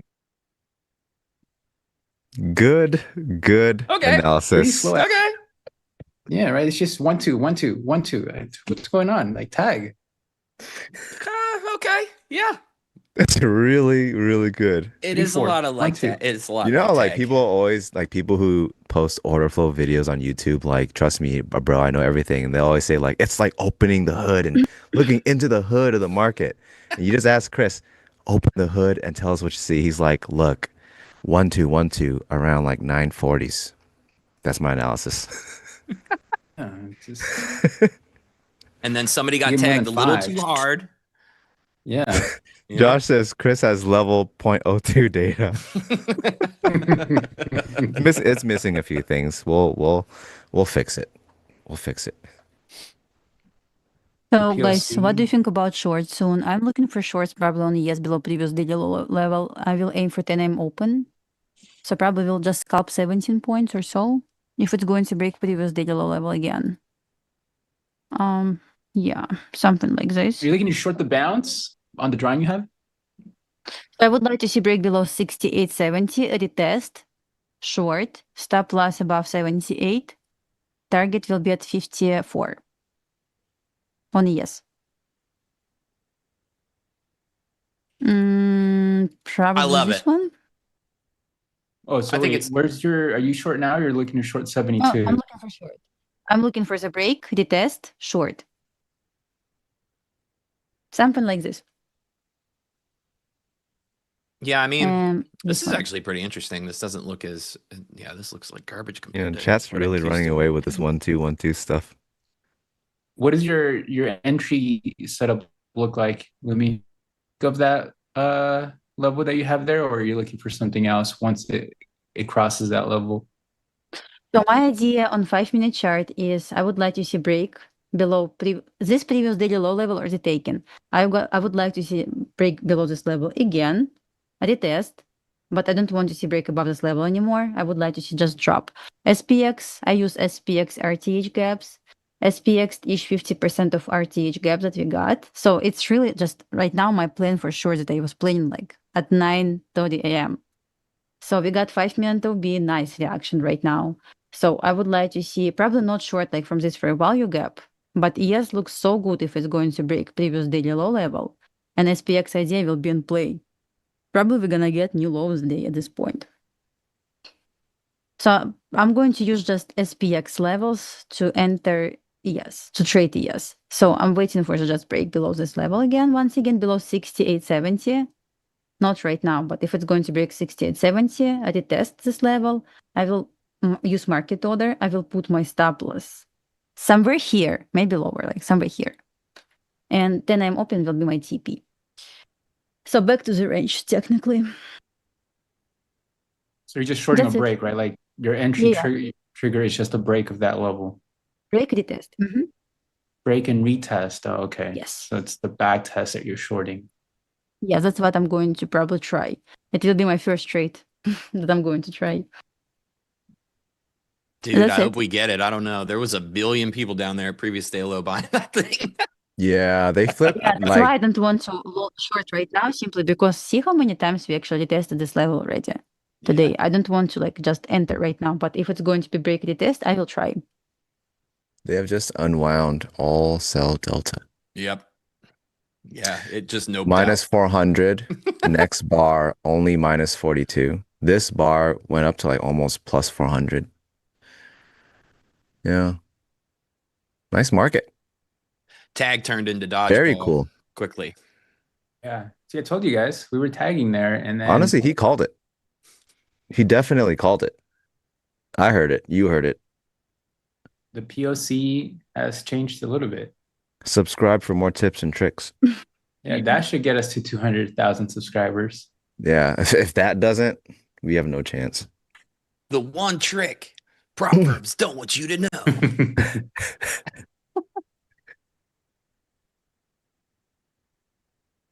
What a candle, huh? Yeah. I do like that setup if it plays down there, though, Lumi. I Yeah, would that's prob- only what I'm going to try. I'd probably lean off to 70. So, like, yeah, if it got back, this is a lot of shit down here. They haven't figured out yet. They're about They to haven't- close. I mean, in 7 minutes, they're going to close this hourly candle, and it'll probably paint a pretty decent picture for what's next. That only works if you look at time, though. If you ignore time, You Those know, all shapes you don't need matter. is Past the time. old 1 2 1 2. Sometimes it turns into like 1 2 1 3 2 3, and then it gets really crazy. Gotta understand that binary language. man, this was a One guy was nasty like, open, "Bro, huh? started talking to us in binary." This open was disgusting. I'm glad I ignored this thing. Good lord. Yeah, day is done. As far as 940. like this range here. I think Lumi might get her trade Yeah. eventually. If they can Hope so. put a lower high Hope in, so. No, I'm gonna root for it because I got nothing else. you hear for hooting? I mean, I'm I'm here okay for to be hooting. like, I'm okay to be like without trades. It's not a problem for me. That's right. You do have a very positive attitude about that. That's what Yeah. I've come to like about you. Yes. That's what you said a lot to me last Friday. Like, it's okay. I'm Yeah, like, it's okay. I need this. I need to hear it's okay. Thank you. It's like You know what? yesterday. It is I was, where's my trade from yesterday? Look at this perfect long. I entered, it stopped me out. I was like, well, it's okay. It's fine. Happens. does happen. It does happen. Don't worry. Yeah, KDR, it is a 3-bar setup, but I don't like that it's like, it looks more like a doji downwards versus like a hammer up, like a doji candle going up. That would be it for sure. But if you're looking at order flow, it's the same thing. They sold the hell out of that candle. Next candle, delta kind of neutralizes, which means buyers are definitely stepping in. The next candle, the buyers literally step on the seller's necks. So the As is pattern doesn't look tradition. exactly how I like it to, but the order flow plays out exactly how I would like it to. Yes. And they're about to close. I mean, in 5 minutes, they can close a really good 1-hour continuation bar. And yeah, the rest would be history. We'll see. I'm glad I don't have to do anything about it. Footprint XYD, compressed 2 You ticks. compress your 2 ticks. Okay. Yeah, What do you 2 compress your ticks. DOM to? 2? 2 ticks. Okay. So you've got your at bid at ask just set to be the same theory as your footprint view. Yeah, it cleans it up because if it's not compressed, the bid and the ask, like the numbers are not like enough of an aggregate for me to really dissect anything, get enough information. And this is kind of how I clean it up, and I pretty much it's like having a higher time frame kind of thing instead of like Yeah. a 1 minute chart. You're like maybe a 2 minute or something like that. It's a little more reliable in a way where if you look at like the ES ladder, both uncompressed ES tick for tick, yeah, that's reliable order flow. Yeah. But if you go on NQ tick for tick, it's like, okay, this whole thing is 1 2 1 2 1 2 1 2. You know, it's very thin. So I like let to it- see the tails though. So I don't compress mine because I like to see the splash. I like to see the yeah. So for me, I like to see the tails. having it compressed. When I do get a tail on a compressed DOM, it's more effective for me, is what I've noticed. So then it's like, all right, now we might be really cooking. But hey, that's just me. You know, I think I'm the only one with a compressed DOM, maybe on the entire internet. So I have It is what it compressed is. socks. What? Oh, that's proprietary. It's in my Chris's dog. blood flow is crushing it, by the way, in his socks. Killing it. Killing it. I love some compression socks. I'm wearing tights all winter for sure. It's great. I love being compressed. You know, they say you should wear compression socks when you're flying. Do they really? Yeah. That's cool. I'll start doing that. That sounds like something you should do when you're old. It's like helps with like mitigating potential blood clots and stuff because you're just sitting or something like that. Okay. Your feet do get more swollen for sure when you're on the flight. I never noticed it until someone brought it up. And the last time I flew, I was like, dude, yeah, these shoes feeling a little bit tighter. What the hell? I have never once realized this. Okay. All right, maybe. Nick, we are definitely the old guys. I think they know by now. Dude, we are. Listen, when the internet starts taking down people for being fraudsters that you've never even heard of, that means you're old. Right? Yeah, I just see stuff and I'm like, that's crazy. Hey, who is this guy again? Who is that? You heard of this guy? What are they so mad at him for? Yeah, I feel same way. Wow, that guy seems like a real asshole. What are we mad at him for? Remind me I'm again. fine to say he sold lots of courses. And I'm like, And well, I'm like, good to know. maybe I should sell lots of courses. You're telling me he got We've rich? missed our chance at that game like 8 times by now. It's come around so many times. You just make something up. That's true. It's called the 1-2-1-2 strategy.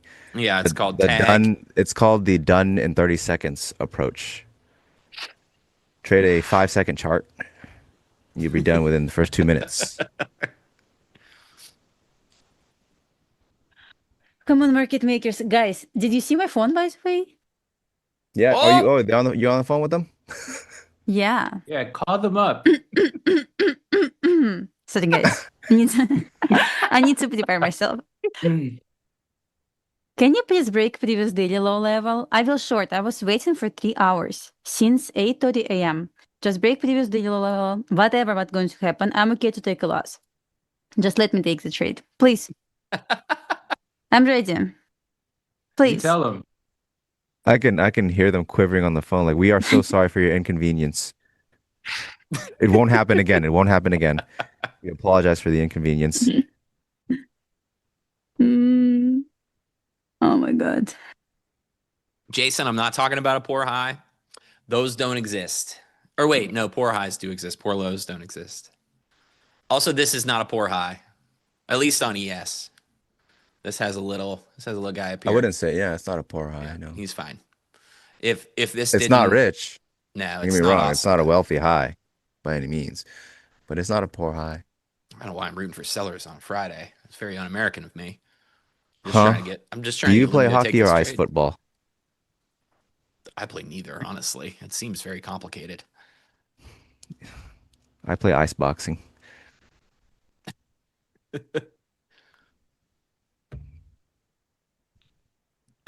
Jason, let me look at NQ. Sorry, I got a yes in front of me because I'm rooting for Lumi. This PA making me poor. I mean, it's we got this little guy up here. And like I said, I was just staring at yesterday, and go look at any time frame candle on yesterday, and you'll probably see this turkey at 20s, 30s. I mean, this guy was super annoying yesterday, or super friendly if you like being on the right side of him. But yeah, I don't know. So now we're just bumping into this.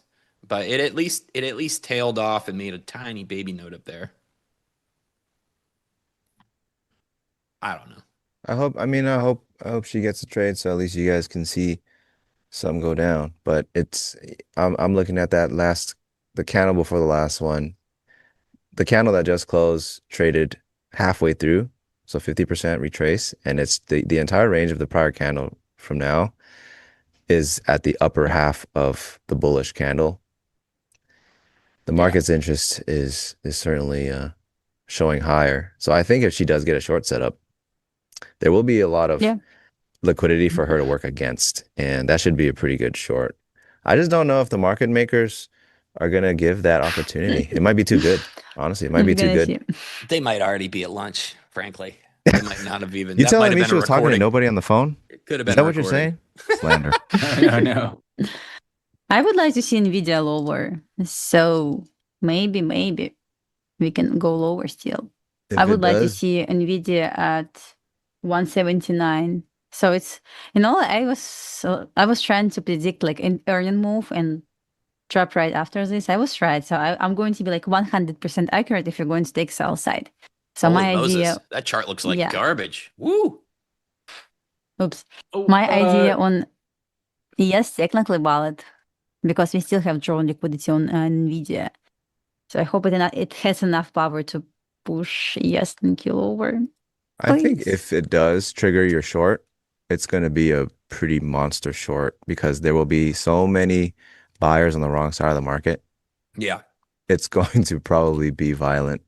So if they are nice enough to give you the short setup, you will probably make a lot of money and you'll be able to DoorDash us some food next time we stream together. Ooh. That I'm talking that kind of money. Yeah. Delivery service money.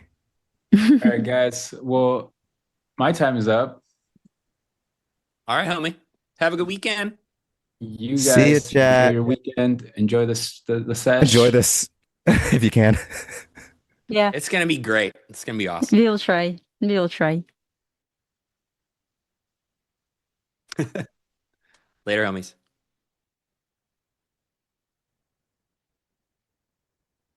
All All right, right. Lumi. We're stuck. We're stuck here. What do you want to talk about? Something. Not trading. Related, All right, please. cool. Any plans for a weekend? Yes. I am going to go look at cats with my kid. That's what we're gonna go do. Ooh. Yes.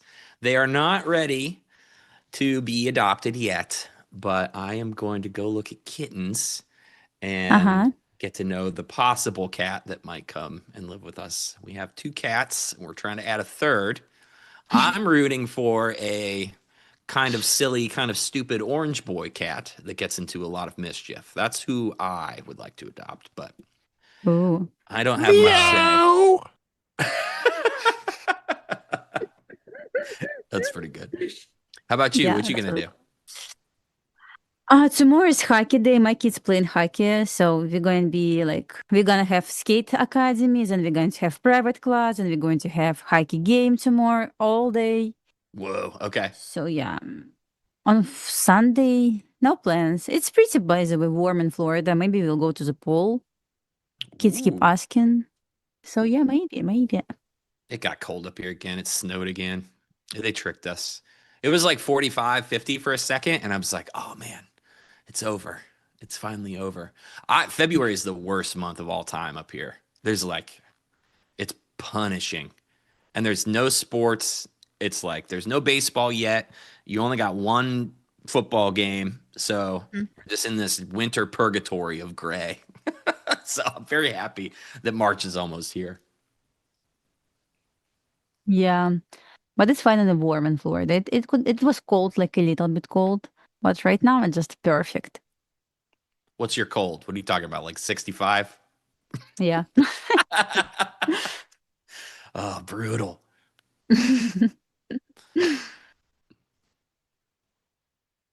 Yeah, man, it's just gloomy. It's just, I mean, you don't see the sun for like months, and yeah, it takes a toll. Yeah, I'm in the Pittsburgh area, Dane.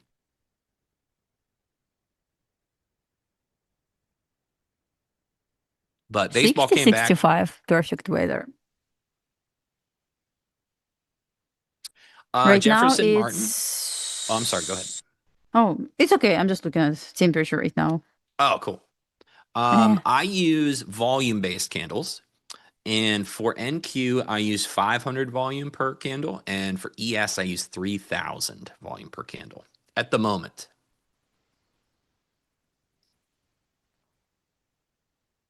Oh, yeah, we should plug that giveaway. The NinjaTrader robot is reminding me. But they, us, we all have new social media channels, and you should go follow those babies, because you get to see what, man, look at that thing. All right, new high in Q. Sorry, pause my plug while this buyer is coming in and destroying people's dreams. Now this is the Friday in America I was promised. No new high ES though. And Q finally tested New York Midnight Open. Just took forever to do this.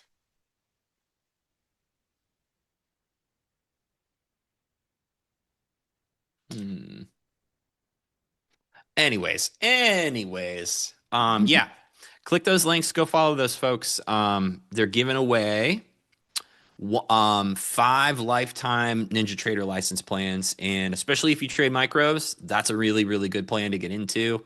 The commissions are really, really, really good, unbeatable. Some people ask, how are they so good? And honestly, I don't know, because I don't know how those are created. But yeah, so follow those, enter those contests. Mr. Hedge Fund, I'm not really a Steelers fan because I don't really follow football. I'm Steelers adjacent, so I watch it. I know about it because I listen to sports talk radio in Pittsburgh, but I just don't really care about. I only care about baseball.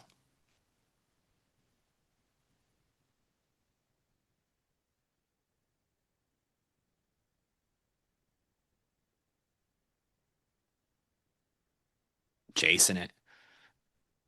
So this is a quick little Dom thing.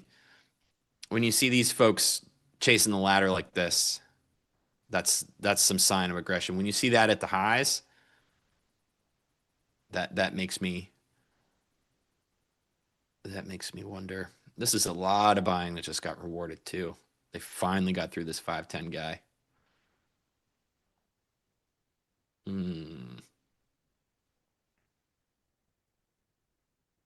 Now, just because I'm done for the day doesn't mean I can't analyze this.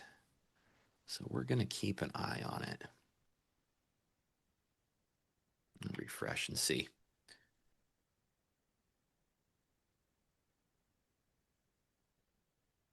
We'll see if they keep chasing it up or not.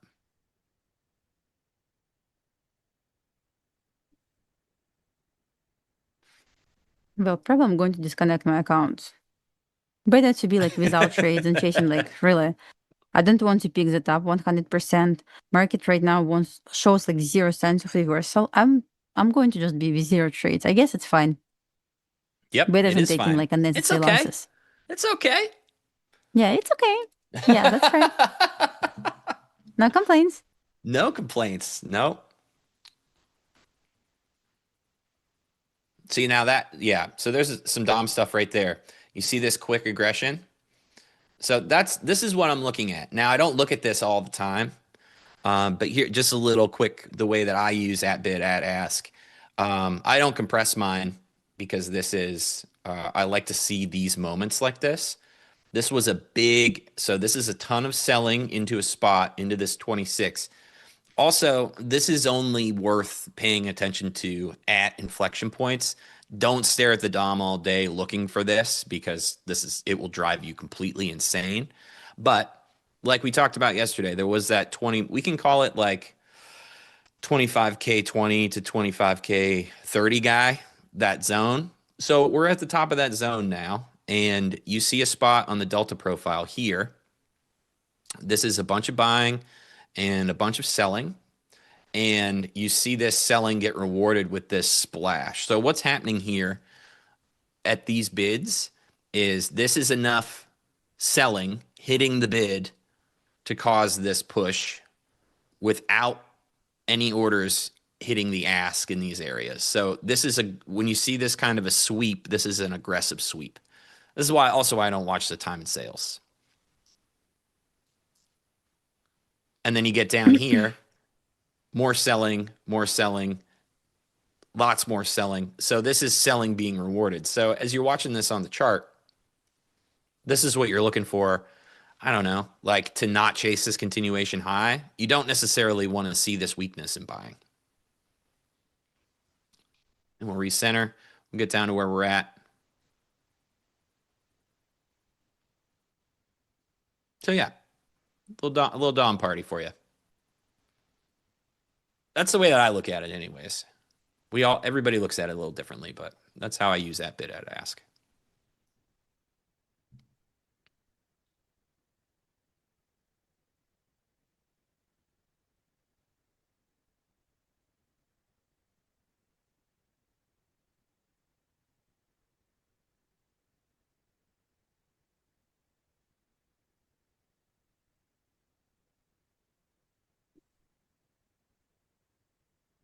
I mean, this is a lot of selling coming back here.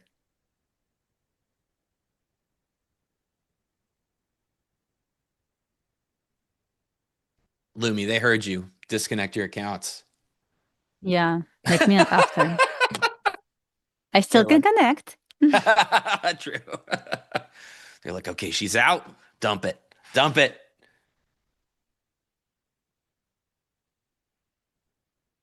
Yeah, now that high on ES looks like garbage, but this is a good high on NQ, and NQ is just selling. What's Nvidia doing? Did it lose that low? It must have, right? I'm gonna vote. About to take this. Not yet. Okay. Market, drop it. Please.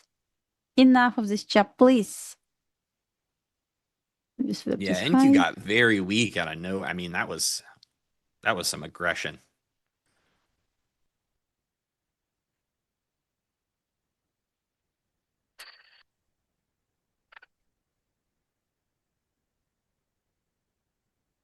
Well, I'd like it. Yeah, I don't. This is the only thing that concerns me about this previous day low is it's a big volume node, so it has a chance to auction. Let me pull ES back over. So I would be surprised if this didn't get a little choppy here in the 70s. I like this. I like this 72.50 spot. So this is what I'm watching.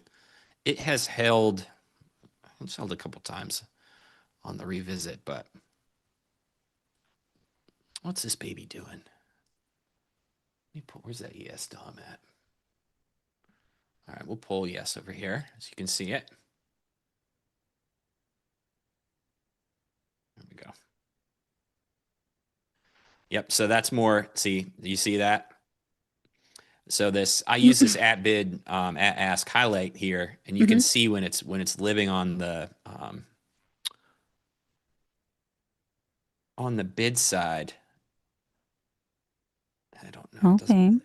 Yeah. So that was a bunch of aggression here. If it can keep pushing, I don't want to get in the way of your trade. Your trade's coming up. But we're hitting this 72.75 thing again. So that's what I'm trying to watch. I want to see aggression through this guy. Refresh.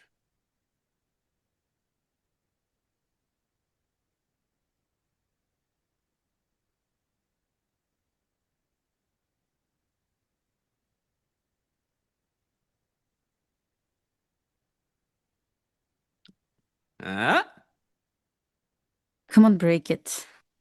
Please. Break it. Yeah. It ain't there yet. Not for me. Stop these games, please. Enough. Enough. Oop, they're pulling a little bit. We'll see. Get to the other side of that node.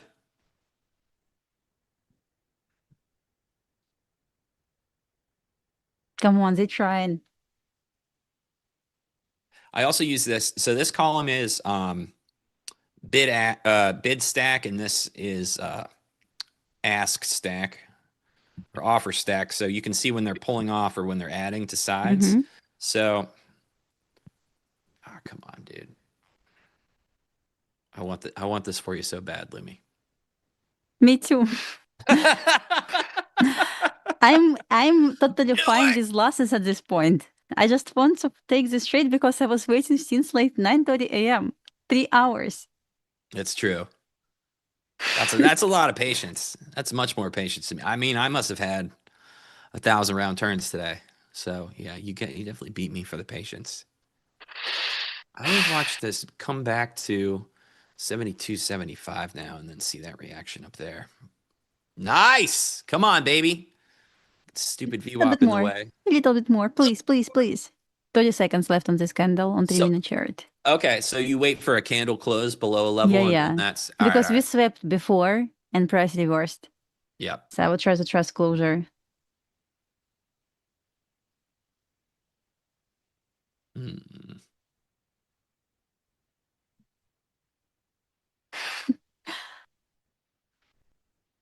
Man, this keeps doing that. My auto rollover must be screwed up. It keeps asking me to roll stuff.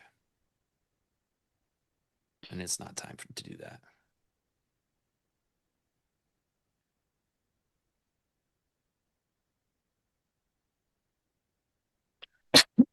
Time is it? 12:18. There's a bunch of stuff just thinned out there. That's interesting.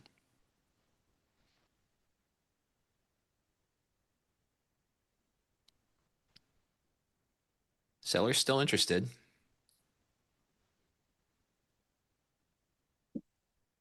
Not perfect risk reward, but I guess it'll be just fine to me. It's around like 1.2 R. Were you trying to get to 58, you said? I think I'm going to aim for 54. All right, cool.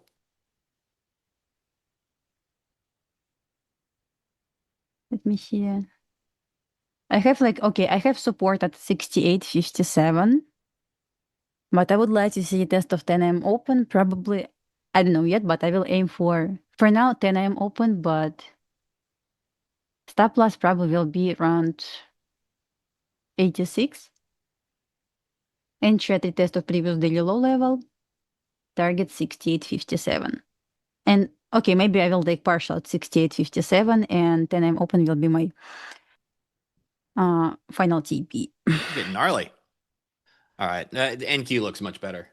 NQ, let me check NQ. I'm okay to trade NQ, but I trust. I think your ES is short. I mean, ES is telling a story. NQ is not quite telling yet. And there are a ton of stops down here. So if sellers can get some momentum past this, there's definitely stops below all of from 930 to 920. Do we get closure? Not yet. Okay, 5 seconds left. Maybe it will offer breaker block as well. 5 seconds. What's a breaker block? Oh, you talked about. Nope, I remember that. I remember that from last week. So technically, it's like failed OB. Okay.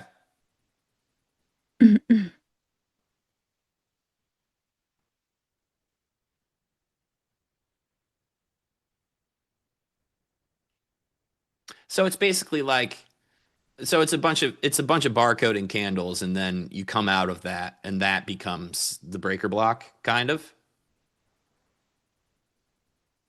I'm sorry. Do you? Yeah, I mean, oh, sorry, I was focused on 1 second. Yep. Nope. Do your thing. You're in a trade.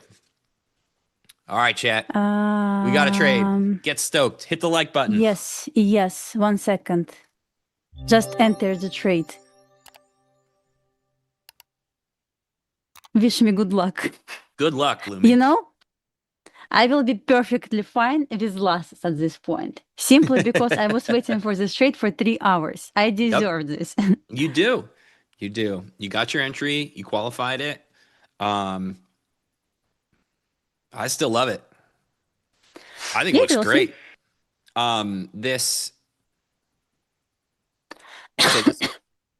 Watching this retest here of this.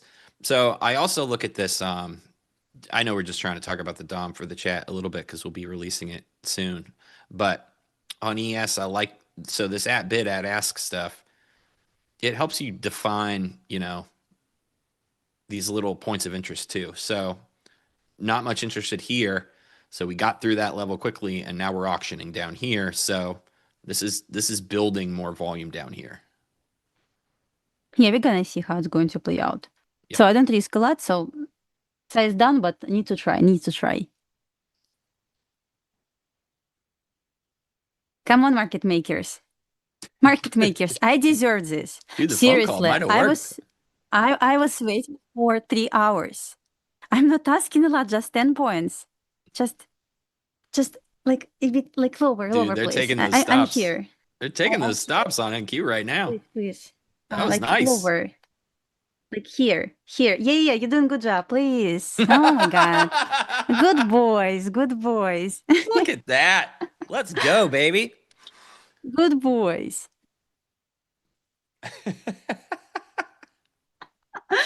Come on. Good Now, boys. will you manage this trade as it gets close to your target, or are you holding this thing no matter what? So if it's going to take this first target, I will trail to break even and I will wait for my final TP, which is 10 AM open. Where's 10 AM open? 57, you said? Something like that? Yeah, 57.50. Okay. It's a 45. Nice. One tick away. Don't play these games. I was waiting. Don't play these games. Yeah. Come on. Yeah. Come on. 1 point, one tick away. Don't do this. We're doing something else right now. Yeah, this is the -1 standard deviation there too. A bunch of buyers came in and were supportive there. 58.25 so far.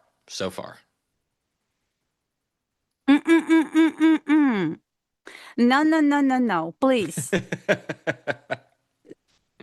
Don't do this with me. It do be like that. It do be like that sometimes. 58.25. It's funny. But we cannot lose. I just chill to break even. Good. Come on, you turkeys. That's right, Jason. I'm glad turkeys is catching on. It's important. It just was one tick away. You got time.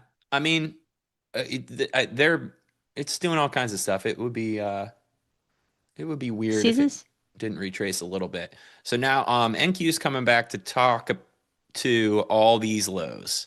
So this previous support that has been supporting this move all day, they just went down to recheck that thing. So yeah, I wouldn't stress about it yet, Lumi. I can re-enter. It's okay. If it's going to hit this previous daily low level again, I can re-enter. Yeah. I will be fine.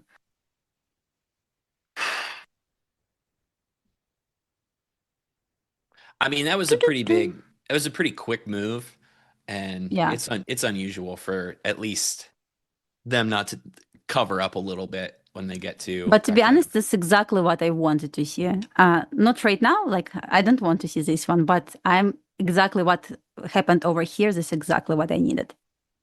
One tick away. Well, taking notes, market makers. I got it. I'm not going to forget this. That's good. Vengeance. I appreciate the vengeance. Oh, damn, come on. But at least I got first trade. At least, no. Wait.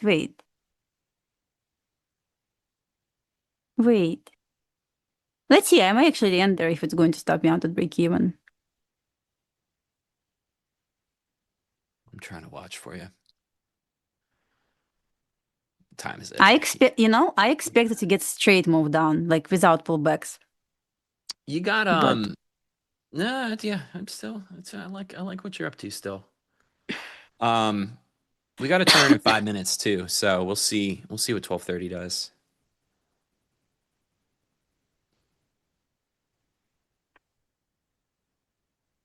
I mean, this is healthy. This is healthy pullback. It's just it's retesting all this. They're both kind of doing it at the same time too. And Q's retesting all this stuff.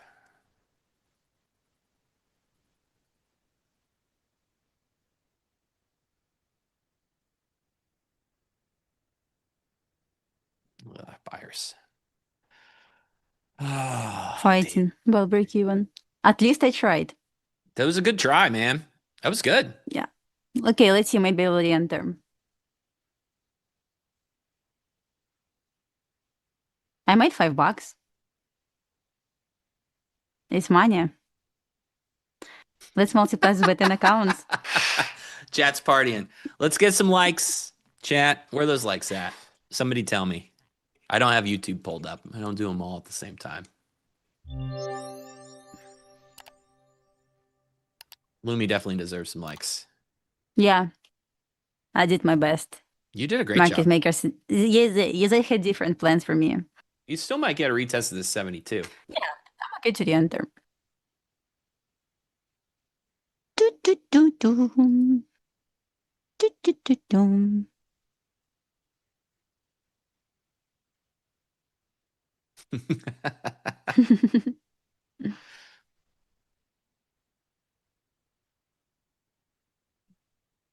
Young Bleezy's going golfing. Fair enough.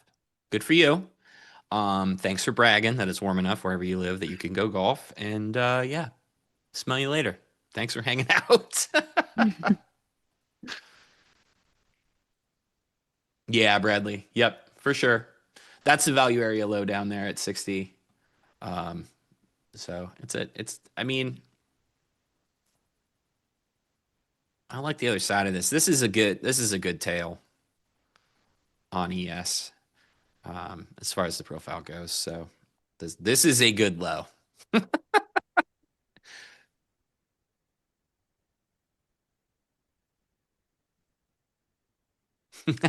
Whenever you start begging, close 70%. That's good. That's a pretty good rule. I like That's that a rule. good point, by the way. He's not lying right now. Yep. He's not lying right now.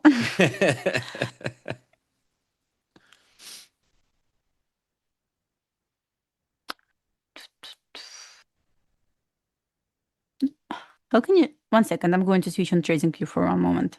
I would Okay. like to show you something. Sure. So here's a gold. Not sure if you can, yeah, here's a gold chart. So we still expecting 10 a.m. open. So as said before, I still believe we're going higher, but first what I would like to see is if I want to short gold, I would like to short below 10 a.m. open. See how many times we respected this level so far? Price really cannot break it yet. So it either going to close above sequence of down close candles, and we will continue going higher to 5,300. Or we can look for short position. Back to my original trade idea. Short below 10 a.m. open. I will short actually to this area here. So around like 5,200. Okay.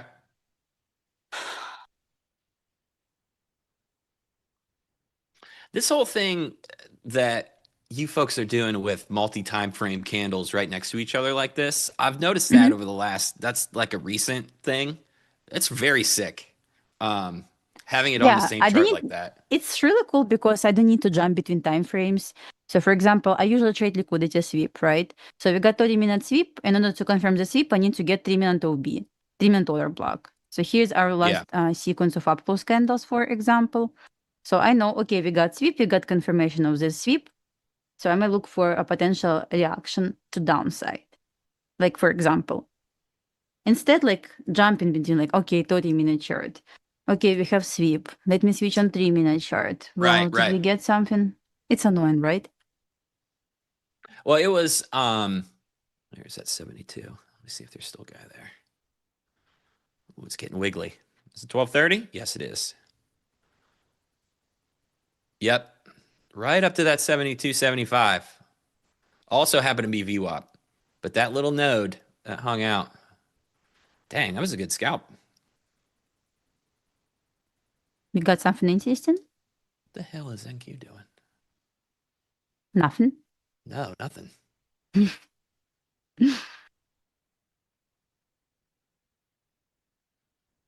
ES definitely thinned out a ton. Yes. Was there news? No, probably not. No. Hard to say, hard to say.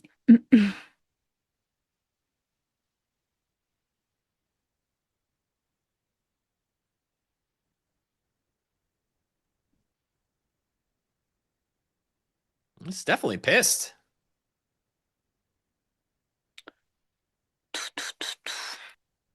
Trying to respect for a value gap. Let's see. We got the test of, oops, not this one. Jumping between previous data. We got the test of previous data. Low level price fell too close above this level. Technical validates idea of continuation lower. Trump stuff. What did he say? Wait a minute. Now, I don't believe anything that's said in the chat, by the way. No offense to any of you folks in the chat, but the only person that's allowed to tell me stuff in the chat is Tracy. As far as what Trump says. But if he really said maybe we'll have a friendly takeover of Cuba, that is redonkulous.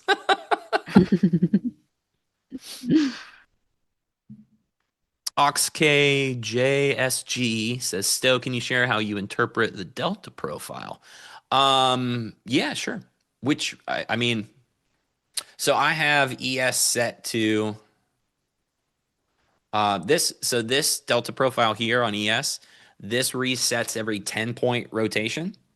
I find that 10 points is, good for ES in the moment. When it gets to the summertime, I'll pull it down. I assume that vol will dry up in the summer as it normally does. But yeah, so this is just like, it's just delta. So when you see a ton of blue, this is more people crossing the spread into the offer, creating. So this is more buying than selling at the blue. And then at the red, this is more selling than buying. And when price gets to those spots, you can see, okay, is this a passive seller up here that's absorbing this buying? And if we move away from a blue spot at, Lumi had this as a pivot. I talked about that 72, 75 node a bit. Also happens to be the RTH VWAP there. So you see a bunch of sellers absorb this. Now, if we move away from that, you can lean with these sellers and look for lower prices, right? But we also got down here at the bottom of it's since reset, but we got down here at 68.60s, and some dude came right in at 58.25, and it was a ton of selling, and price immediately reversed off of it. So you can interpret the delta activity however you want to. You have to also have the context of like, what is the day doing right now? And if I was to look at this entire day, this is a very choppy open with a good low. This is a great low. There may never be another low this good. And then we came back into balance. The 5-minute opening range is very barcodey, very balanced. And then we exited that and we created a trend with higher highs, higher lows, kept making them. Now we've pulled back and tested the other side of the balance. This is a pretty bullish sequence. Often on trend days, the -1 deviation is a really good retest to get long. But I'm done. I've been done for 1,000 years. But yeah, so use the delta profile in the context of what you're looking for in the day. So if you're looking for something here at 72.75, then look for the activity. But if you're not, don't pay any attention to it because it's just buying and selling. It's the same thing as, like, you can't look at the DOM all day because you'll eventually see 8,000 trade setups and you'll donk off all your chips trying to trade every tick. Again, that's what'll happen. This is ES at the moment. For NQ, I use let me pull over to NQ. For NQ, I use 60-point rotations. So right now, this delta volume profile is this 60-point leg. And we'll need to rotate down out of this leg 60 points for this to reset. So right now, this is just going to chill and be who it's going to be.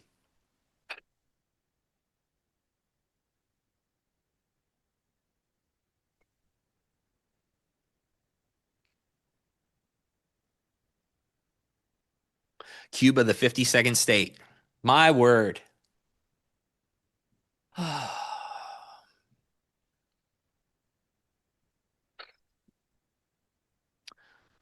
It must be nice to be able to just say anything into a microphone that you want to say.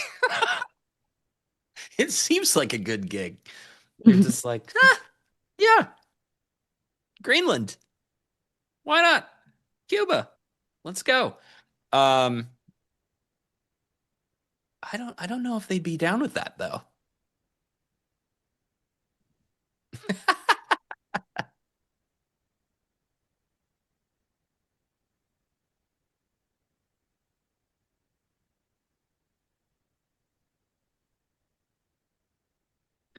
Oh Well, yeah, part of gold just doing nothing so far.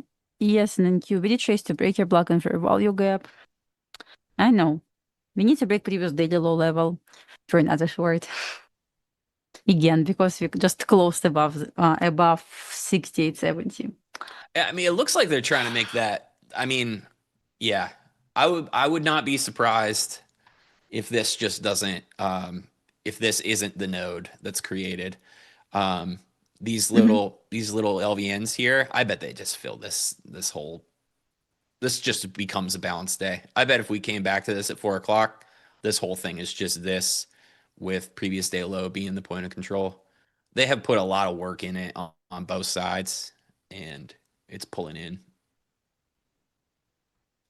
That's my prediction. As I'm in the business of making predictions, and if I'm wrong, I will delete it. Know this. Buy my course. Expensive? No, yes, it's extremely expensive. It's so expensive that I have to cater it to each person's individual budget. So I need to know how much money somebody has before I even offer the course to them, because they might be too broke to even afford the course. And you're going to be, and you're going to be charged like every 3 days, guys. Yes, absolutely. Recurring charges. It actually charges every 12 hours. So twice a day. 350 drone shop sold. See, every person's budget. It's a sliding scale. I assume you mean $3.50. No, you can't buy my course in Dogecoin because I don't know how crypto works. And so I won't be able to redeem that. What do you even do with it? Do you ever turn it back into money again, or does it always just live in? Do you get to like buy memes with it? What do you do with crypto? Lumi, do you do crypto stuff? So I just bought like Tradify crypto evaluation accounts. So I'm not intraday trader. I invested in some like crypto like 8-9 years ago. I Okay. cannot call myself as crypto trader. So Ah, probably cannot help you with this, guys. okay. So you're a hodler. Holdler? Yep. Hodler. Yep. Okay. Yep. I would be, but I don't know how to log in, and I don't know. It doesn't make any sense to me. Also, every time I try to buy or sell something or swap a thing, somehow I lose like $20. And I'm like, what is going on? How is this happening? Am I getting slipped 4%? So, for those reasons, I leave that alone. Let's see. Maybe it will offer another opportunity for us soon. Market makers, I disconnected and connected accounts again. Awesome. Let's go. Please.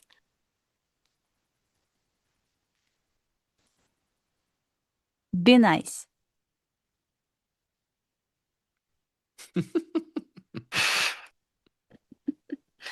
Trying to break previous daily low again. So maybe it will be exactly the same opportunity. Maybe not. Who knows?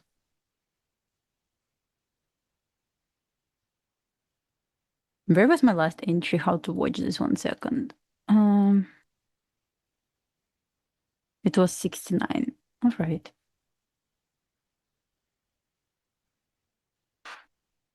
So maybe this opportunity is still valid, this straight idea I have on my chart.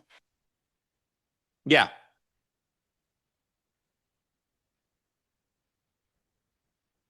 Don't tell you connected here. Yes, I did.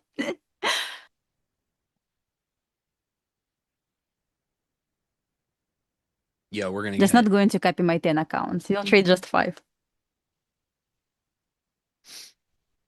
So we're throwing half the boat. Oh. Half the boat Yep. at this one. Okay.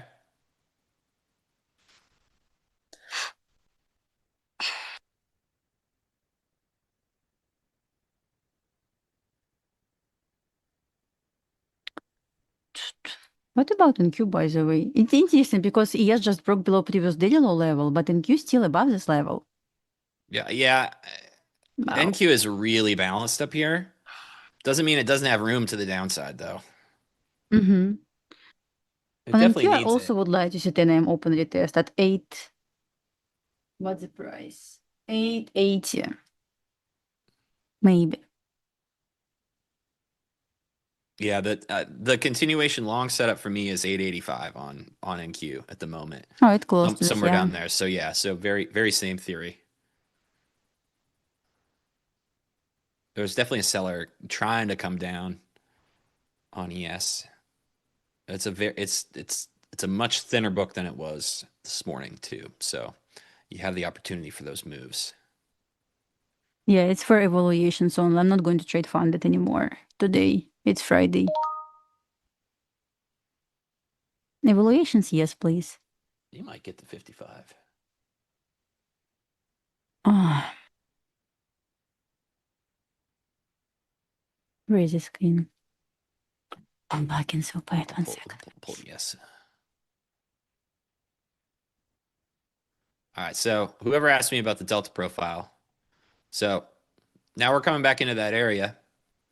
58.25. This is where this buyer showed up, right? It was a ton of selling, reversed off of it. So somebody absorbed a bunch of selling and then stepped in as an active buyer. I'm in on my 5 evaluation accounts. Okay. I'm not going to trade funded anymore. $5 profit on funded today is a win. Let's go. I will try evaluations. Just copy my 5 Lucid Black evaluations right now. No, funded, no. Funded, please. I don't want to take trades on funded anymore. I normally don't trade like more than twice on funded. It's Friday, it's shabby price action, so I decided to just give this a try again. Exactly same idea right now. Exactly same idea, exactly same targets. Riley, how am I getting volume on the right? That's just where it goes. I haven't that's just where my volume profile is set to go. I use the Order Flow Labs volume profile for both Delta and volume.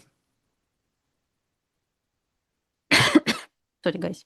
It's not on TradingView. I'm trading on NinjaTrader. JL GR 1330. Why you don't want to execute on TradingView? Lots of people execute on TradingView. What's the reason you use NinjaTrader? Oh, I need all this order flow stuff. Oh, I see. It just doesn't exist on TradingView at all. Oh, I see. Yeah, so I wouldn't have a problem with it if TradingView had tick data, but they don't. I'm just the stuff that I'm looking at is only over here in order flow land.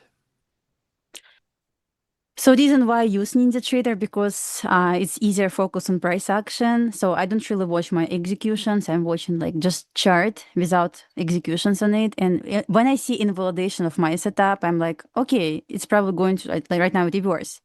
And when I focus on my executions, for example, let's say I execute on TradingView, I only focus on my trade and like I'm going to ignore every single invalidation. But when I don't see executions, it's just so easier for me.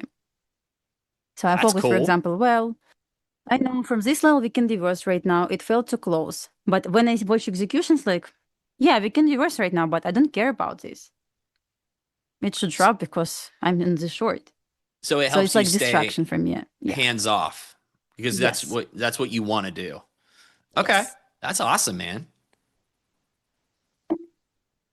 So I normally don't throw any levels on my NinjaTrader. I only execute, and I draw all levels on TradingView. So here we have this. This is a ton of selling. Unlike Market before. makers, 68.50. I'm not asking a lot. Just 68.57.50. It's really like 3 points away. Dude, Can you please take it? Lumi, I would take this off at 60. I'd at least take half off. Stop it.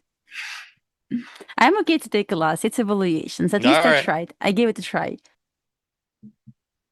It's end of day drawdown, right? So you're not getting hosed here. Okay, cool. All right. I'm risking around like how much I risk? I don't risk a lot. I risk on this 100K accounts $300. It's not a lot for me. Dude, you trade very responsibly. Yeah. Chat, do you realize the excellent example that Lumi has set in so many different ways today? So observe it. This is the second time I've got to hang out with you. You have a part of your process that is designed to make sure that you're not wiggling around with the actual executions. You get yourself hands off because you need to be. And your risk to reward, even like your bet size on even evaluations, is extremely responsible. That's exactly how everybody should be partying. Yeah, I almost never full port my evaluations. I trade them exactly the same way as I trade my funded account or my personal account. So, for example, first trade we took here, right? Somewhere here. I was copying my funded accounts. So as you can see, exactly the same size was on my evaluation accounts. So I just prefer to take my time, slowly pass evaluations, because I truly believe evaluations just prepare you for funded account.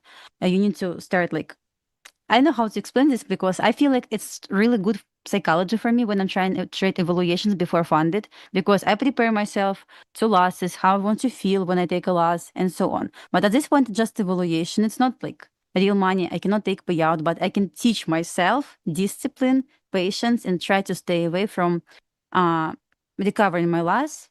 Just okay, $300. I will walk away with this. It's perfectly fine for me. And even right now, see, it's like 7 micros and it's 100K evaluations. I have like, I believe $3,000 drawdown. And still I trade like, I risk $300 only. Because I treat them same way as I treat my funded accounts. Now, market makers, please drop to 68.57. Point 50. Yep, 0.50.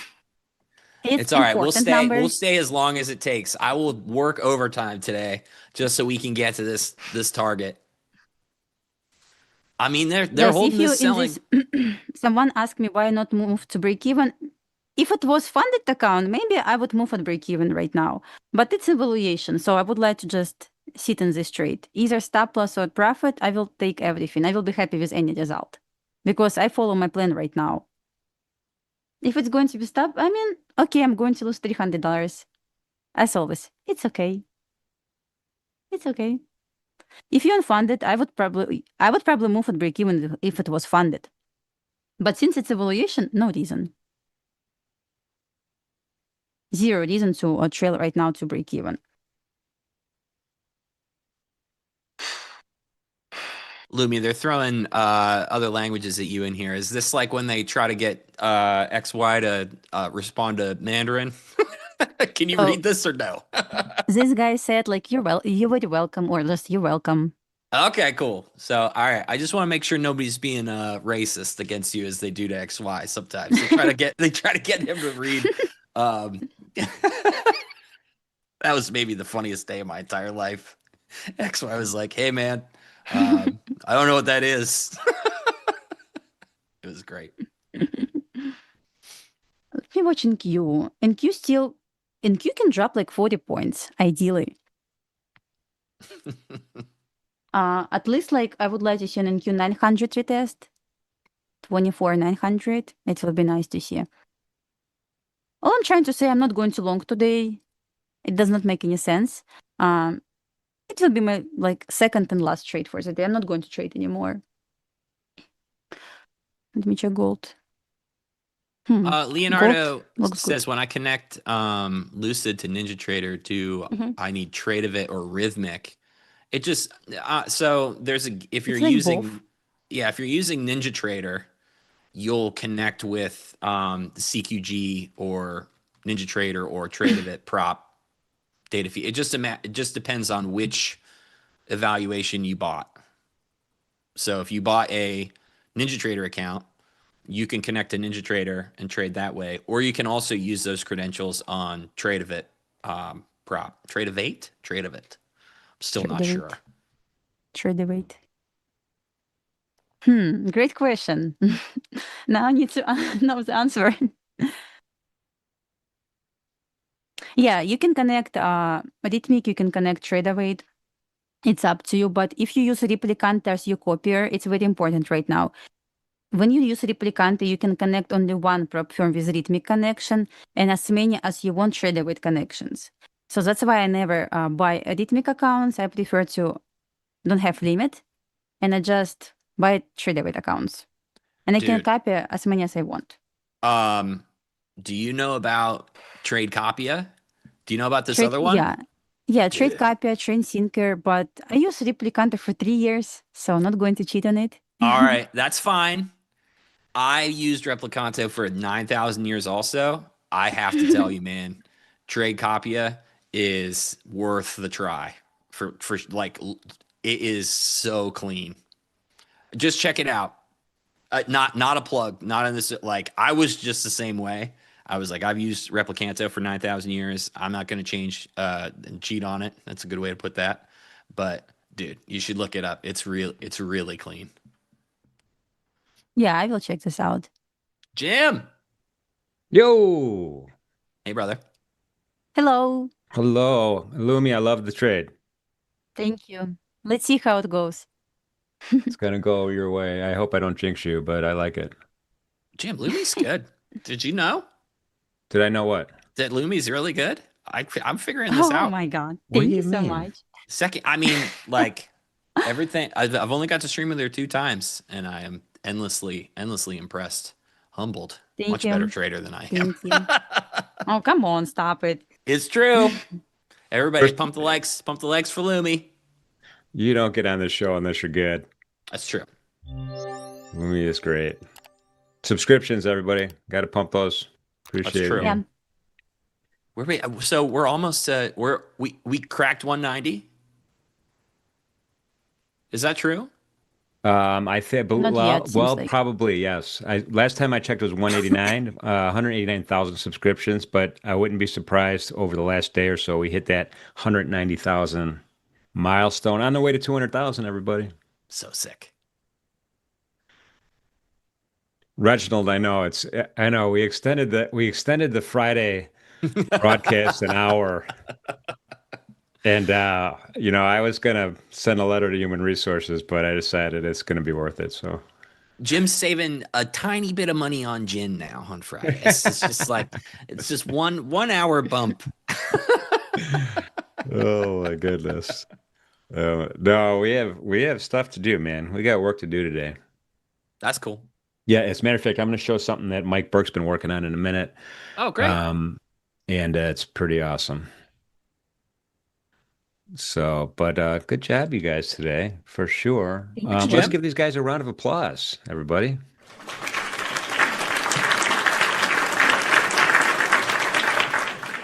I like this clip. It's like I just played a show in front of like 15 people. That's how it feels. So, I've heard this round of applause before. well, let me ask you, before we go to an edge report, Yeah. what venue? I'm going to get to see you soon. Yeah. Jim is going to get to see my band. Isn't that weird? Yeah. I already bought my tickets, man. I'm coming. That's cool. All right. Sick. This is Oh, going to be yeah. awesome. Yeah. We it's might a have cool- we might have 1 or 2 extra people coming too. All right. Sounds good. Bring them in. I'll make sure you're on the list. It's a cool venue. It's a historic Pittsburgh venue called Mr. Smalls, and it's a really old cathedral that's been a venue as long as I've known it to be, probably like 25, at least 25, 30 years. Yeah, it's going to be fun, dude. You're going to see a lot of punk rock bands.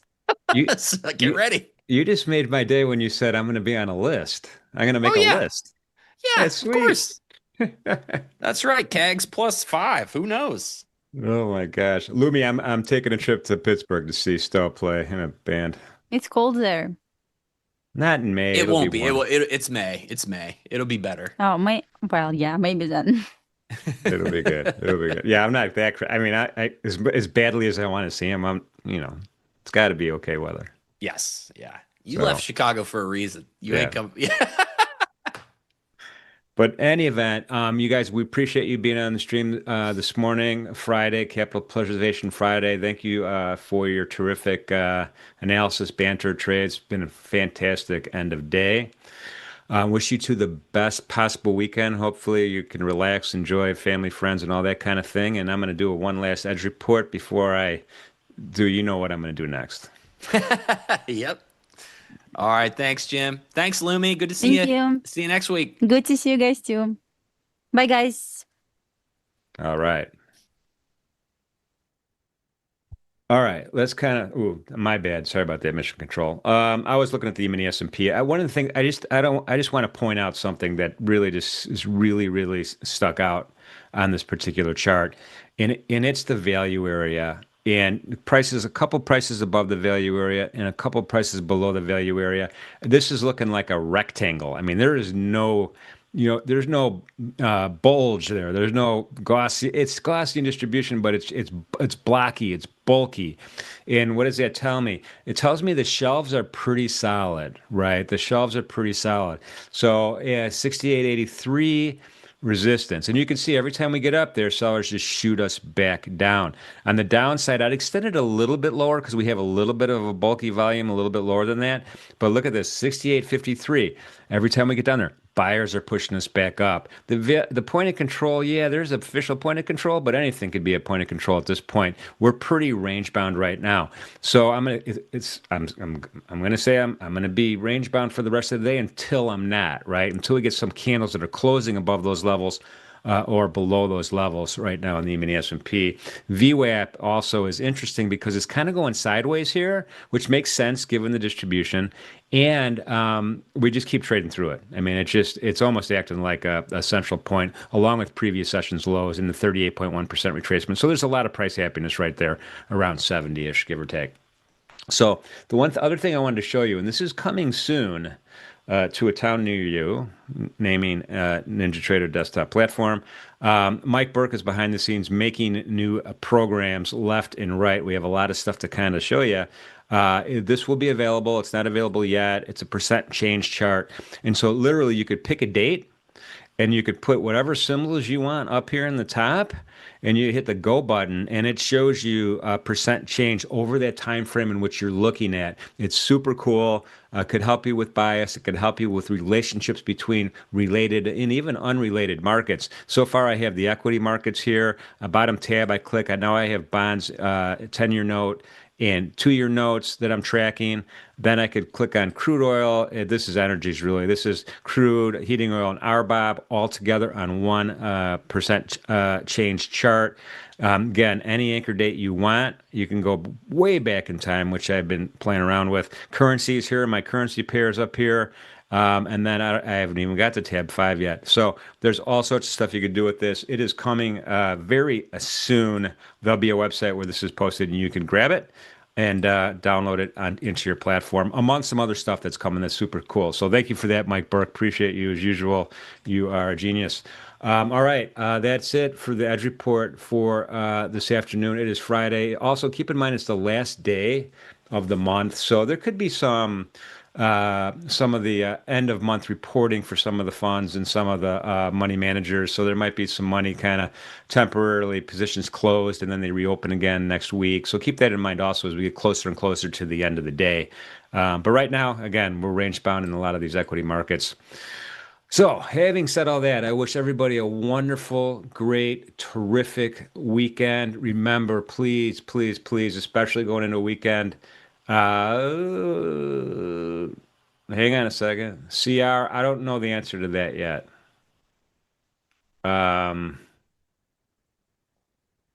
I don't know the answer to that yet. So remind me next week, and we'll see if we can get some more information on that when the new dome's going to be available for everybody. Remember, going in the weekend, most important message, please, be safe out there. Be good to each other. We'll see you soon. Good boys.